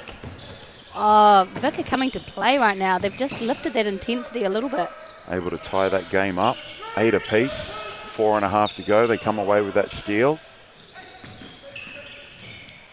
Tie, some good verticality there. The quick in and out doesn't quite come off for them. Little mid-range jumper there. And the by number 10. Latouche. Yeah, Carr done a great job there, just staying straight up, not moving, not giving in to the jumping, and we got a 3-second call. Vic ball.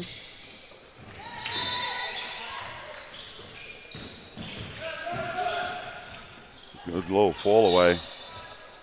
Otago fighting over the rebound. They managed to get it. Flavel from 2, can't connect. See, just under 4 minutes to play here, and we have Vic men up 1. Nice little step through. Just can't connect. No box out from Vic. Leads to an easy putback layup. Number 14 from Otago. And the pace has slowed a little bit here. We haven't even had a stoppage in play, so you can see some of these guys starting to get a little tired.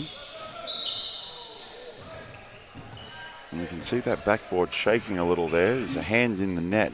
No goaltending call.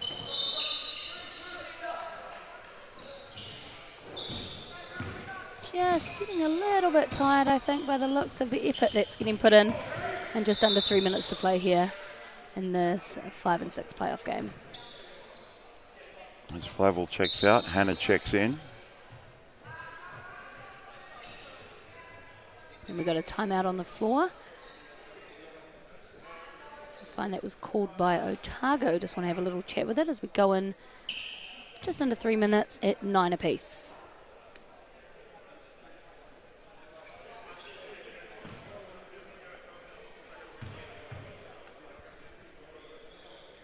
And Vic definitely playing with a little more speed, and Otago trying to take advantage of some size, take advantage of their size. Yeah, that may come down to the coaching scout. I know Connor O'Fee's been working really hard with this Vic team, as we see Khan just not able to finish that hook there. Just understanding the scout, knowing our strengths, how do we work on that? And I think Vic are doing a really good job at understanding. See a little friendly push off there from number 14. As Hartman knocks down a 2. Great little touch pass. Can't finish inside. Oh, does the splits Hartman, but manages to get up and carry a hand on that 2 from Vic. Hannah tries to fire from the corner. A little too strong. Too much weight, not enough speed work. The big man boxes out down low and comes away with that one. Little twist action there from Hannah. And Carr with a big rebound, just over 2 minutes to play, down by 2. Carr has something to say about that. Ties that up. Hannah able to dribble that out.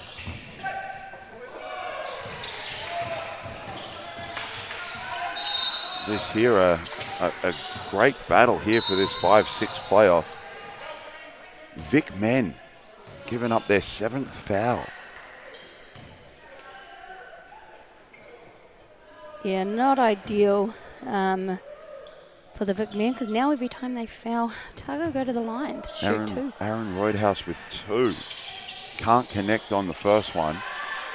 But this is a great opportunity for Otago to try and extend their lead from the line with 2 foul shots coming from every foul from now on.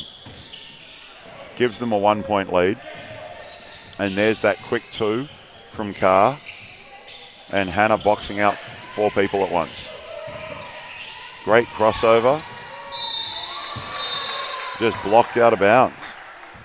A great D. 5.9 on the shot clock.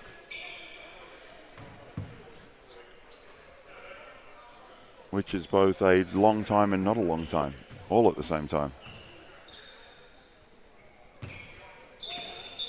As we check it up, and the officials just conversating about what's going on.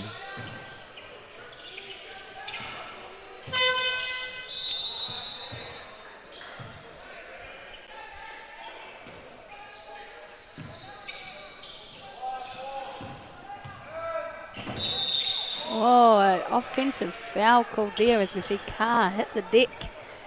Gets himself in great position just outside the charge circle. Great job. That's a tough call either way.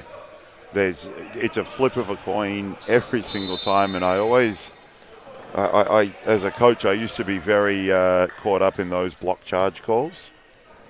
And Curtis Wooten, the great coach Curtis Wooten, said it's a flip of a coin. You need to just roll with whatever's going on. Yeah, so, absolutely. And I think you're going to lose either way. The ref's not going to overturn their call. No, now, not now at with all. the look back, even now in the film you see in the ANBL, the coaches. The coaches' challenge is a great addition to the NBL, and it's amazing to see how many coaches get it right and how many coaches get it wrong. Yeah, very interesting. That coaches' challenge, I see a lot of it. You see them look at their players, and the players are like, "Don't challenge, don't challenge." But yeah, you've also seen some on the other side. The coaches look to the players, and the player is dead certain they don't go, and it doesn't go their way. So it's a tough job. So thanks to the officials to getting out there and doing what they do. Yeah, absolutely. We couldn't have these games without them. Score bench, officials, everyone involved. As we see Hannah very involved there on the handoff. Oh, great hustle there. Hartman loses control, and is a great tip as see good show of sportsmanship.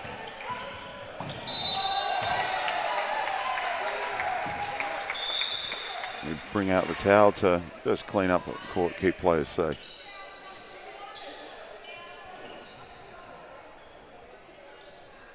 Nathan Hanna using his own jersey there to wipe the ball clean.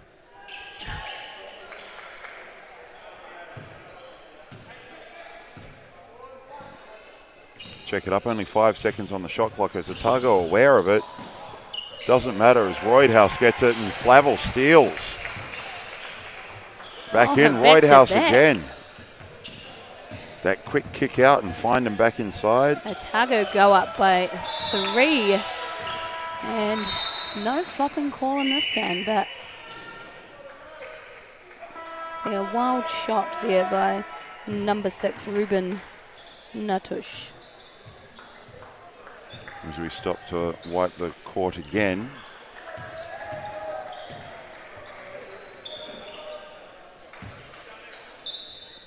The guys working hard here today.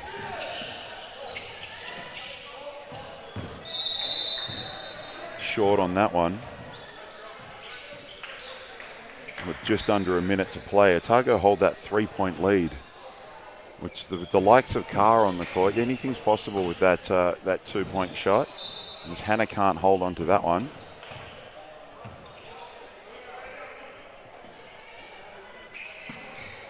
And they... Just under a minute to go, and Otago are up 3. Interesting to see if Vic really ups the intensity as we see them hard switch on that. It's only a 1 toe on the line. But gives them a handy 4-point buffer. But Carr cuts that in half right away. Yeah, I really like seeing Carr shoot today. I mean, I was under-impressed yesterday, knowing his ability to shoot the ball. But here we see him lighting it up today, which is great. With 20 seconds left, Carr off with that one. Commentator's curse. There we go. But with 16 to go, it's a 3-point buffer may be enough. With Otago still with possession. 16 seconds and a 12-second shot clock. The math doesn't really work too well here. Great pass. As Flavel extends that. And Carr doesn't hit anything on that one. Got a piece of that block to finish the game. There we go, and the Otago men coming away with a win over Victoria men in this 5-6 game. As we see some highlights from the game. Congratulations to the Otago boys coming away with a last win. As we said before, it's always best to go out on a win. Yes, winning is definitely more fun than losing. You hear it here first. Just just a really good all-round effort from Otago. Everyone contributing, everyone being able to chip in.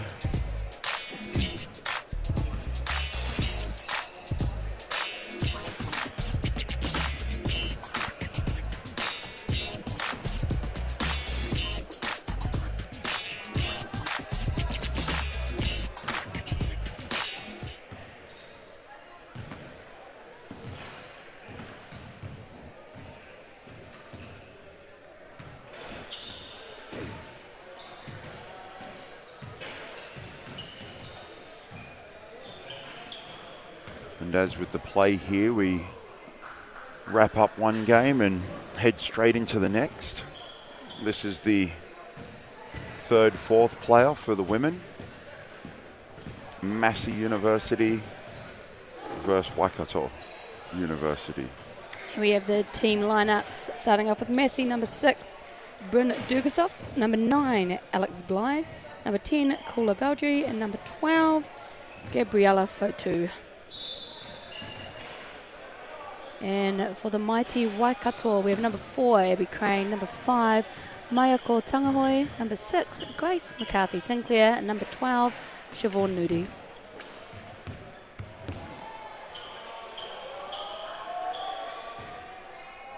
As we see the girls just go through the warm-up today, and we see a couple of really great names appear on the front of your screen there. Co-commentator Mr. Miles Pearce and his trusty sidekick, yours truly, Shay Hyder.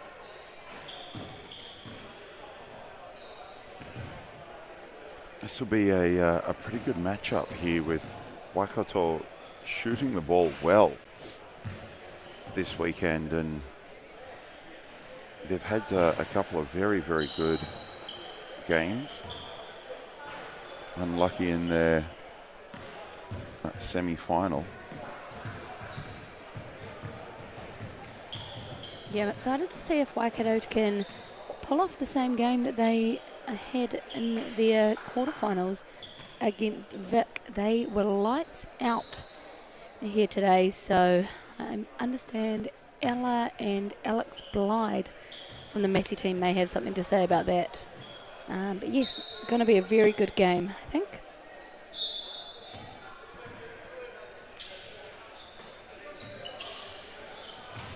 As we see a last second huddle, the Waikato girls discussing some tactics, no doubt.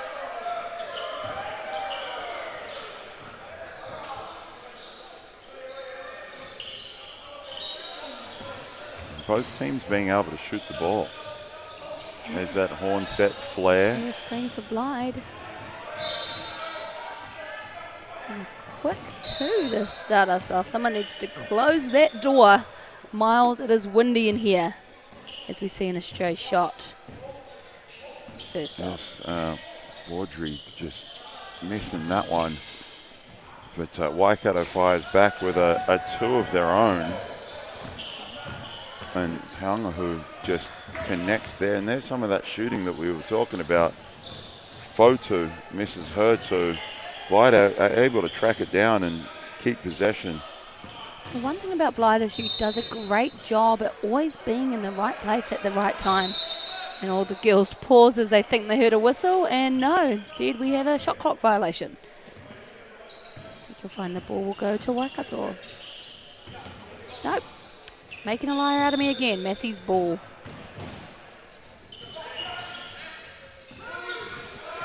There we go, Blythe to start us off again. An on ball, and Ella doesn't need it. She rejects the screen. It just misses the... As we see a little bit of a headbang there by Kula.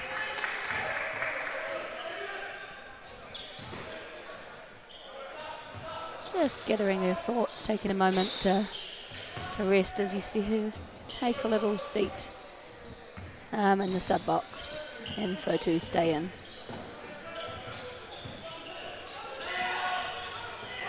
Nice Great little backdoor cut. Yeah, great little action there, playing off that high horns action.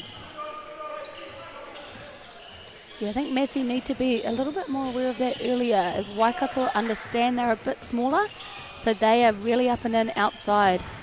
And Massey can take advantage of that. Waikato get going here again. Might be in trouble. Great hustle there by number 4, Abby Crane.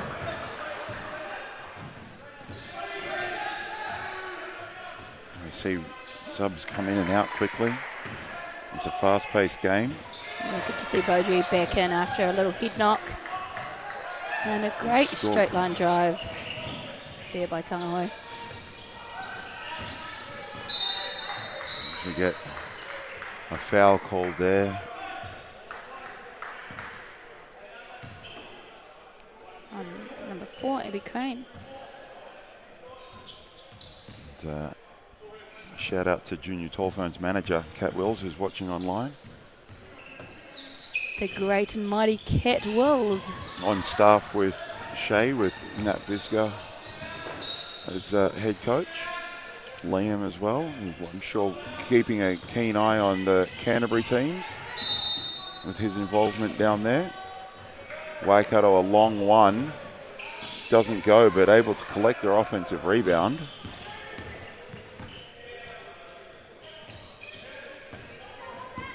Fotu will look to attack here.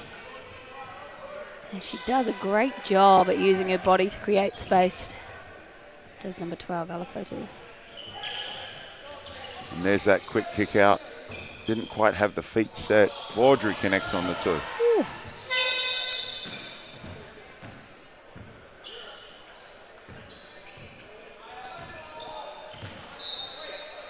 Massey go under that screen and the shot is taken. The shot's a little short though.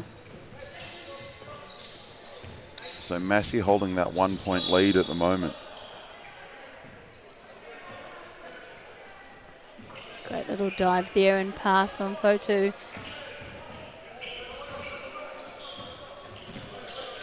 Waikato will look to stay on the outside a little bit, just in regards to the size mismatch. Hong 1. 2 again rejects the screen, goes 1 on 3 and finishes. And that's the ability of Ella just to get in there. Get into the lane and create shots for herself and teammates. Not close enough. That shot goes up. Massey try and answer with another 2. Answer, knocked that one down. Waikato from 2, a little long. Strong rebound inside. Dribble out. And the official sees a little contact there. And with that physicality, dribbling to the corner on a contested situation, that could be a tough shot to take. Massey, a little strong shot clock running down, got to get it up. Hit the rim, but... A bad shot. She's already hit 2 of those in this game, so though it was a rushed shot, probably the good option. So we see Waikato scramble for the second, now 3rd attempted shot. Massey won't be happy about that. The efforts on the offensive glass have been really good this weekend. As we see Massey knock down another 2. Yeah, good to see Bryn help contribute as you see really tight defense on that weak side on Fotu and Gula. And Ella's been very good this tournament, so you can see the defense keying in on her, and it's great to see, as you said, those teammates stepping up, and it's just got to be a all-round group effort here. As you see Waikato go to the basket and Fotu gobbles up another rebound. Glide with the baseline rip, cut off. Fotu going middle.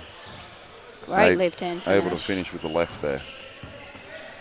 We see Massey shoot out to a 10-4 lead, up 6, and Waikato answer straight back with a 2.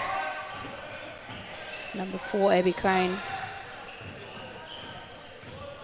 Glide gets that one up. It must have been a very long one, that Crane shot earlier. Great high-low pass Fotu to Blyde. Blyde finds herself getting a 3-second call.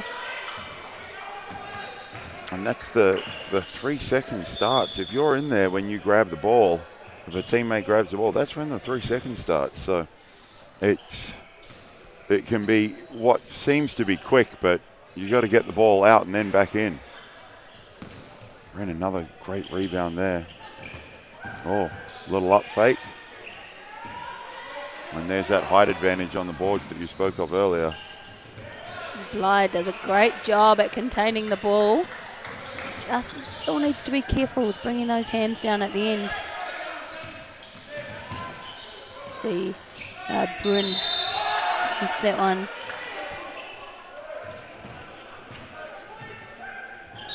Massey in control of this one at the moment, up 5. Just over 4.5 to play. Nice clean game so far, Miles, with only 2 fouls given. I think you'll find they were early. There's a nice little give and go. And just as you say that, another foul called by the baseline official. But chatting about, yes, he said you want to use some of your fouls. Yes. It's one of those things that you want to use some fouls to show that you're playing physical. Just try and avoid that 7 and definitely avoid the 10 with the 2 shots coming and then 2 in possession coming after that. Yeah, Ella Fotu there just showing her sportsmanship and acknowledging to the ref that I actually touched that. It should be Waikato's ball. And I think she got a piece of that one. Yeah. And Blyde there with a quick foul, which will send number 12, Siobhan Nudi, to the line.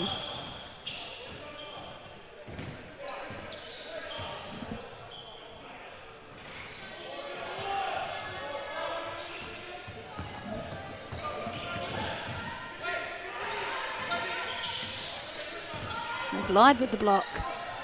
Nice little kick out, quick release shot from Fotu. Takes him up 12-6.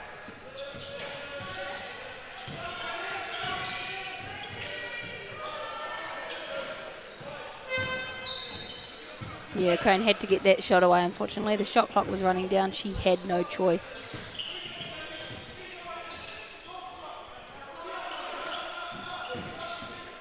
We quickly rotate through some subs again. That Horns handoff action, and Massey looking to take advantage of some height.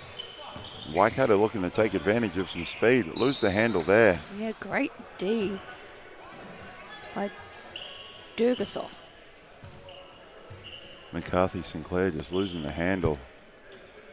Out of bounds.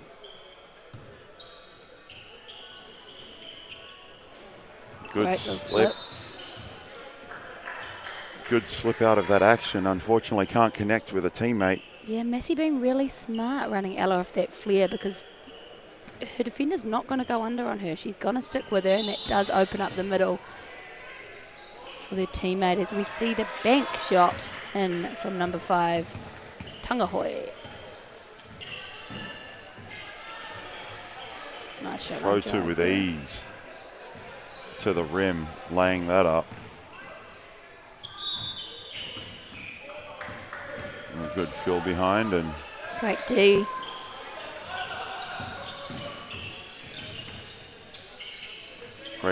Great call. Shot clock running down, got to hoist it up. Yeah, McCarthy Sinclair just getting her hand to that.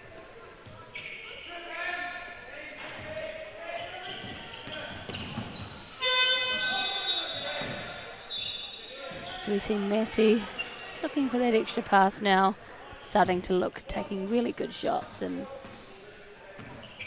biding their time as we see Waikato from deep. Cutting to that 6-point lead, and with just over 2 to play, it's still anyone's game. There's a lovely finish inside there. We mentioned earlier, Waikato have had a couple of great games shooting the ball from outside. We see Fotu with a block. So athletic for a smaller guard or smaller forward, depending on where you want to play her. But Yeah, Ella is so great at getting in the right positions and not making contact with her player. See a quick release shot as the shot clock runs down. Oh, way to keep going there. And some fairly feisty defense played down low. A couple of offensive rebounds. Couldn't come up with the goods. Kick out. There's a great fake. 3-second call. I think the shot clock was up against it as well. Yeah, and I think Fotu was pretty lucky to not get called for a foul on that one.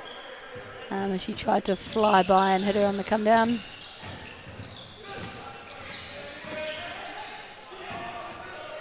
Another 2. A little short on that attempt as the ball bounces out of bounds. Still with a handy 5-point lead. Just under a minute and a half to go. If Waikato can connect on a couple of threes, we go. Short and right. As you see, we're up. Massey are up 5, but all it takes for a couple of quick 2s, and Waikato are straight back in this game. Unfortunately, they fell asleep on defense there, and Blyde gets the rebound. Oh, that good was verticality. Great defense too. No call, so she just thinks I'll dribble it out.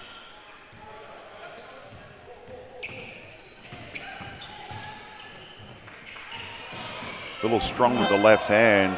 Blyde clears out on the rebound there. Unfortunately, down goes Crane.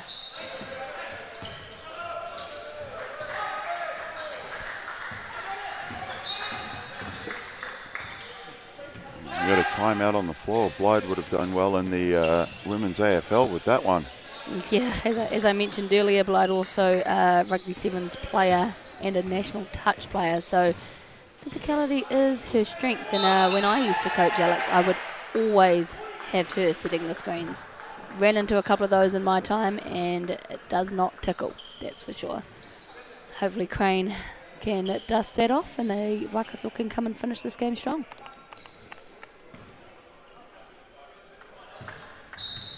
Waikato just haven't been able to knock down that 2 at the rate that they had in earlier games, particularly today in the quarterfinal. As we see them still shooting away, and you know what, good on them. They know their strength, they know their game plan. This is what they're going to do. Let's not go away from it now. We've got 53 seconds left in the tournament. Let's play us. Great little dive and high-low from Fotu to Belgie.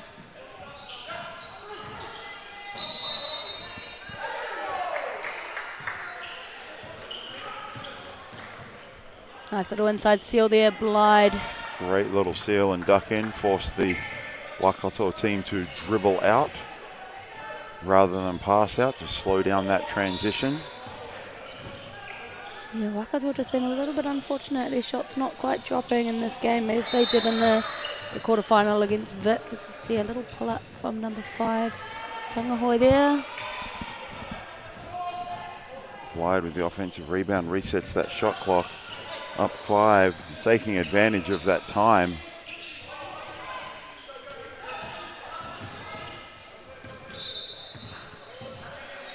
With the game in hand here, Massey women will come away with the win, finishing in 3rd place.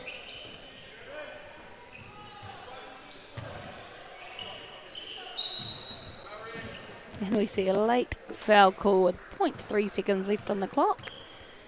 And I think we'll find it will just be a catch and hold from Massey.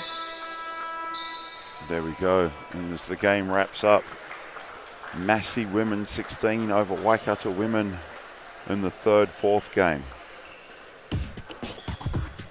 As we see some highlights here with the quick feet, which is Ella Fotu dominating this game, and she has done most of her games throughout this tournament so far.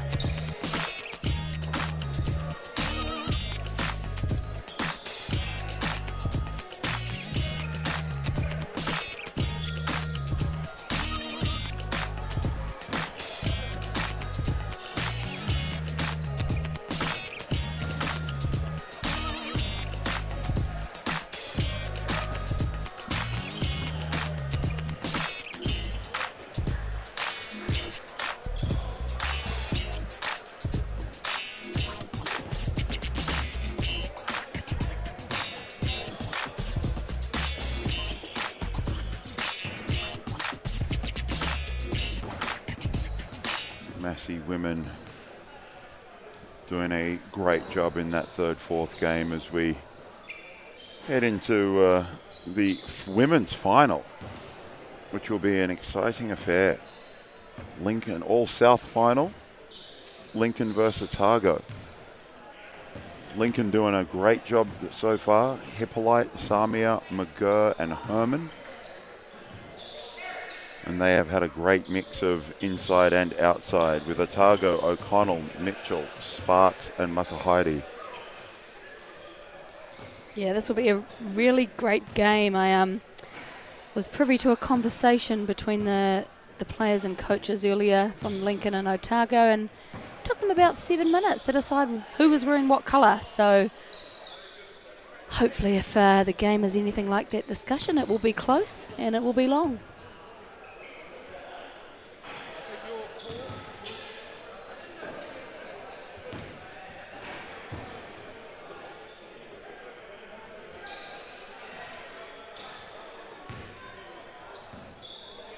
Just giving the girls a little bit of extra time to warm up.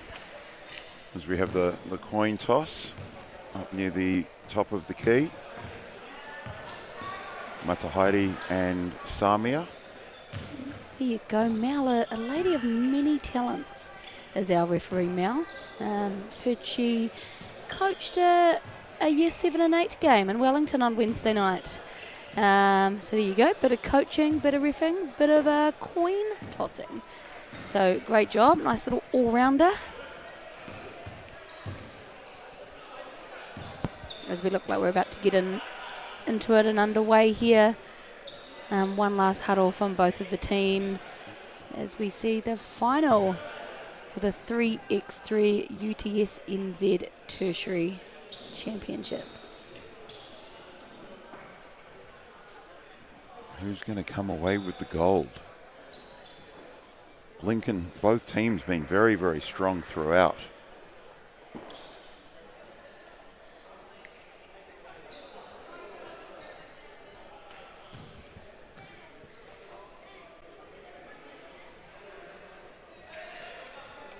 Lincoln been fantastic throughout this weekend, and so too has Otago.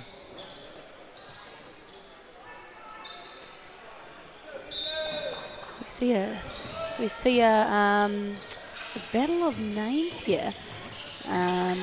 All players on the court have all been involved somehow in the Junior Tall Ferns program, as we see a massive block to start the game. Samia on O'Connell. No strangers to each other, with ex-Junior Tall Ferns teammates. Matahaere with the ball in hand, O'Connell with the two. Step back two. Matahaere does a power of work inside, and she has been great down low. Absolutely fantastic. So yeah, she has had a huge tournament. It's so great to see athletes. I mean, she just came off the back of a knee injury a couple of years ago, so to see her come back so strong, so powerful and so dominant was awesome. See a great set run by Lincoln and just couldn't quite execute it there, as we see Otago start the ball. And as they've used many games, the Matahaere O'Connell screen. I think that won't be the first spin move we see O'Connell do. It is her go-to. As she's Herman's able to force O'Connell into a tough shot. Hippolyte from the corner, can't connect. Great hustle. The intensity of this game is already lifted from those of the last couple, and it's so great to see one of these teams will walk away with the gold today, but who will it be? As just under a minute gone and we're still yet to score. As we see Mitchell just try to do that inside hand scoop. Great kick out from Samia. Unfortunately, McGurr can't connect on anything on that one. See O'Connell take another seat and Matahaere come back in. Mitchell from deep. And she shot the ball well this tournament, and she's been a big part of the Otago success. And it really is just one of those things for this Otago team They're well balanced in that they know their roles and they're doing that well. Yeah. O'Connell's ball handling, the strength of Matahaere, and on court at the moment, Mitchell's shooting prowess has really been good. Yeah, Mitchell's worked super hard on her outside shot. She's always in the gym, and she does a great job. As I mentioned yesterday, granddaughter of All Black great Colin Mead.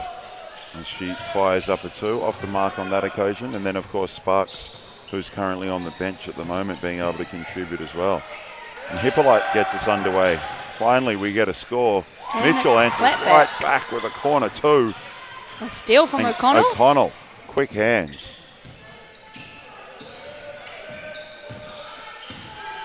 And we've got a shot clock running down. Short clock, short shot. As we're Samir playing down low with a size advantage on O'Connell. Yeah, Katie's pretty ballsy down there though. She will get her hands in and be a little pest that she is, knowing her disadvantage in size. So Hippolyte with that left-handed rip. Inside scoop to finish with her right. O'Connell. Lincoln got a piece of that one.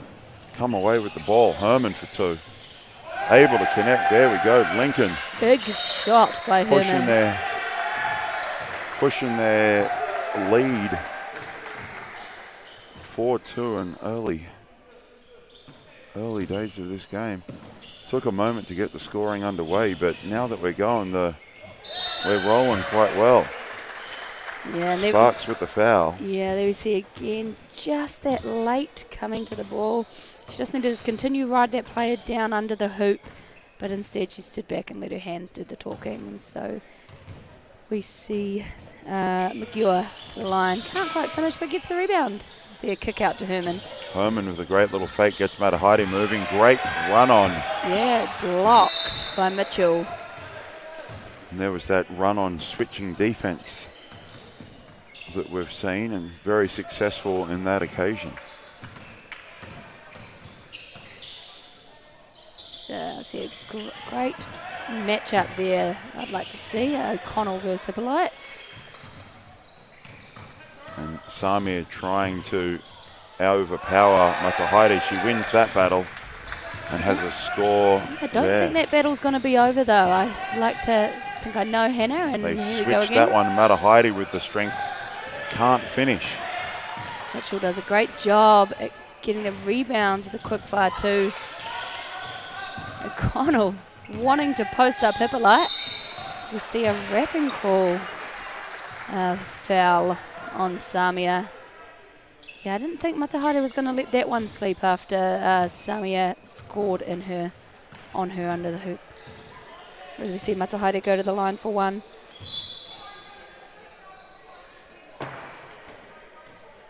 And the official Mel on the case here, just giving some instructions.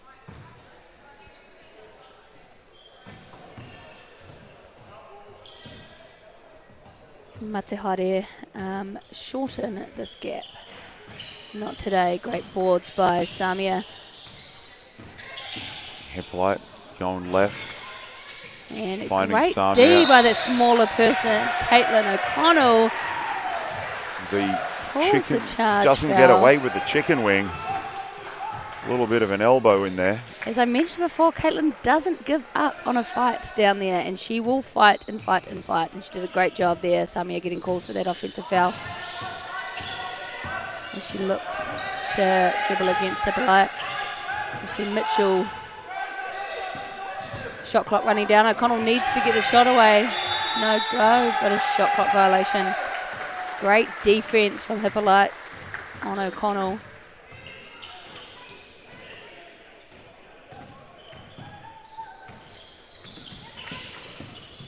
You see Herman try to turn the corner, wants it back. Unfortunately, McGewer just can't get the ball in the hoop, but gets the steal. And we see Samia wanting to body up against Mitchell, but loses it out of court.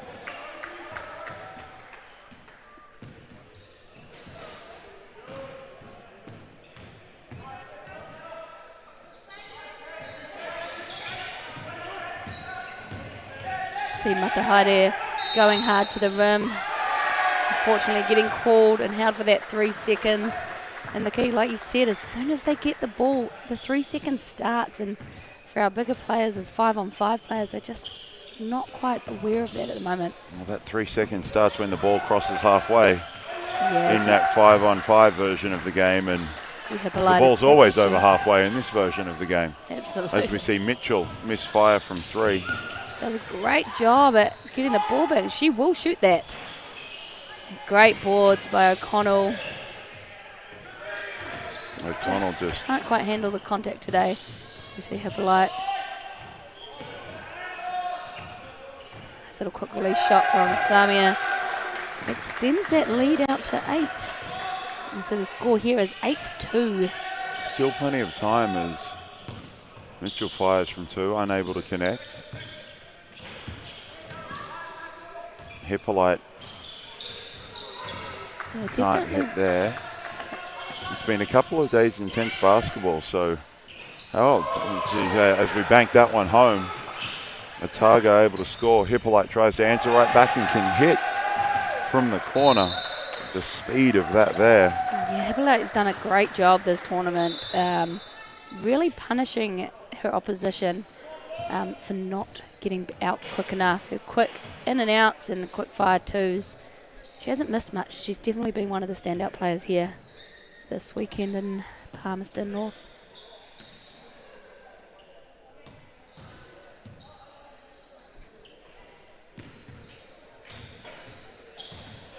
The girls just chatting about some things here. Otago in a little bit of a hole. Not too bad with just over 5 minutes to play. But they do need to figure out a way to add some scoreboard pressure and keep those numbers ticking over. Sparks, pick, pop from Matahari. Handling the pressure. Unable to finish with the left. Caitlin will get out on Hippolyte here. They go under that screen. Offensive rebound. Very lucky, I think, Otago were by not giving her the benefit of the doubt and going under on that screen. Lauren doesn't miss many of those, and a nice little scoop play there from Herman.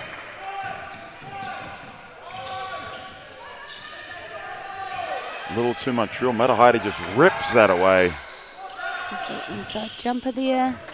Finds nothing but board on that case. If we go under here, we'll find Hippolyte. We'll shoot that. I'm going to give Caitlin the benefit of the doubt there and say she got a hand to that. Don't know if she did. Third career block. Third career block.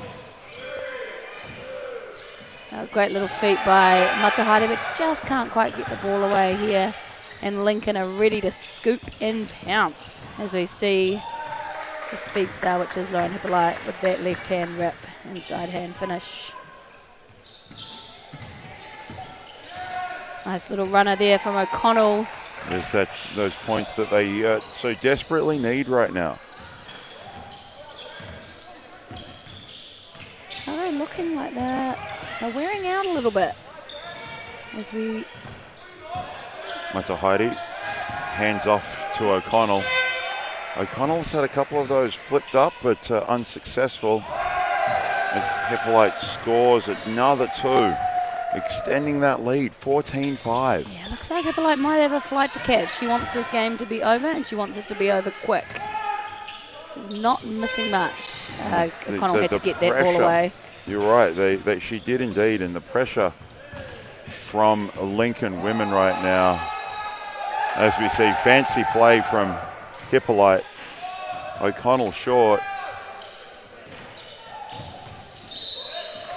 Yeah, I think there was maybe just a little bit of a frustration foul there by O'Connell, who wanted the call earlier, didn't get it, and so runs across the floor and hits player. Not ideal, but hey, I'm just up here drinking a coffee while she's out there doing the hard work. So as we see Lincoln start again in that horn scent, Rosalia attacking on the left. A great quick fire shot there from Mitchell. We need a couple more of those. We see Herman try to respond. Short on that, O'Connell picks that up. Still 2.5 to play. Can that go for Mitchell? No, short. Chases her own rebound. Does a great job at chasing it down, and I'm not sure whose ball that will be. Was it of Herman or Mitchell? Referee was right in front of that one, so I'm sure he's got that call right. Off Herman. Oh, yes. Great inside seal from Matahari, but Herman does a great job And at keeping that her pressure afloat. there, Mitchell fires a little long with the shot clock running down. Hippolyte is just a workhorse. She has not stopped sprinting. As we see O'Connell back in and Herman taking a seat as well with Samia back in. Yeah, Lincoln doing a great job at taking away that shot from Mitchell. She has done a great job this tournament as. Cure from deep, and it's good. Now the gap is getting bigger, and Otago just finding it very hard to score, both on the inside and the outside. A few too many handling errors, and just not being able to put the ball in the basket. Yeah, great move there from Samia and pick up by McGeour. Mitchell just does need to do a little bit more work before the ball gets into the post if she wants to have a chance at muscling up against Samia. As she heads to the line to see if she can extend this lead a little bit more. Lincoln up 17 to Otago 5. And she does just that. With another steal. Stolen back. There's some of those little errors that are just not quite sharp enough. Lincoln too good, taking advantage of every mistake. Yeah, Hippolyte does a great job on that left-hand drive, understanding the scout will likely be to switch over, finishing with her right hand often, as we see her also give up a foul. O'Connell goes to the line for one.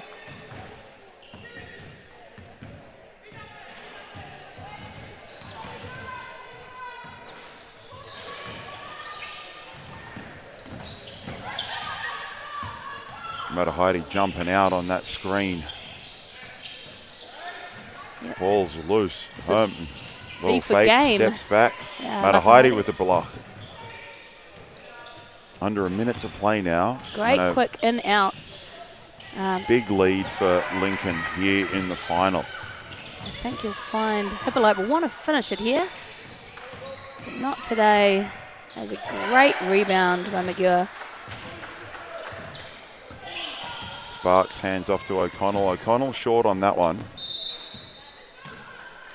But with 32 seconds left, I think this Lincoln team is going to walk away with the gold. It's See Hippolyte and O'Connell take a seat, and that's what I really, really like about watching Lauren this tournament is the least unselfish player here. She does a great job at putting her teammates first, subs herself out, knowing she quite easily take it on left and go, and no, she allows her teammates to go for it, as we see Rosalia go to the line to try and finish this game off early. And she does just that. And Lincoln are the 2022 UTSNZ National Tertiary 3x3 champions. Congratulations to Lincoln. As the girls shake hands, we're going to get some highlights here from the game. Lincoln coming away with the win, 21-6.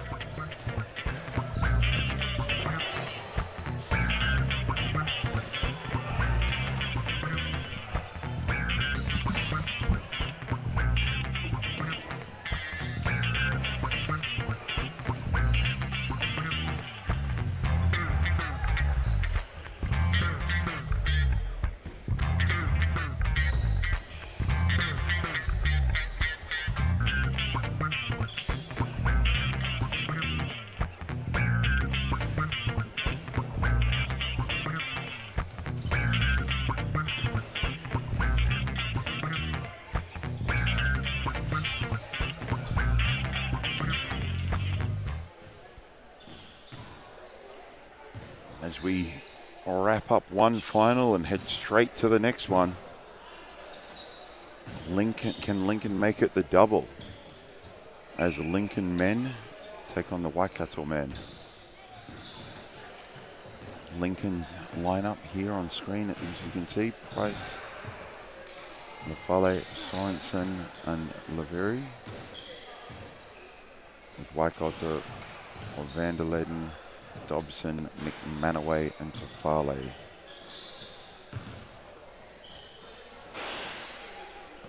Tafale, the nephew of Jets coach here in Manawatu, Ngātu Tafale.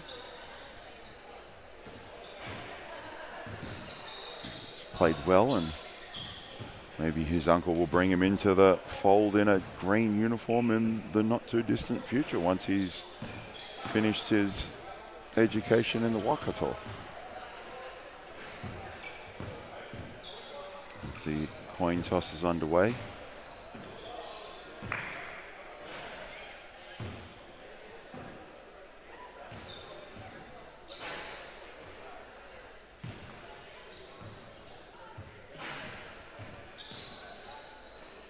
Our last game here for the day, rounding out our men's competition.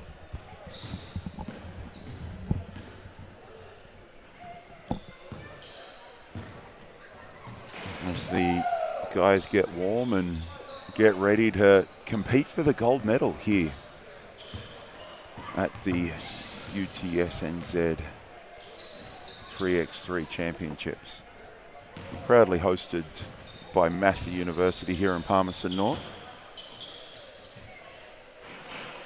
With the gold already being claimed by Lincoln women, the boys will be looking to match that effort. And it should be a very good matchup. I'm very much looking forward to seeing some of these guys in action here in this final. Put it all on the line.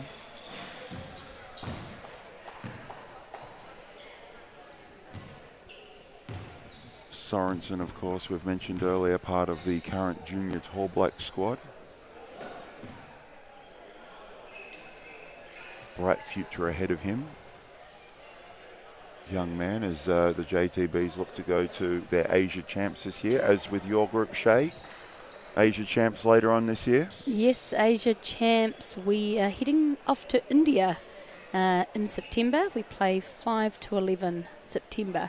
So really looking forward to that, and I'm sure so are our athletes. Just finally being able to get back on the court. It's been a minute. It has been. COVID has made some major disruptions to not only the basketball landscape here, but internationally as well. So finally great to see. We've got our under-17 qualifications coming up, and for the JTBs and JTFs, their Asia qualifications coming up as well. If the 17s qualify, they go straight from a qualification straight to the Worlds, which will be a very busy month or so for them. And we're underway here, Lincoln in possession of the ball, as we see a great little rip from Lafale and a score to open the account for Lincoln men.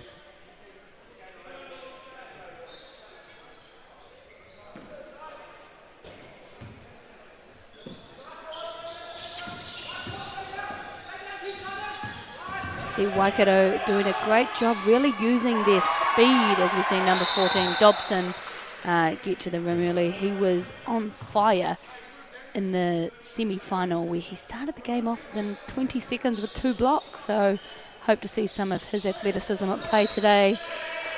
And foul on the shot. You saw the official there with a delay of game warning as well. And I was having a chat to Carl Neuer. And because they want the game so up-tempo, if the ball comes through the net on a score and hits your foot, even accidentally, you can be called for that warning. And they're trying to keep this thing moving and moving quickly as Waikato make that. Sorry, Lincoln make that one there. So a very long one there from number 14, Daniel Dobson. So we see Waikato gain possession again. McManaway finishing above the rim.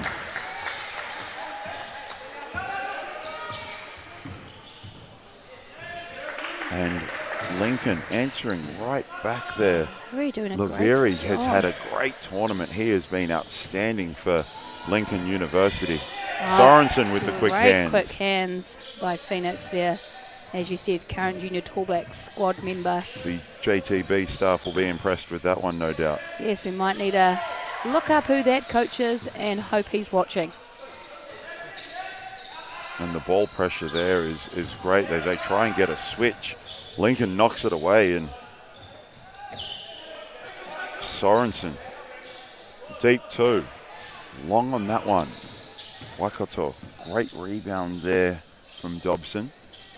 Able to control, lovely throw down dribble to create some space, but unfortunately that space is also kind of the space on the shot and fell short. As we see Dobson take a seat and Tafale come in, and I do apologise to our listeners. Tafale is the nephew of great NBL coach Natu Tafale, so thank you to Lauren Giddy for sending me a message and reminding me of that.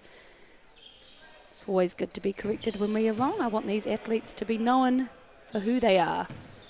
As Waikato get back underway here, the 3x3 National Tertiary Championships Grand Final. Yeah, Sorensen just getting a bit aggressive with that one. Needs to do a better job at getting his body in the way and keep his hands out of it.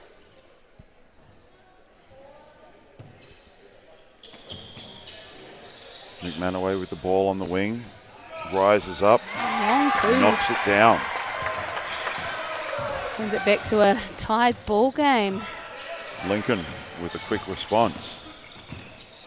Right, McManaway with the ball in hand. Up and over, can't finish. Sorensen with the rebound.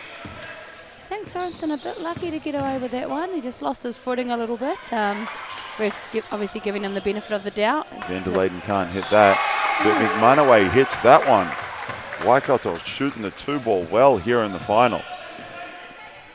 Trying to take advantage of some size. Vanderleyden can't hit that one. And I think the difference between these two teams right now would be the semi-final game. We saw Lincoln almost go into overtime against UC. They were up 19-13 and just managed to close it off in the last second, but Waikato had a bit more of an easier win. As we see Lincoln call a timeout, they just want to have a chat about it. I'm not too happy with the way that Waikato is shooting the ball, I would say.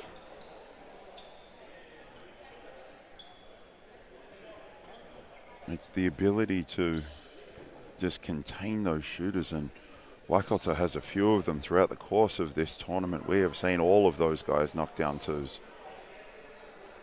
Yeah, and I think Sorensen did a great job at getting there. He didn't leave the ground, he high closeout, but in this game you've got to be quicker. It's such a quick shot, and twos will win it as we see Waikato come back in and lead 6-5 against Lincoln.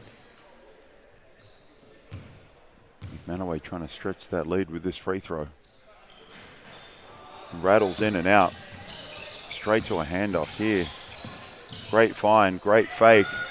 Can't finish. Yeah, anyone who watched the game prior would have known Dobson was going to get up on that. Loves to jump.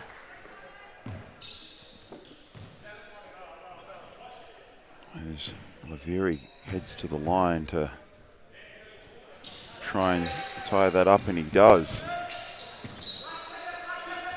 McManaway shoots the two. Can't handle that rebound.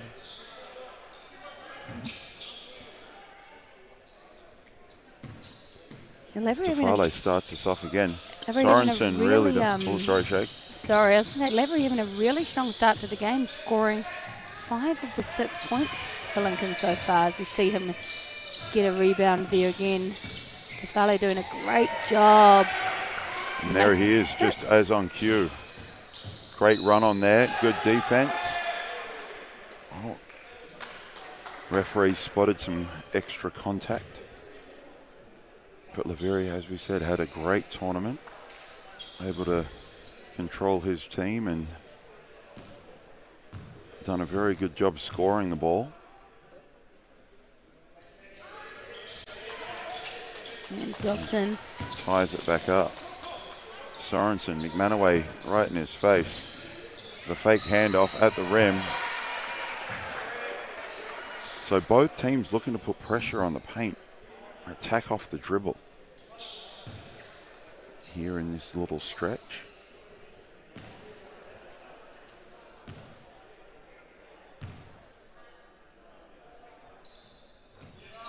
Makes that one. And the seesawing lead goes back to Lincoln. Waikato offensive rebound. Second chance at it. Can't quite get that to go. McManaway steps back. Knocks down the two. Big two. Leveri in traffic. Tough finish with the right hand. Finish to tie it back up.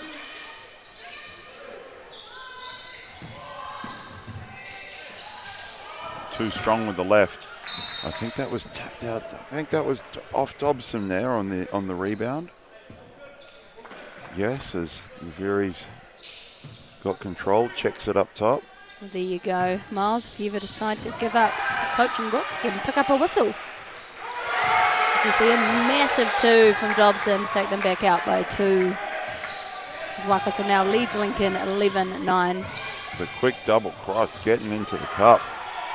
Can't connect. Charge. There he is, Leveri, doing it on the offensive end and the defensive side of the ball. Yeah, Leveri has been massive for Lincoln right now, doing everything he can to get in the way. Making it really hard for Waikato, who still lead 11-9. Sorensen off the flare. It's a little bit of action. I think lucky to not be called for that 3-second call. As we see a free-for-all out of bounds off Waikato. But Sorensen action with Lafale going to work. Sorensen off the screen. Great pass. Unfortunately, just not being able to execute it. Possibly a bounce might have been the better option. Still only a 2-point game. Still Great over 5 minutes to play. It's Mighty with some great D. Great effort with the hustle. Puts it behind his back in bounds. Takes it off the dribble and can't finish inside. There's a great look from the corner. Waikato doing a great job putting Dobson on Lavery, knowing he scored majority of their points with athleticism. Will help slow him down as we see Waikato try to fire from deep. And we have no shot clock again. Dobson and McManaway have done a great job just keeping the basketball alive. And there's the Nathan Hanna broken extension cord. It's happened again.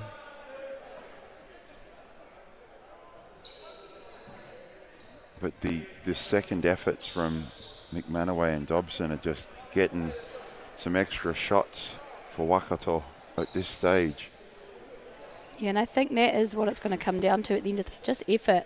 Waikato are really working hard as a unit to stop Lincoln from getting in the paint and making them take contested shots. So if this can continue, I think we might have an upset here with Waikato. Currently leading 11-9 against Lincoln, defending champs.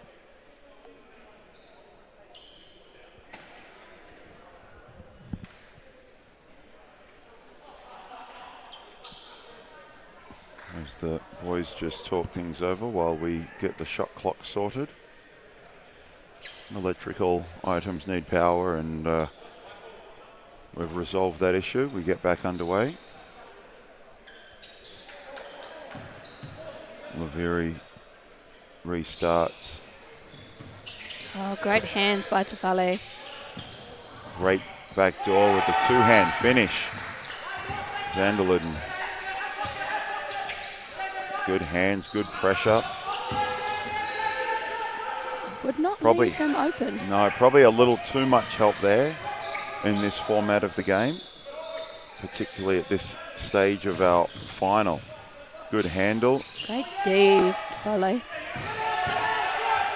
McManaway, quick fire two, long.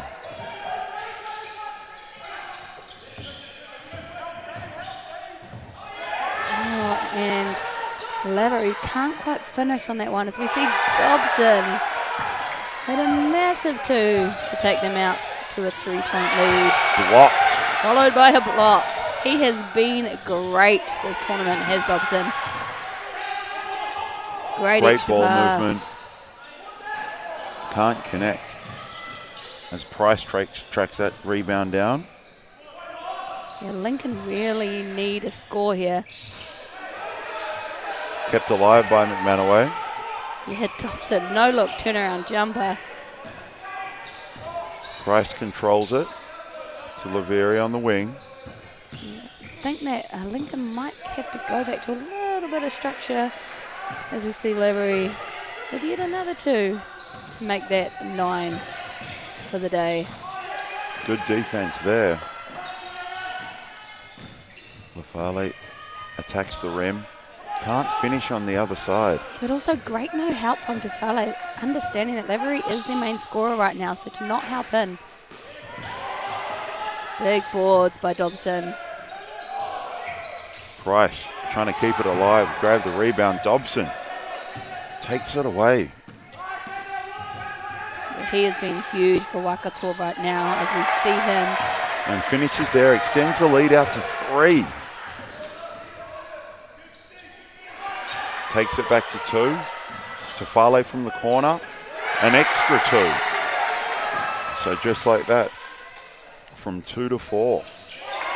They answer back with a 2 of their own. And from 4 to 2. Like we've said this weekend, that the value of that 2-point shot.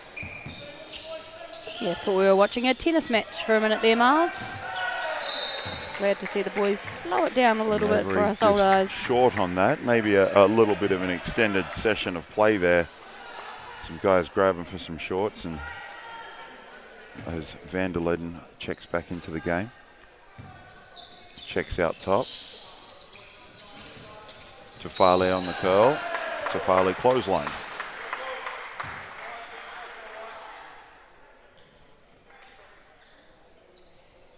Both teams doing a really good job at keeping the foul count down, as we can see how important that can be later on in the game. See a massive and 1 there. Great up fake, got Price moving. Price trying to use his athletic ability and length to block that shot. But Van der Leden finishes with the contact and can extend his lead again with this free throw. I think Lincoln just needing to be a little bit aware of their foul count right now. Short on that, but yeah, unlucky. Almost keeps his own shot in. Yeah, and that's it. The effort was there, but unfortunately, effort doesn't convert to points. No, and I'm sure Coach Neil Stevens is extremely happy with what's going on here for his Waikato men. So we see the boys taking a timeout just to talk it over as they lead the Lincoln men 17-14 with just over 2 minutes to play. And right now for Waikato, it's got to be more of the same, and Lincoln needs to find a way just to disrupt the rhythm shots and of this Waikato team, with Dobson and McManaway doing a great job. A double little flare action there. You see the ball's going to want to go back to Dobson, so Lincoln need to work that on. On cue, does Dobson hit that corner 2. Dobson doing a fantastic job in the final. Lavery slipping and running into McManaway's knee. Taking a bit of a head knock there.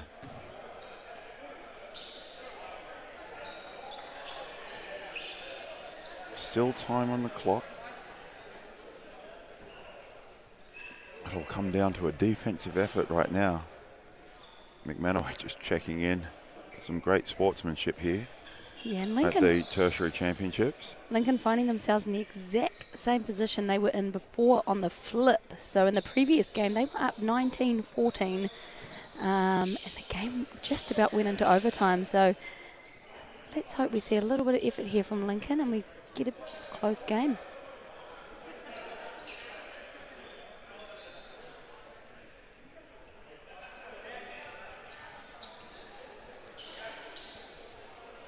Lincoln set here. So, That is a big call late in the game. Not saying it didn't happen, just saying that could be the deciding call. It looked like Sorensen tried to ghost screen and not actually make a whole lot of contact, but referees called it and they need to figure out a way to play. This is a long one. Dobson with the one. Lincoln at the moment. Dobson, chip and chase, 40-20, whatever you want to call it, kicks it out of bounds. Yeah, Dobson has been instrumental for this Waikato team in this final. His effort cannot go unrecognised. Great job, young man.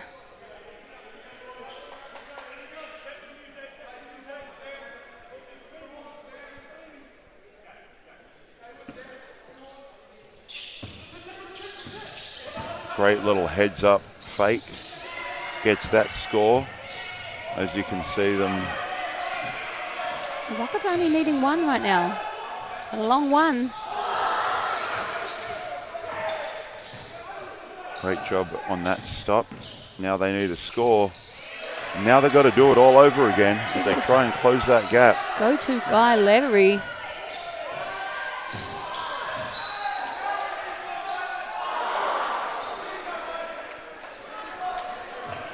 And that's Lincoln's 8th foul. So you'll see Waikato go to the line with 2 attempts, needing only 1 to take out the championship.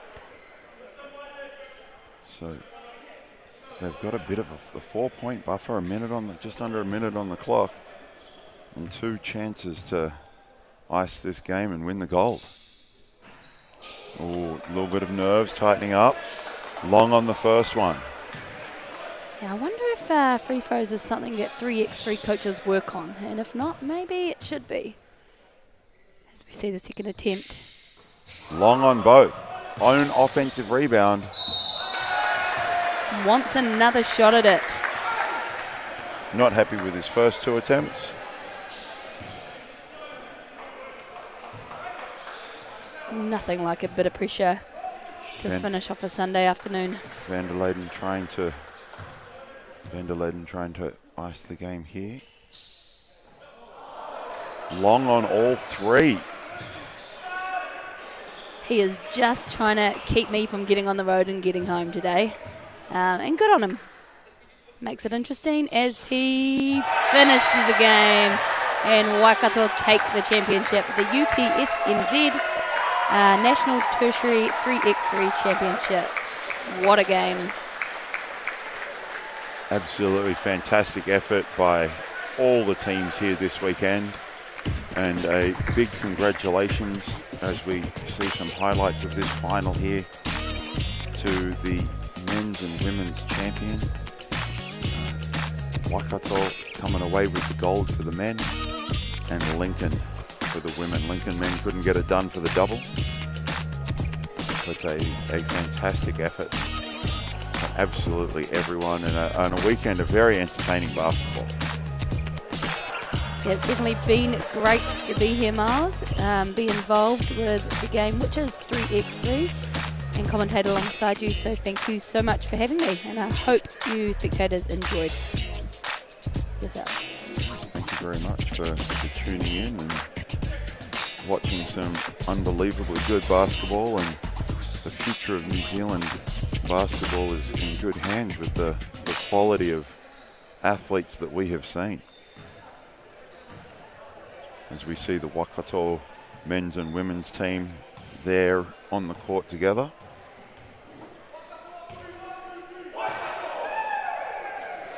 Isn't it great to see the camaraderie ship, if that's not a word, it is now, between the 2 Waikato teams. And we will thank you very much, and we'll wrap up and head to the medal ceremony. Thank you again.